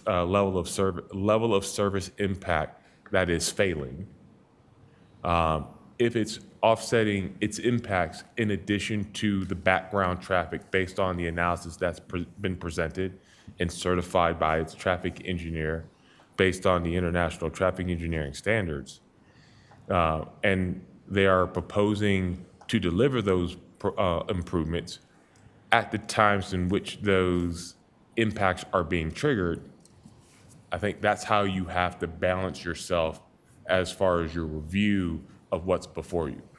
That's not to say that the city has to identify its own initiative based on the regional context of 96th Avenue, Chambers Road, amongst that section of 96 to 104th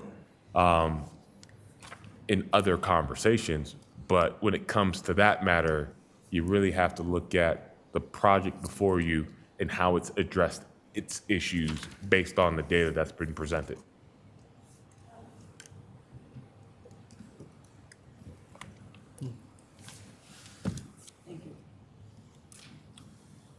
Councilmember Teeter.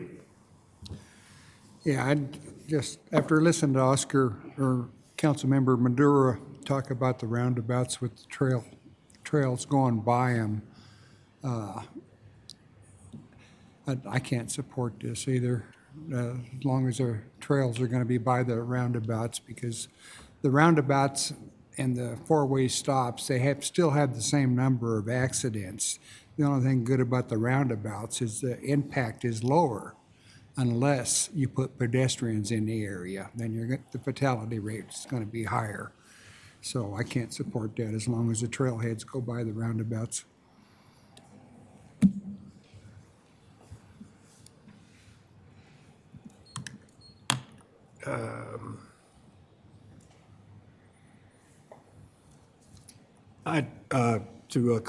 To clarify, just looking at this here and knowing how Chambers Road is the makeup right now as you drive down to single lanes, and if they're responsible to add another lane in, so are we looking at a road that's going to have 3 lanes, two going southbound and 1 going northbound? Because if you look at the setback from the road, it's pretty big, you know. Another one of those jogging to the left, right thing as we have coming from 120th and Chambers, and you're going south. If the traffic study concluded they need to have an additional lane based off of southbound traffic, northbound traffic, and/or additional turning lane Point of action. information, isn't the public hearing closed? Should we be taking additional testimony? No, not testifying, but it's just this is discussion. I didn't interpret the question to be testimony. I think it was a question to the city manager. Right, because we're talking about the roundabouts and all that. I mean, I just want to make sure that, just looking at this, it's just, because we talked about these lanes and everything, and then addition of roundabouts, trails, I'm looking at on Chambers, just to clarify. Said, may have to make a motion on something, so. So the identification of a roundabout, I think that is a distinction with a difference between looking at traffic movement patterns. So when you think about adding turning lanes, when you think about adding northbound, southbound lanes to existing roadways, that's to help move traffic, move people, point A to point B, whereas your traffic calming is trying to address a potential or specific issue as it relates to conflicts between pedestrians and vehicles, and to try to slow those in a fashion and a motion. So one's going to be governed under a different set of standards versus the traffic study, where it's looking at that analysis of your peak day, your average daily trips, and your level of service. So in that sense, if the traffic study had a recommendation as to additional improvements beyond and what's been captured as part of the annexation agreement and so forth, then yes, they would be responsible because the impact is related to the amount of development that their project would have over time, and they have to address that. Okay. What gets tricky is when you want to apply an additional standard that does not have the rough proportionality or a rational nexus to their development, hence widening Chambers along its frontage. If there's no rational nexus for why they need to do that because they don't have the impact, then you have to apply the rough proportionality test to what is their impact along that stretch and have to hold them to that. Okay, all right. Thank you. Any council members discussion?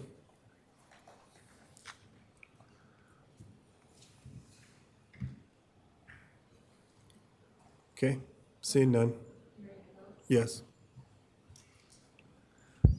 Ordinance Z-973-21-24, an ordinance amending the zoning ordinance and zoning map of the City of Commerce City, Colorado by zoning the property annexed as the Anderson Ranch annexation from agricultural -3 district to a PUD zone district and approving a PUD zone document. Your vote is open.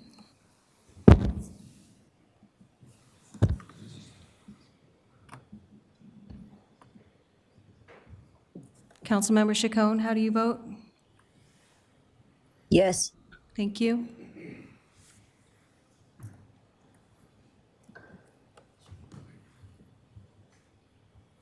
Okay, that passes 5 with 3 noes and 1 absence. Excuse absence. All right. Okay. Thank you. See you next month.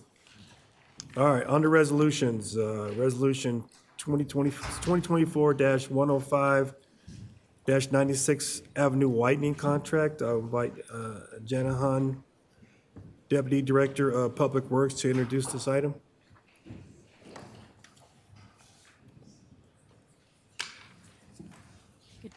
Good evening, Mayor, Mayor Pro Tem, and City Council.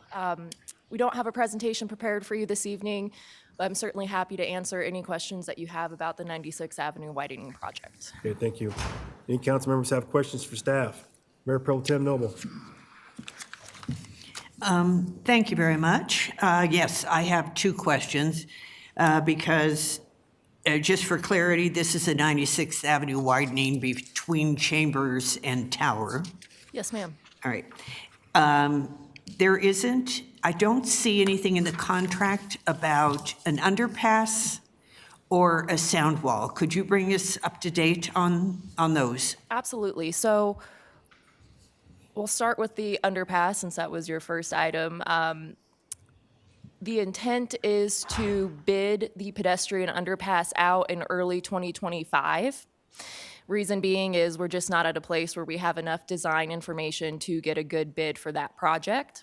And so the contractor so JHL, the contractor that we want to award the rest of this project to, is absolutely welcome and expected to bid on that pedestrian underpass. We just need some more time to work with the school at 27J High School site to figure out what the alignment of the pedestrian underpass needs to look like.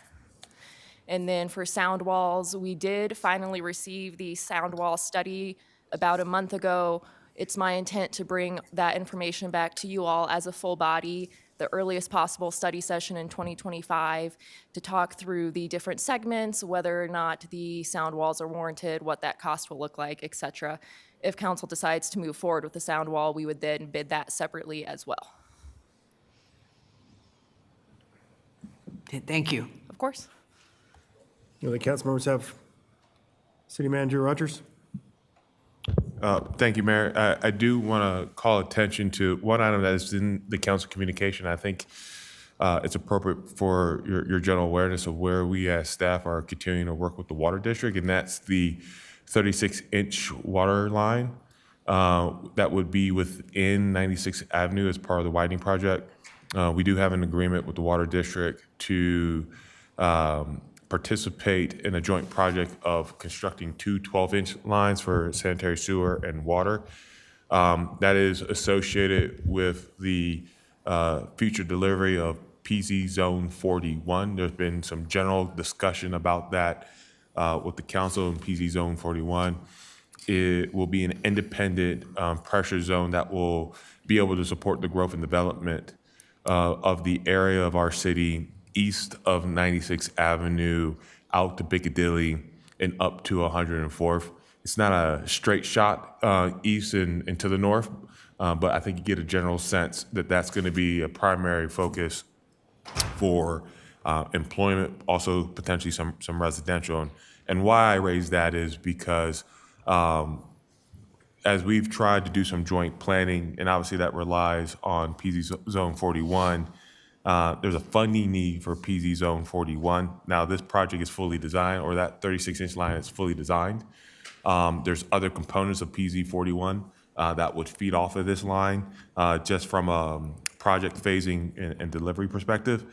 And as it currently stands, the remaining portion of PZ 41 remains unfunded and not designed. However, in a meeting most recently with the Water District and a developer, there may be a willingness by that potential developer to take on the schematic design, the design development, and construction documents to advance the discussion of how we deliver that system.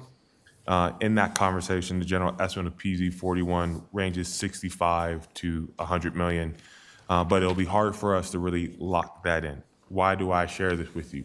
Once again, the 36-inch line is kind of a component of this larger project that has already been designed by the Water District. The 12-inch line, the 36-inch line. The 12-inch line is funded. The 36-inch line is not funded. And then there's the bigger project, which is another phase of design and development that we have to get to understand the full totality of what that is. Why it's important for our project right now is that that transmission line would be installed under the 96th Avenue right-of-way as part of phase 1 of PZ 41 water infrastructure. But since the widening project is being funded by 2K dollars, we have an obligation to get that project underway and 85% of those dollars spent by the end of 2025. So approximately that 4,000 feet under that right-of-way currently is unfunded. The going estimate, and we're continuing to work with the Water District, is around 7 million to be able to move that forward. As you all know, since we do not own that infrastructure, it would have to rely, and since that infrastructure would support development in a different portion of the city, the ECA GID and the ERA GID, there would be a reliance on those general improvement districts to provide the bonding capacity. There is an IGA between the city, the Water District, the GIDs and the Water District to be able to collaborate on joint projects to be able to provide that type of infrastructure that ranges from roadways to water infrastructure, such as pump stations, transmission lines, and of the sort. However, the bonding capacity for the ECA and the ERA GIDs are tied up in another development, the Third Creek West Agreement, in which we are currently making annual debt service payments and repayment debt to. So until such time we see a significant growth and development within PZ 41 to help pay for some of the potential or to provide revenue to help pay for some issuance of debt, we have to be able to continue identifying other funding resources for that 36. If we're not able to fund that 36-inch line by Q1 of next year, probably closer to the end of January or beginning of February, there could be the need for them to come back and have to rip up 96th Avenue to put the 36-inch line down once it is fully funded. I raise that for, once again, awareness of where we are at from that project and the continuing efforts that we are making, and understanding and knowing that we're not able to advance all components that would support PZ 41, but the major component being the roadway and the widening of such is where we've been, and we've been able to at least get the two 12-inch lines funded by the Water District so that we can accomplish that. Councilmember, you have questions? I had a question. There is a proposal on the bond issue with the Water District. And if that, not bond issue, God, my head's not working right. For them to debruce, yes, thank you. To debruce, a good opportunity for bonds to go out and get grants to help with this project. And why not wait until, we had to push this off when 27J starts to build, because there might be some ripping up the roads back then as well. And not, why not wait and coordinate that? So it gives us time to find money. And then that way, when they're constructing, you're not tearing the road up another time. Because there's going to be some improvements that are going to happen when the school's going to be built.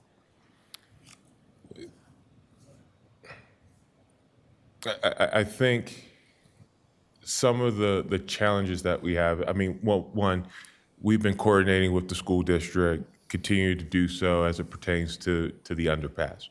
I think, quite frankly, the focus where the school district has paid its attention to, in partnership with the city, has been where the new Landmark Drive or the Landmark Drive extension will curve into Reunion Parkway, and not necessarily 96, given that we're looking at undertaking that underpass that would create that connection from the south to the north for removal or mitigation of the pedestrian vehicular conflicts for children trying to get to the future high school.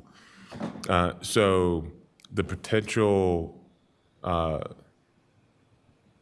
impact associated with that project, I think, is minimal. Excuse me. Thank you. As it pertains to the water district and waiting. Once again, like I said, when we committed ourselves back in 2021 to move forward, 2022 to move forward with the Cinderella 2K bonds, we took on that obligation that we have to demonstrate that expenditure. Yeah. Any delay of that is going to potentially cause detriment to our meeting that obligation. In a perfect world, in a utopian world, yes, right, we would have the funding in place. There would be the ability to receive grants for truly a growth-inducing project. We know that there's limitations for growth-inducing projects out there in the world, as opposed to trying to address environmental quality and/or impacts associated with what we've seen in some grants. Doesn't mean that we can't keep looking for funding, and we're continuing to do so. But we also have to make sure that we're delivering an improvement that's been necessary and needed for our community for a very long time at the same time. So quite honestly, there's not a great answer, and there's not an easy answer to that, Mayor. And like I said, we have to continue to try to balance that as best as we possibly can. Because I can't say unequivocally that, yeah, if you gave me 2 or 3 months, that, yeah, we'll have $7 million from one, two, or another source to be able to bring to this project. I don't know if I can rely on a developer to be open to wanting to participate to that level beyond some already initial participation that they've engaged with the water district, given that it's not our infrastructure. So I think what we best can do right now is to continue to make you aware, make the community aware of what may be the consequence of if we can't get funding, but continue to keep working with the water district on creative solutions that we may ultimately be able to bring to you. But I just can't at this time commit 100% that we will be before you in that time frame. Okay. All right, thank you. All right, any discussion? Okay. Seeing none, I need a motion and a second to adopt Resolution 2024-105. Councilmember Dare. So moved. Councilmember Ford. Any discussion? Okay, the motion on the floor is to adopt Resolution 2024-105. Wes is clerk to read the title, take a roll call vote. Resolution 2024-105, a resolution authorizing the city manager to negotiate a contract with JHL Constructors LLC for the construction of East 96th Avenue, widening from Chambers Road to Tower Road. Your vote is open.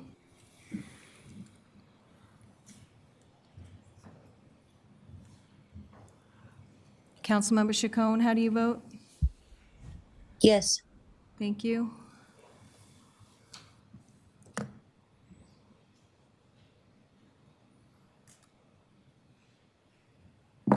Okay, that passes 7 with 1 no, and 1 excuse absence. Okay, next is Resolution 2024-119-96 widening contract. Deals with utilities. Do any council members have questions for staff? Seeing none, in motion, Councilmember Madera. I'll be abstaining from this vote due to a conflict of interest. Councilmember Teeter. I was just going to make a motion to allow Councilmember Madura to abstain and Councilmember Douglas to, or Mayor Douglas to abstain from this vote. Okay. Motion on the floor. Okay, a second. Councilmember Ford. Mayor? Yes. Sorry. My understanding is, just to be clear, there's a difference between abstaining and recusing oneself. I'll recuse. Yep. So technically, and this is because of our lovely charter, there needs to be a motion and a second to approve the recusal of a member. Right. Okay. Councilmember Teeter. I move for approval of recusal for Councilmember Madura and Mayor Douglas. Councilmember Ford. Okay, Councilmember Kim. Nope, discussion, all right. All right, motion on the floor is to allow me, Mayor Douglas, and Councilmember Madera to recuse from voting on this item. I will ask the clerk to take a roll call vote. Your vote is open.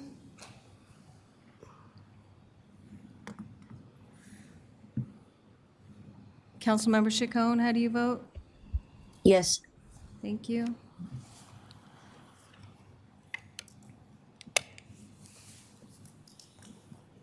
Okay, that passes 7 with 1 no vote and 1 excused absence, and I will allow now Mayor Pro Tem to take over as chair.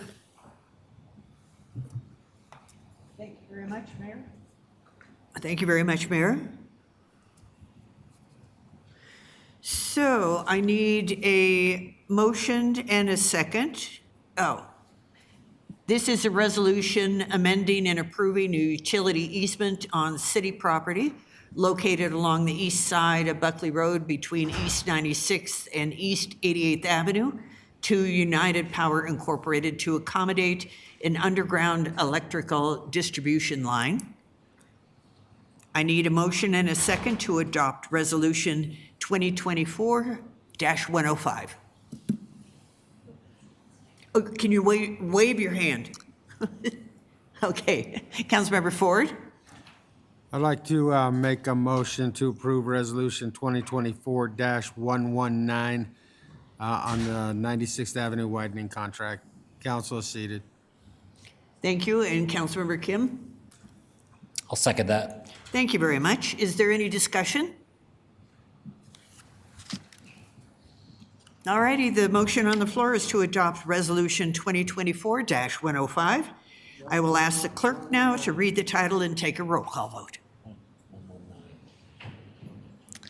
Resolution 2024-119, a resolution amending and approving a utility easement on city property located along the east side of Buckley Road between East 96th Avenue and East 88th Avenue to United Power, Inc. to accommodate an underground electrical distribution line. Your vote is open.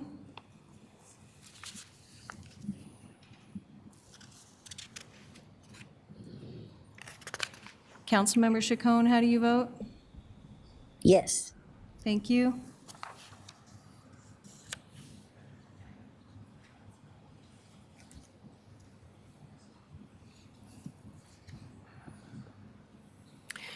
The motion passes with 1 excused absence, 2 recusals, and 6 voting yes.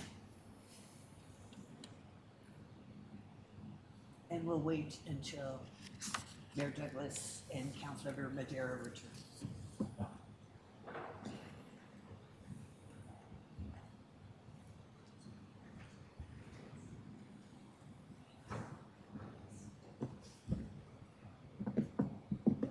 Gillen, Kim, great job. Appreciate you guys.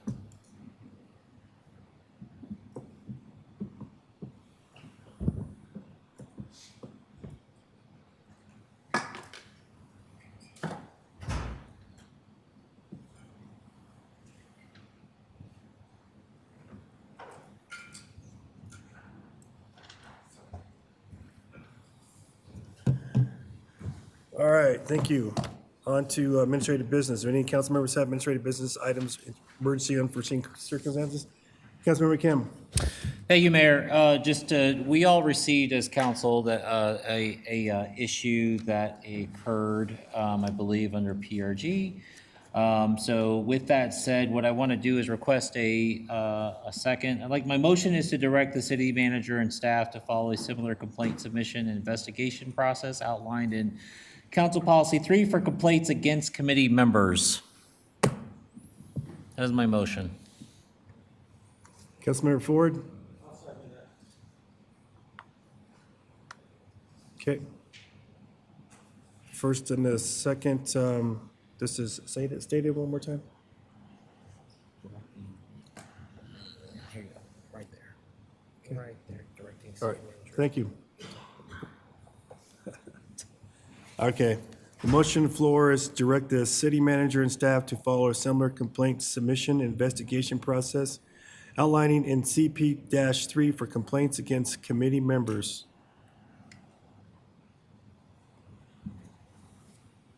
Councilmember Ford, did you have discussion? No, I have. Okay. All right. Hit your button again, sir. Oh, you're good. You're good. All right. The motion, okay. Your vote is open.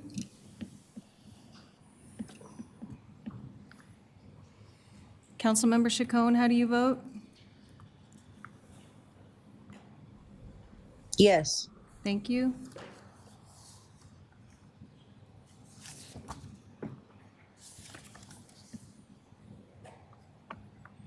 Okay, that passes 7. 1 non-voting? So that, okay, that's right. Non-vote and, well, should be 2 on there, but anyway, it's, passes. Okay, Councilmember Ford, did you have another one? Councilmember Ford? Yes, I had received quite a few calls about the power outages that have been occurring, 6 in the last 2 months in areas of the southern portion of our city. I happened to be at the donut shop last week, one morning. Patrons are in there, and apparently they had the ability to continue to do business even though all the power was out and it was completely dark. I then got a call and went over and talked with the owner of El Jardín, and he informed me that over these past 6 times, and a lot of them were during their busy hours, that they literally had to comp people's meals and have everybody leave because they did not have any power, no way to operate. He advised me that it has affected him to the tune of around $30,000 in just the last 6 times this has happened in the last couple of months. A lot of residents, I noticed, were on Facebook concerned with loved ones that are on oxygen machines and other means of vital life health type of machines. And because of the amount of time this is occurring, I did reach out to the city manager, talk to him about these things and what was going on. I would formally like to make a motion to have this council send a concern to the PUC over the amount of outages that we've seen in this particular area and how it is negatively affecting our residents and our businesses without any recourse for those folks in our community. So that is my motion. Okay. Mayor Pro Tem Noble, did you want a second? I'll second that. Okay. All right, now is that, okay, the motion on the floor is to write a letter to the PUC based on the concerns of the, Can I reiterate that? A formal complaint Formal from the complaint? city council to the PUC over the power outages in the area for the amount of times it's happened in a short period of time. okay, thank you. All right, any discussion? Councilmember Madera? I'll have to recuse myself for this one as well for a conflict of interest. So again, under the charter, technically what you should do is someone should make a motion allowing Councilmember Madera to recuse himself from the motion that is on the floor, and then you should vote on that. Okay, all right, it's full there, so I'll do motion to, I need a motion and second to allow Councilmember Madera to recuse himself on this vote. I get a second? Just raise, Councilmember Douglas? I'll second it. Okay. All right. Take a roll call vote. Your vote is open.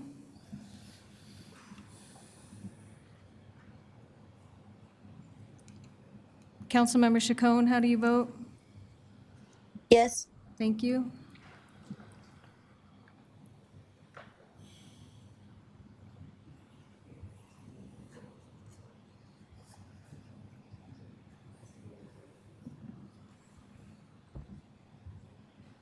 Okay, that passes 7 with 1 excused absence and 1 non-vote.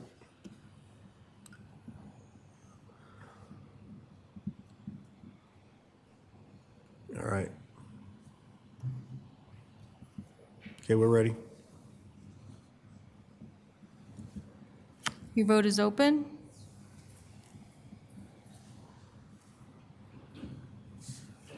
Councilmember Chacon, how do you vote? Yes. Thank you.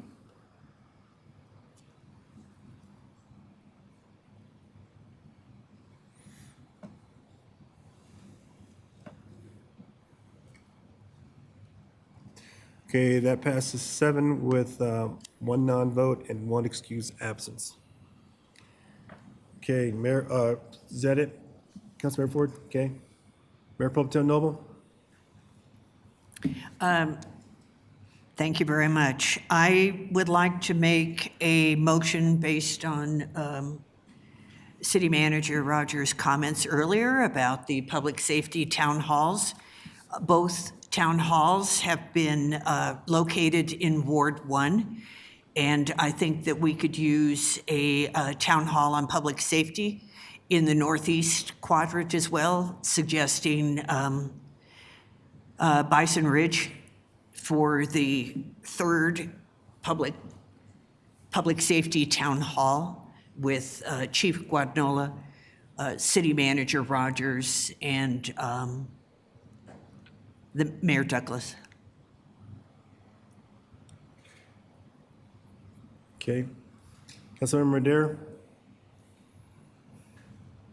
I was in the queue for administrative business, but I'll second. Okay, thank you. All right. Councilmember Kent, did you have discussion? I do. City Manager Rogers, quick question. What is the role or responsibility, not role or responsibility, but what is the, regarding the town halls, I guess how, because I know you and the chief has done that. I'm just wondering, I guess, where do you see the mayor involved in this? Because I feel like the current setup, the way you have it now with yourself and the chief is how it's been, and it's been doing swell. Yeah, so how I view it is no different than how the first or second one, any and all council are able to come and to listen. Given that the chief and I are talking operations, there's really no active role for the mayor or anyone on council to play in that discussion. So even if this does get approved, there's not going to be a role for him whatsoever because this is all operational speak, correct? That is correct. Okay, that's all I got. Thank you. Mayor Pro Tem Noble? I actually think there is, because this is a front-facing role of an elected official in Commerce City. This is our top elected official, and it's simply welcoming people. People like meeting the mayor. I've said this many times before, whether it's Councilmember Ford when he was mayor for all those years, or Mayor Douglas. Either way, I don't think it takes away by having the mayor there to do the introductions and greet everyone. That is a collaborative effort, everyone working together and being cooperative.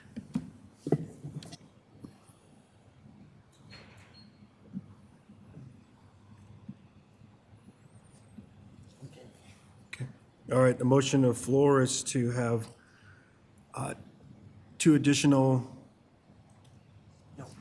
one additional public safety meeting with the city manager, chief of police, and myself, the mayor, In the Northeast. in the northeast quadrant. Okay. Ice and Ridge Recreations.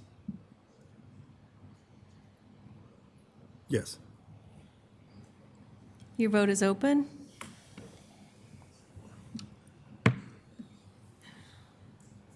Councilmember Chacon, how do you vote? Yes. Thank you.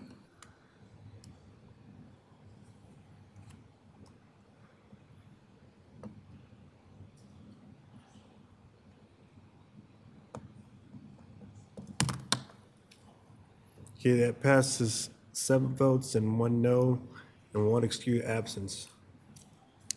All right, was that it, Mayor Pro Tem? Yes, the other thing I wanted to raise is that in a 24-hour period, I heard from multiple constituents, both online and in person. They want to know about the pickleball. They want to know about an ice hockey rink. That wound up with 65 people who were concerned that we don't have one. A larger skateboard park, outdoor volleyball, and finally, a new possibility, citizen-initiated bike trail along O'Brien Canal. And FERC said it was open to discussions about that bike trail to run all along O'Brien Canal. So I am concerned that we're not being kept up to date enough on what's happening in Parks, Recreation, and Golf in terms of the projects that are coming forward and when they're occurring. I had mentioned to a group of kids that we were going to have a ninja course at 88th and Telluride, and I didn't get a lot of enthusiastic response. They wanted the volleyball court, and they also wanted the larger skateboard park. So just in terms of administration, I would like to be able to get an update on where we are with some of implementation of some of the Parks, Recreation, and Golf master plan projects.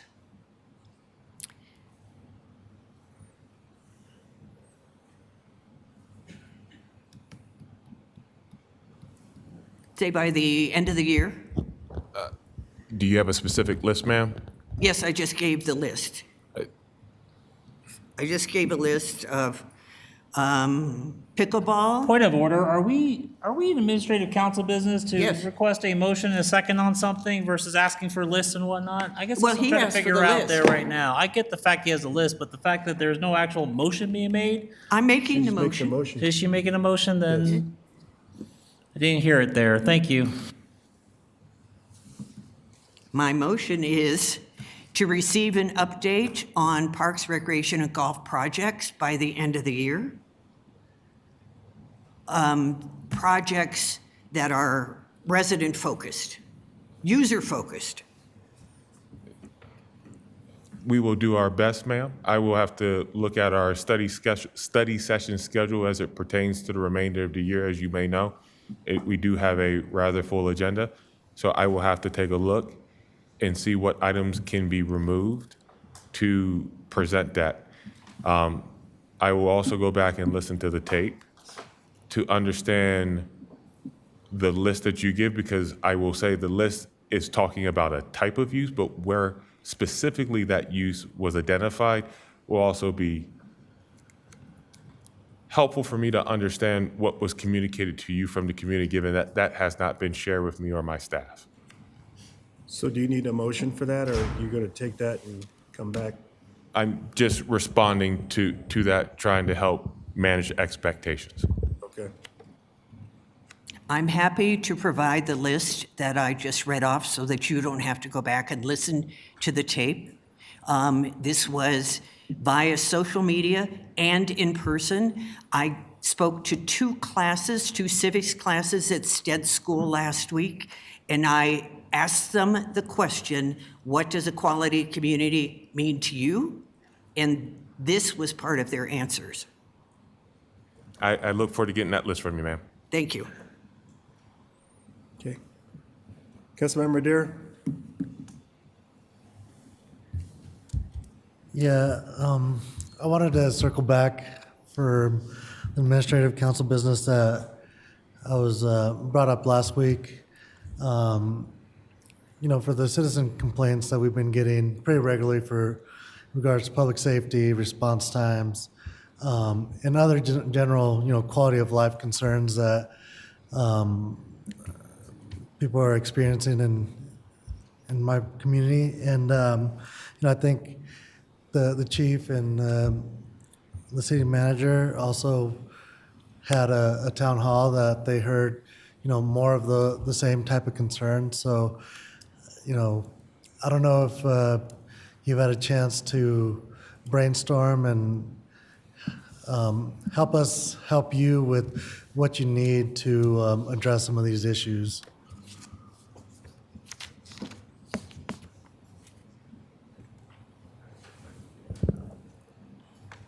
Just to be clear, Mayor, there was a motion that was made that I don't believe was seconded. That's why I was asking if needed a motion for that. And I thought city manager said he's going to get the list and look at it to see what he can make some movements. But if you need a formal motion, first and a second. So there's a motion that was made. It has not been seconded. Okay. That said, if there's interest in withdrawing that motion, you can, in response to the city manager's response. I'll second that, but it wasn't clear. Yeah, So I apologize. it's okay. Councilmember Douglas? Thank you. Well, putting a list together, there are people that I've talked to at the town halls that would also like to see soccer fields, lit soccer fields. So if you could add that to the list, or if that's okay with the motion maker, I Could appreciate add it. that as a friendly amendment. Friendly amendment. Yes, happy to add soccer fields, you're right. Thank you.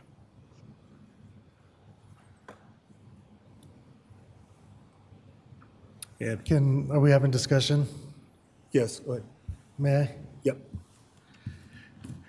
So, for me, I think we have more pressing issues that we need to address.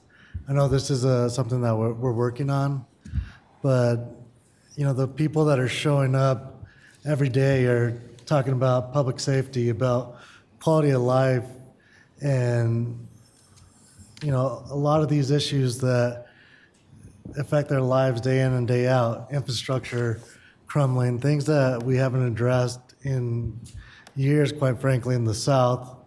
And while we have the 2K bonds and the Cinderella bonds that are being invested towards some of these projects, and the majority up north, I do think that we need to take a step back and see what is really affecting people's lives. You're talking about quality of community for a lifetime, but what about just quality of life? And that's something that I would love to see pickleball courts and whatever, but, when you have response times from PD that are, over 4 hours long because they have so many calls for service that they have to prioritize the ones that are life or death. These are the things that I think we should be focusing on and not pickleball courts.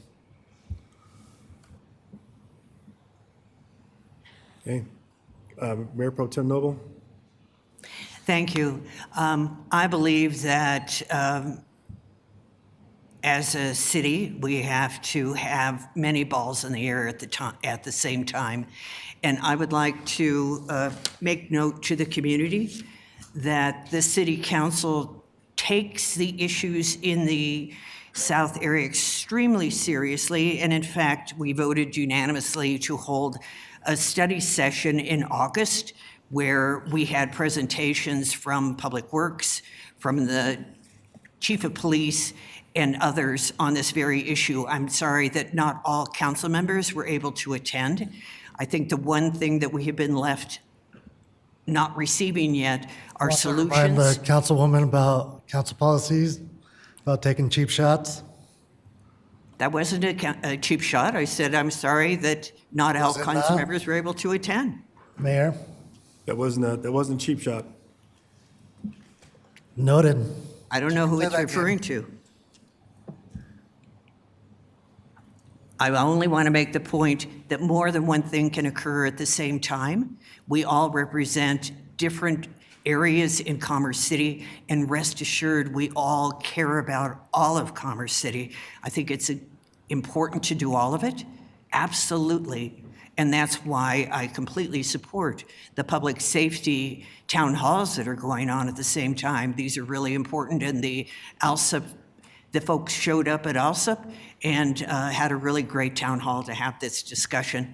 So we are continuing what we have been working on, and that includes ACT, which is the former Build C3, and moving almost $8 million worth of money from our ARPA funds into projects that will help residents, in particular in South Commerce City. So I'm excited about that part. I simply want to be able to give my constituents an answer as to where we are on some of these projects. Thank you.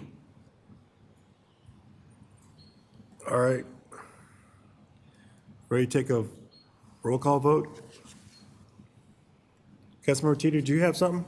Well, yeah, I sit on the Parks and Rec and Golf Committee, and about, I don't know, it's been a few months back, but we were talking about the pickleball courts and adding them to some of our parks, and the committee decided, because the residents in the area also have rights because of the noise and driving the residents crazy, and we got that from the surrounding communities that took away their pickleball courts, that it wasn't a good thing to be doing to our residents. But that, you can override them. You've done it before.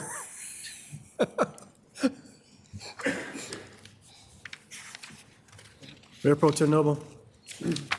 Thank you. We do also have park space up by Bison Ridge, so there's a possibility of doing it where it's away from homes. I just want to know what Parks, Recreation, and Golf has to say about these. Thank you. All right. Ready to take a roll call vote? Your vote is open.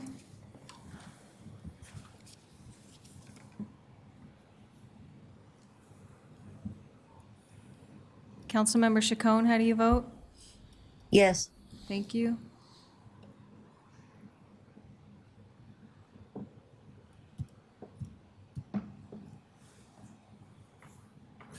Okay, that passes 6 yeses and 2 nos and 1 excused absence. All right. Now, I need a motion and second to extend this meeting for 25 minutes.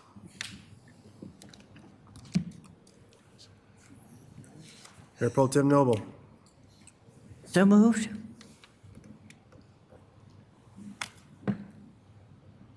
I'll second. Motion on the floor is to extend the meeting by 25 minutes. 25. Your vote is open.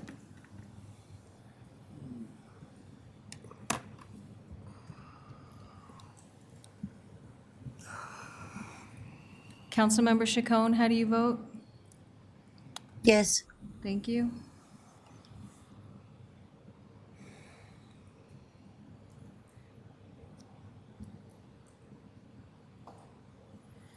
That passes 5 yeses and 3 nos and one excused absence. All right. See no more. Okay, on the report, City Manager Rogers. Sorry, I was in the queue. No, there was cleared out. Do you have something else? Go ahead. Yeah. Go ahead, sorry.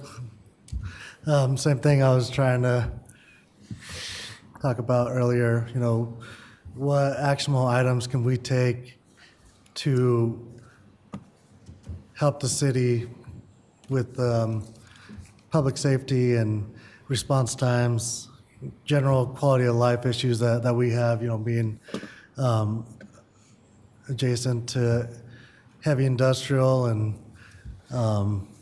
concrete plants that shed dust all over our community and have their trucks drive through residential and school areas. So you all took an actionable first step with certain budget enhancements that are tied to the 2025 budget. We did speak with the community out there about a drone program serving as first responders. Obviously, when we talk about the calls and question that we're hearing from the community, the prioritization of those do not, I don't want to say they rank, they're not as important, but their priority level is not as to the ones that we have to handle, which are life or death. So we've tried to come up with some creative ways, such as a drone with first responder program. Like I said, you all extended that, or you all continued that discussion to November 4th to be ratified with the budget. Obviously, we're continuing to try to fill our vacant positions, more obviously boots on ground, but the turnaround with respect to that is a 16-month turnaround, 12 to 16-month turnaround before we can actually realize that. We are looking into reaching back out to the Colorado CMCA, the Colorado Motor Vehicle Association, so that we can think about campaign communications and efforts for those that do business within our city to make them aware of our heavy truck routes. It's been a couple years since we've done that, so we probably need to get back in front of them to talk about some joint education, some opportunities there for them to help push the word throughout those who work in Commerce City, have business in Commerce City, or have business in Denver or the other surrounding communities and come through our city. We've talked about and we have created a motor vehicle carrier unit, which will see an influx of between 4 officers and 2 sergeants that will have to conduct 32 inspections over the course of the next 6 months. So we'll see a lot of that activity. I would not be surprised that we don't see a lot of that activity out in that neighborhood. We've also have established the crime prevention unit with respect to being able to go out, meet with our community members as it pertains to the ATVs, motorbikes, some of the other lower priority issues and how to be able to address that. We've also have talked about upcoming improvements that may be able to help with safety along 68th and other corridors that were also discussed with the community members last Tuesday, and where and how we're progressing with that. We're continuing to work in analyzing the data that we've received from the county, from the and from the state as it pertains to their road quality and how to hold them accountable for impacts to travel, such as potholes, such as deteriorating roadway conditions. We have to work through and I haven't had a chance to talk with legal about this, but we have to work through how we share that sensitive data with the public and with the council. We are also working through the expansion of the flock camera system. That may be an opportunity in that neighborhood to be able to also serve as an additional tool in our toolkit with the success that we've been seeing in the other areas of the core city with arrest and recovery and or identifying issues. We're also working with the county, as you brought up, about a concrete batch plant that is currently outside of our boundaries, but we are trying to work on addressing the issues of air quality, traffic concerns about that business. Even though they're not a part, they are still a part of the broader picture for us. And how do we want to engage with them? So we're working through our colleagues at the county to get information so that we can bring that forward to council to address in one manner or sense, so that there will be a conversation on that. And then last but not least, I would say, we've talked about this, the chief and I have, about the criminal reform within the state of Colorado. I think there needs to be some action at the state legislature in identifying how some of the new bills, the new acts, the new regulations and legislation has made it extremely difficult for some of the offenses that we had previously seen in being able to enforce and to act on. How that then bleeds down to us here locally is our fine schedule. Our municipal fine schedule as it pertains to some of these activities are rather low, so it doesn't deter from, I would say, the fear of receiving a citation that's going to be $25, $35, $40 and not being able to hold any stringent penalties to that. I mean, I think that is a true aspect that the council could help support, is to give myself and the city attorney's office direction on what that could be, what that would look like, what is the outcome of changing that municipal fine schedule, as well as thinking about legislation to support greater enforcement for officers that has been lacking for the last 2 years. Not necessarily saying use of force and the things around that sense, but being able to once again enforce on some of these petty crimes, misdemeanors, low-lying felonies that has been a struggle for us since some of these actions, which we've also covered in our legislative booklet. So I get that, when police officer responding to gunshots, that these nuisance calls aren't priority, but, when we're talking people getting burglarized and, being terrorized with four-wheelers and all kinds of nuisance calls, how do we do something so the community doesn't feel neglected? Because the community's at a boiling point right now where they're about to take things into their own hands. So, when we have response times of 4+ hours for calls, that's not acceptable.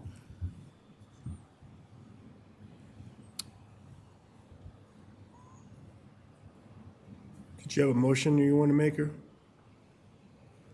are you responding to his,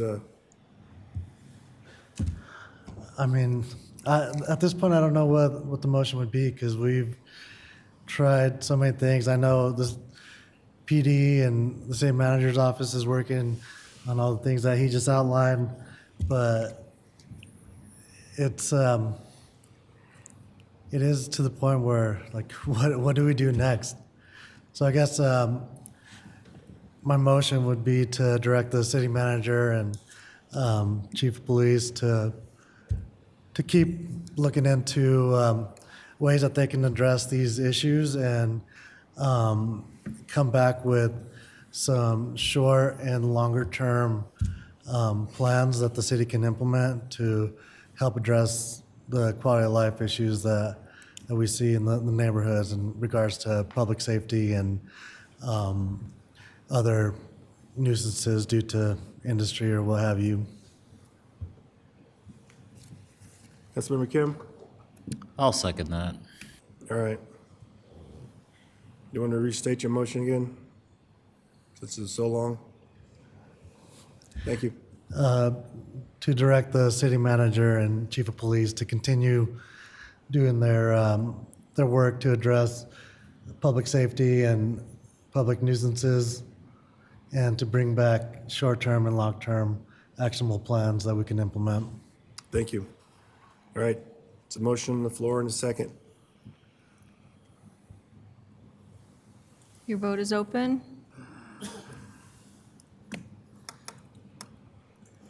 Councilmember Chacon, how do you vote? Yes. Thank you. Okay, City Attorney Zarzaki? Oh, Mayor Pro Tem Noble? I have one more. Okay, that passes 8 with, sorry, one excused absence. Sorry, go ahead. One more question on the Chambers Road widening, and I'm looking at the SIP spreadsheet, and we were getting an update for the August study session. Do you know when that has been rescheduled for, since we didn't have it in August?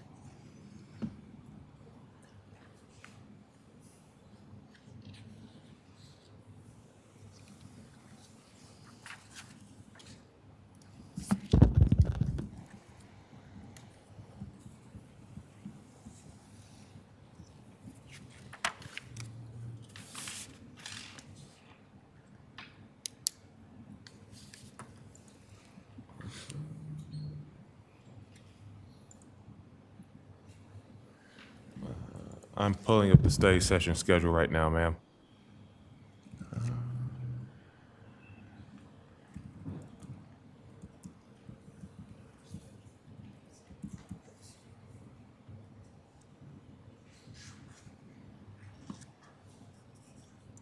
If you can, Yes, ma'am.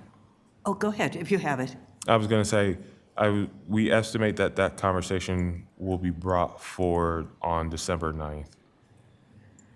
All right, thank you. City Attorney Zarzaki, do you have any reports?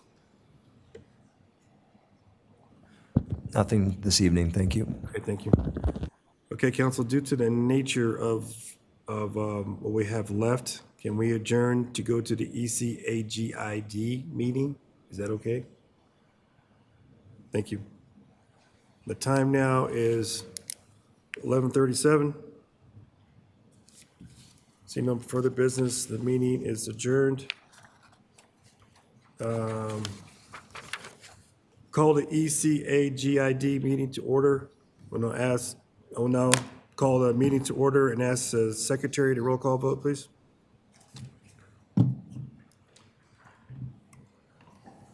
Chair Douglas, Present.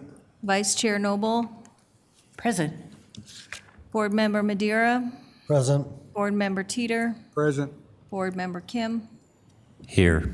Board Member Dukes, Board Member Ford, Board Member Douglas, Present. Board Member Chacon. Present. You have a quorum. Thank you. Need a motion second to excuse members not presented? Councilmember Kim. So moved. Councilmember Madera. Second. All right, motion floors to excuse members not present. All those in favor say aye. Aye. Those opposed say nay.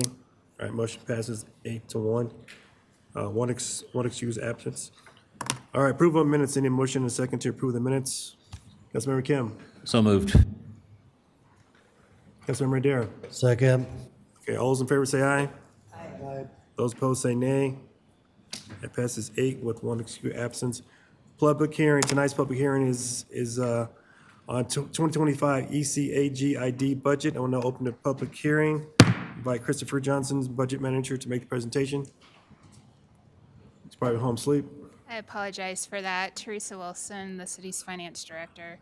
I do have a short budget presentation that basically just goes over some highlights for the ECAGID 2025 proposed budget. Total revenues and expenditures for the balanced budget proposal are a little over $14.6 million. The mill levy proposed is unchanged at 27 mills. the bullet points on this slide go into a little bit more detail to show the breakdown of revenues and expenditures for reference. For the Third Creek improvements, there is an intergovernmental agreement between the Third Creek Metro District, the ECA GID, and the ERA GID for a list of approved projects that cover sanitary sewer, water line, storm sewer, street, and landscaping improvements. Per this agreement, the maximum ECA GID contribution is $7 million, and the maximum ERA GID contribution is $6.8 million, for a total of $13.8 from both of those GIDs, and the balance of estimated project costs would be covered by Third Creek. The plan would be to open the public hearing tonight, continue that to November 4th, close the public hearing, and then act on the budget and certify the mill levy. Anything, is there any questions for staff? I will ask the secretary to recognize those signed up to testify. We have no members of the public signed up, Mayor. All right, I need a motion and a second to continue the public hearing to November 4th. Councilmember Kim. So moved. Councilmember Teeter? Second the motion. Okay, any discussion? Seeing none, the motion on the floor is to continue the public hearing to November 4th. All those in favor say aye. Aye. Those opposed say nay. Motion passes 8 with one excuse absence. Okay, adjourned to ERAGID meeting. Seeing no further business, we will adjourn to ERAGID. All right, I will now call the meeting to order and ask the secretary to make a roll call, please. Sorry. Chair Douglas, Present. Vice Chair Noble, Present. Board Member Madeira. Here. Board Member Teeter, Present. Board Member Kim, Here. Board Member Dukes, Board Member Ford, Board Member Douglas, Present. Board Member Chacon. Present. You have a quorum. Thank you. I need a motion and a second to excuse members not present. Councilmember Kim. So moved. Councilmember Teeter. Second. Okay, all those in favor say aye. Aye. Okay, that passes 8 with one excused absence. Approval of minutes, need a motion and a second to approve the minutes. Councilmember Kim. So moved. Councilmember Teeter. Second. All right, motion on the floor is to approve the minutes. All those in favor say aye. Aye. Okay, that passes 8 with one excused absence. Public hearing, resolutions REAGID 24-001. Tonight's public hearing is on 2025 EREJI budget. We'll open the public hearing. We'll invite Teresa Wilson. Teresa Wilson, the budget manager, to make a presentation. Similar presentation on the ERA GID. The balanced budget proposed has total revenues and expenditures that equal each other of $397,757, with a proposed unchanged mill levy of 30 mills for the ERA GID. There we go. Additional details and breakdown of those revenues and expenditures is detailed on the slide. Same plan of opening the public hearing tonight, continuing it to November 4th, and then having the board act on the budget and certify the mill levy. All right, any discussion? Motion on the floor is to continue public hearing to November 4th, 2024. Councilmember Kim. So moved. Councilmember Teeter. Second. All those in favor say aye. Aye. Okay, it passes 8 with one excused absence. Adjourn to the NIGID meeting.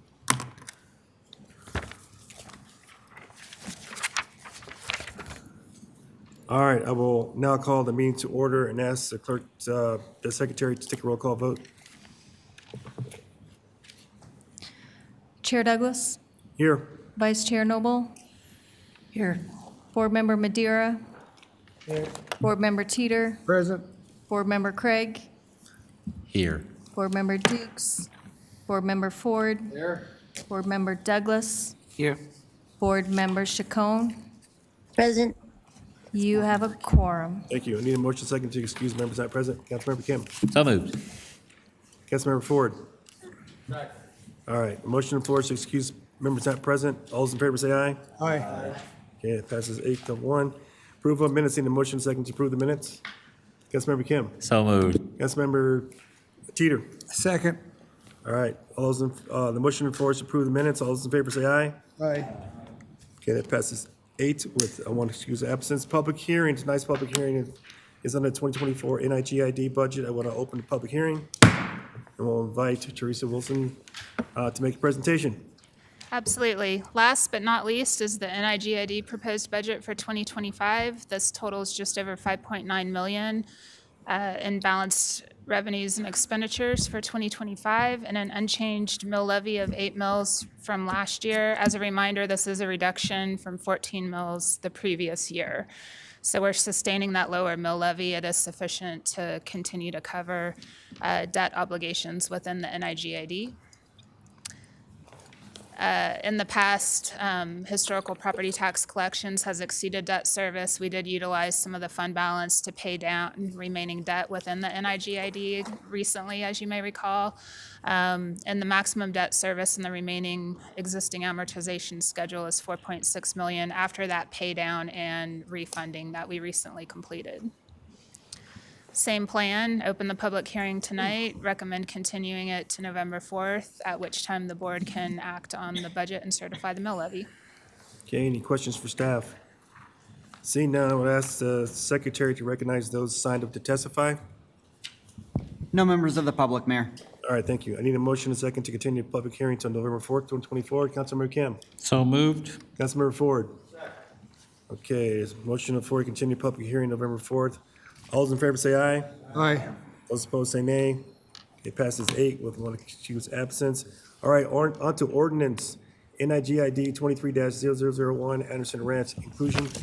Tonight's second public hearing is on inclusion of public generally located at 9901 Chambers Road, known as Anderson Ranch. This item was continued from August 19, 2024. I remind board members for the following: only ask questions and gather facts, but not express your opinion. In the county your vote, you are not permitted to provide testimony you wish to participate in the decision. Only rely on facts to be open in the hearing and in the record, and apply those facts to the criteria in the statute. I will invite the city attorney to address the NIGID. Is there any board member who cannot hear this matter and make a determination fairly and impartially based on the record before you and the facts and evidence as developed at the public hearing? The record will reflect that no member of council has indicated an inability to be fair and impartial. Thank you. Thank you. I want to open public hearing and invite the applicant to make the presentation. The applicant has no presentation. Okay. Do any board members have questions for the applicant? Nope. Okay, now to Nathan Chavez, Platter 2. Staff can provide the presentation if you would like. I'm also happy to answer any questions. Okay, does the board have any questions for staff? Seeing none of which, I'm going to ask the secretary to recognize those signed up to testify. No one registered, Mayor. All right. No questions, no rebuttal. I will now close the public hearing. Need a motion second to introduce ordinance NIGID 23-001 and approve on first reading. Councilmember Ford. Councilmember Kim. Second. Any discussion? Councilmember Teeter, you have discussion? Nope. All right, the motion on the floor is to introduce ordinance NIGID 23-001 and approved on first reading. We'll ask the secretary to take a roll call vote.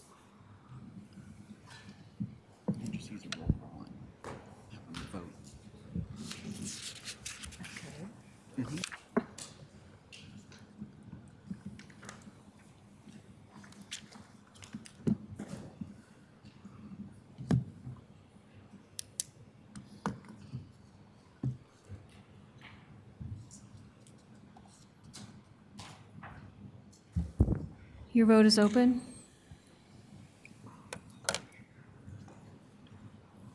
Councilmember Chacon, how do you vote? Yes. Thank you.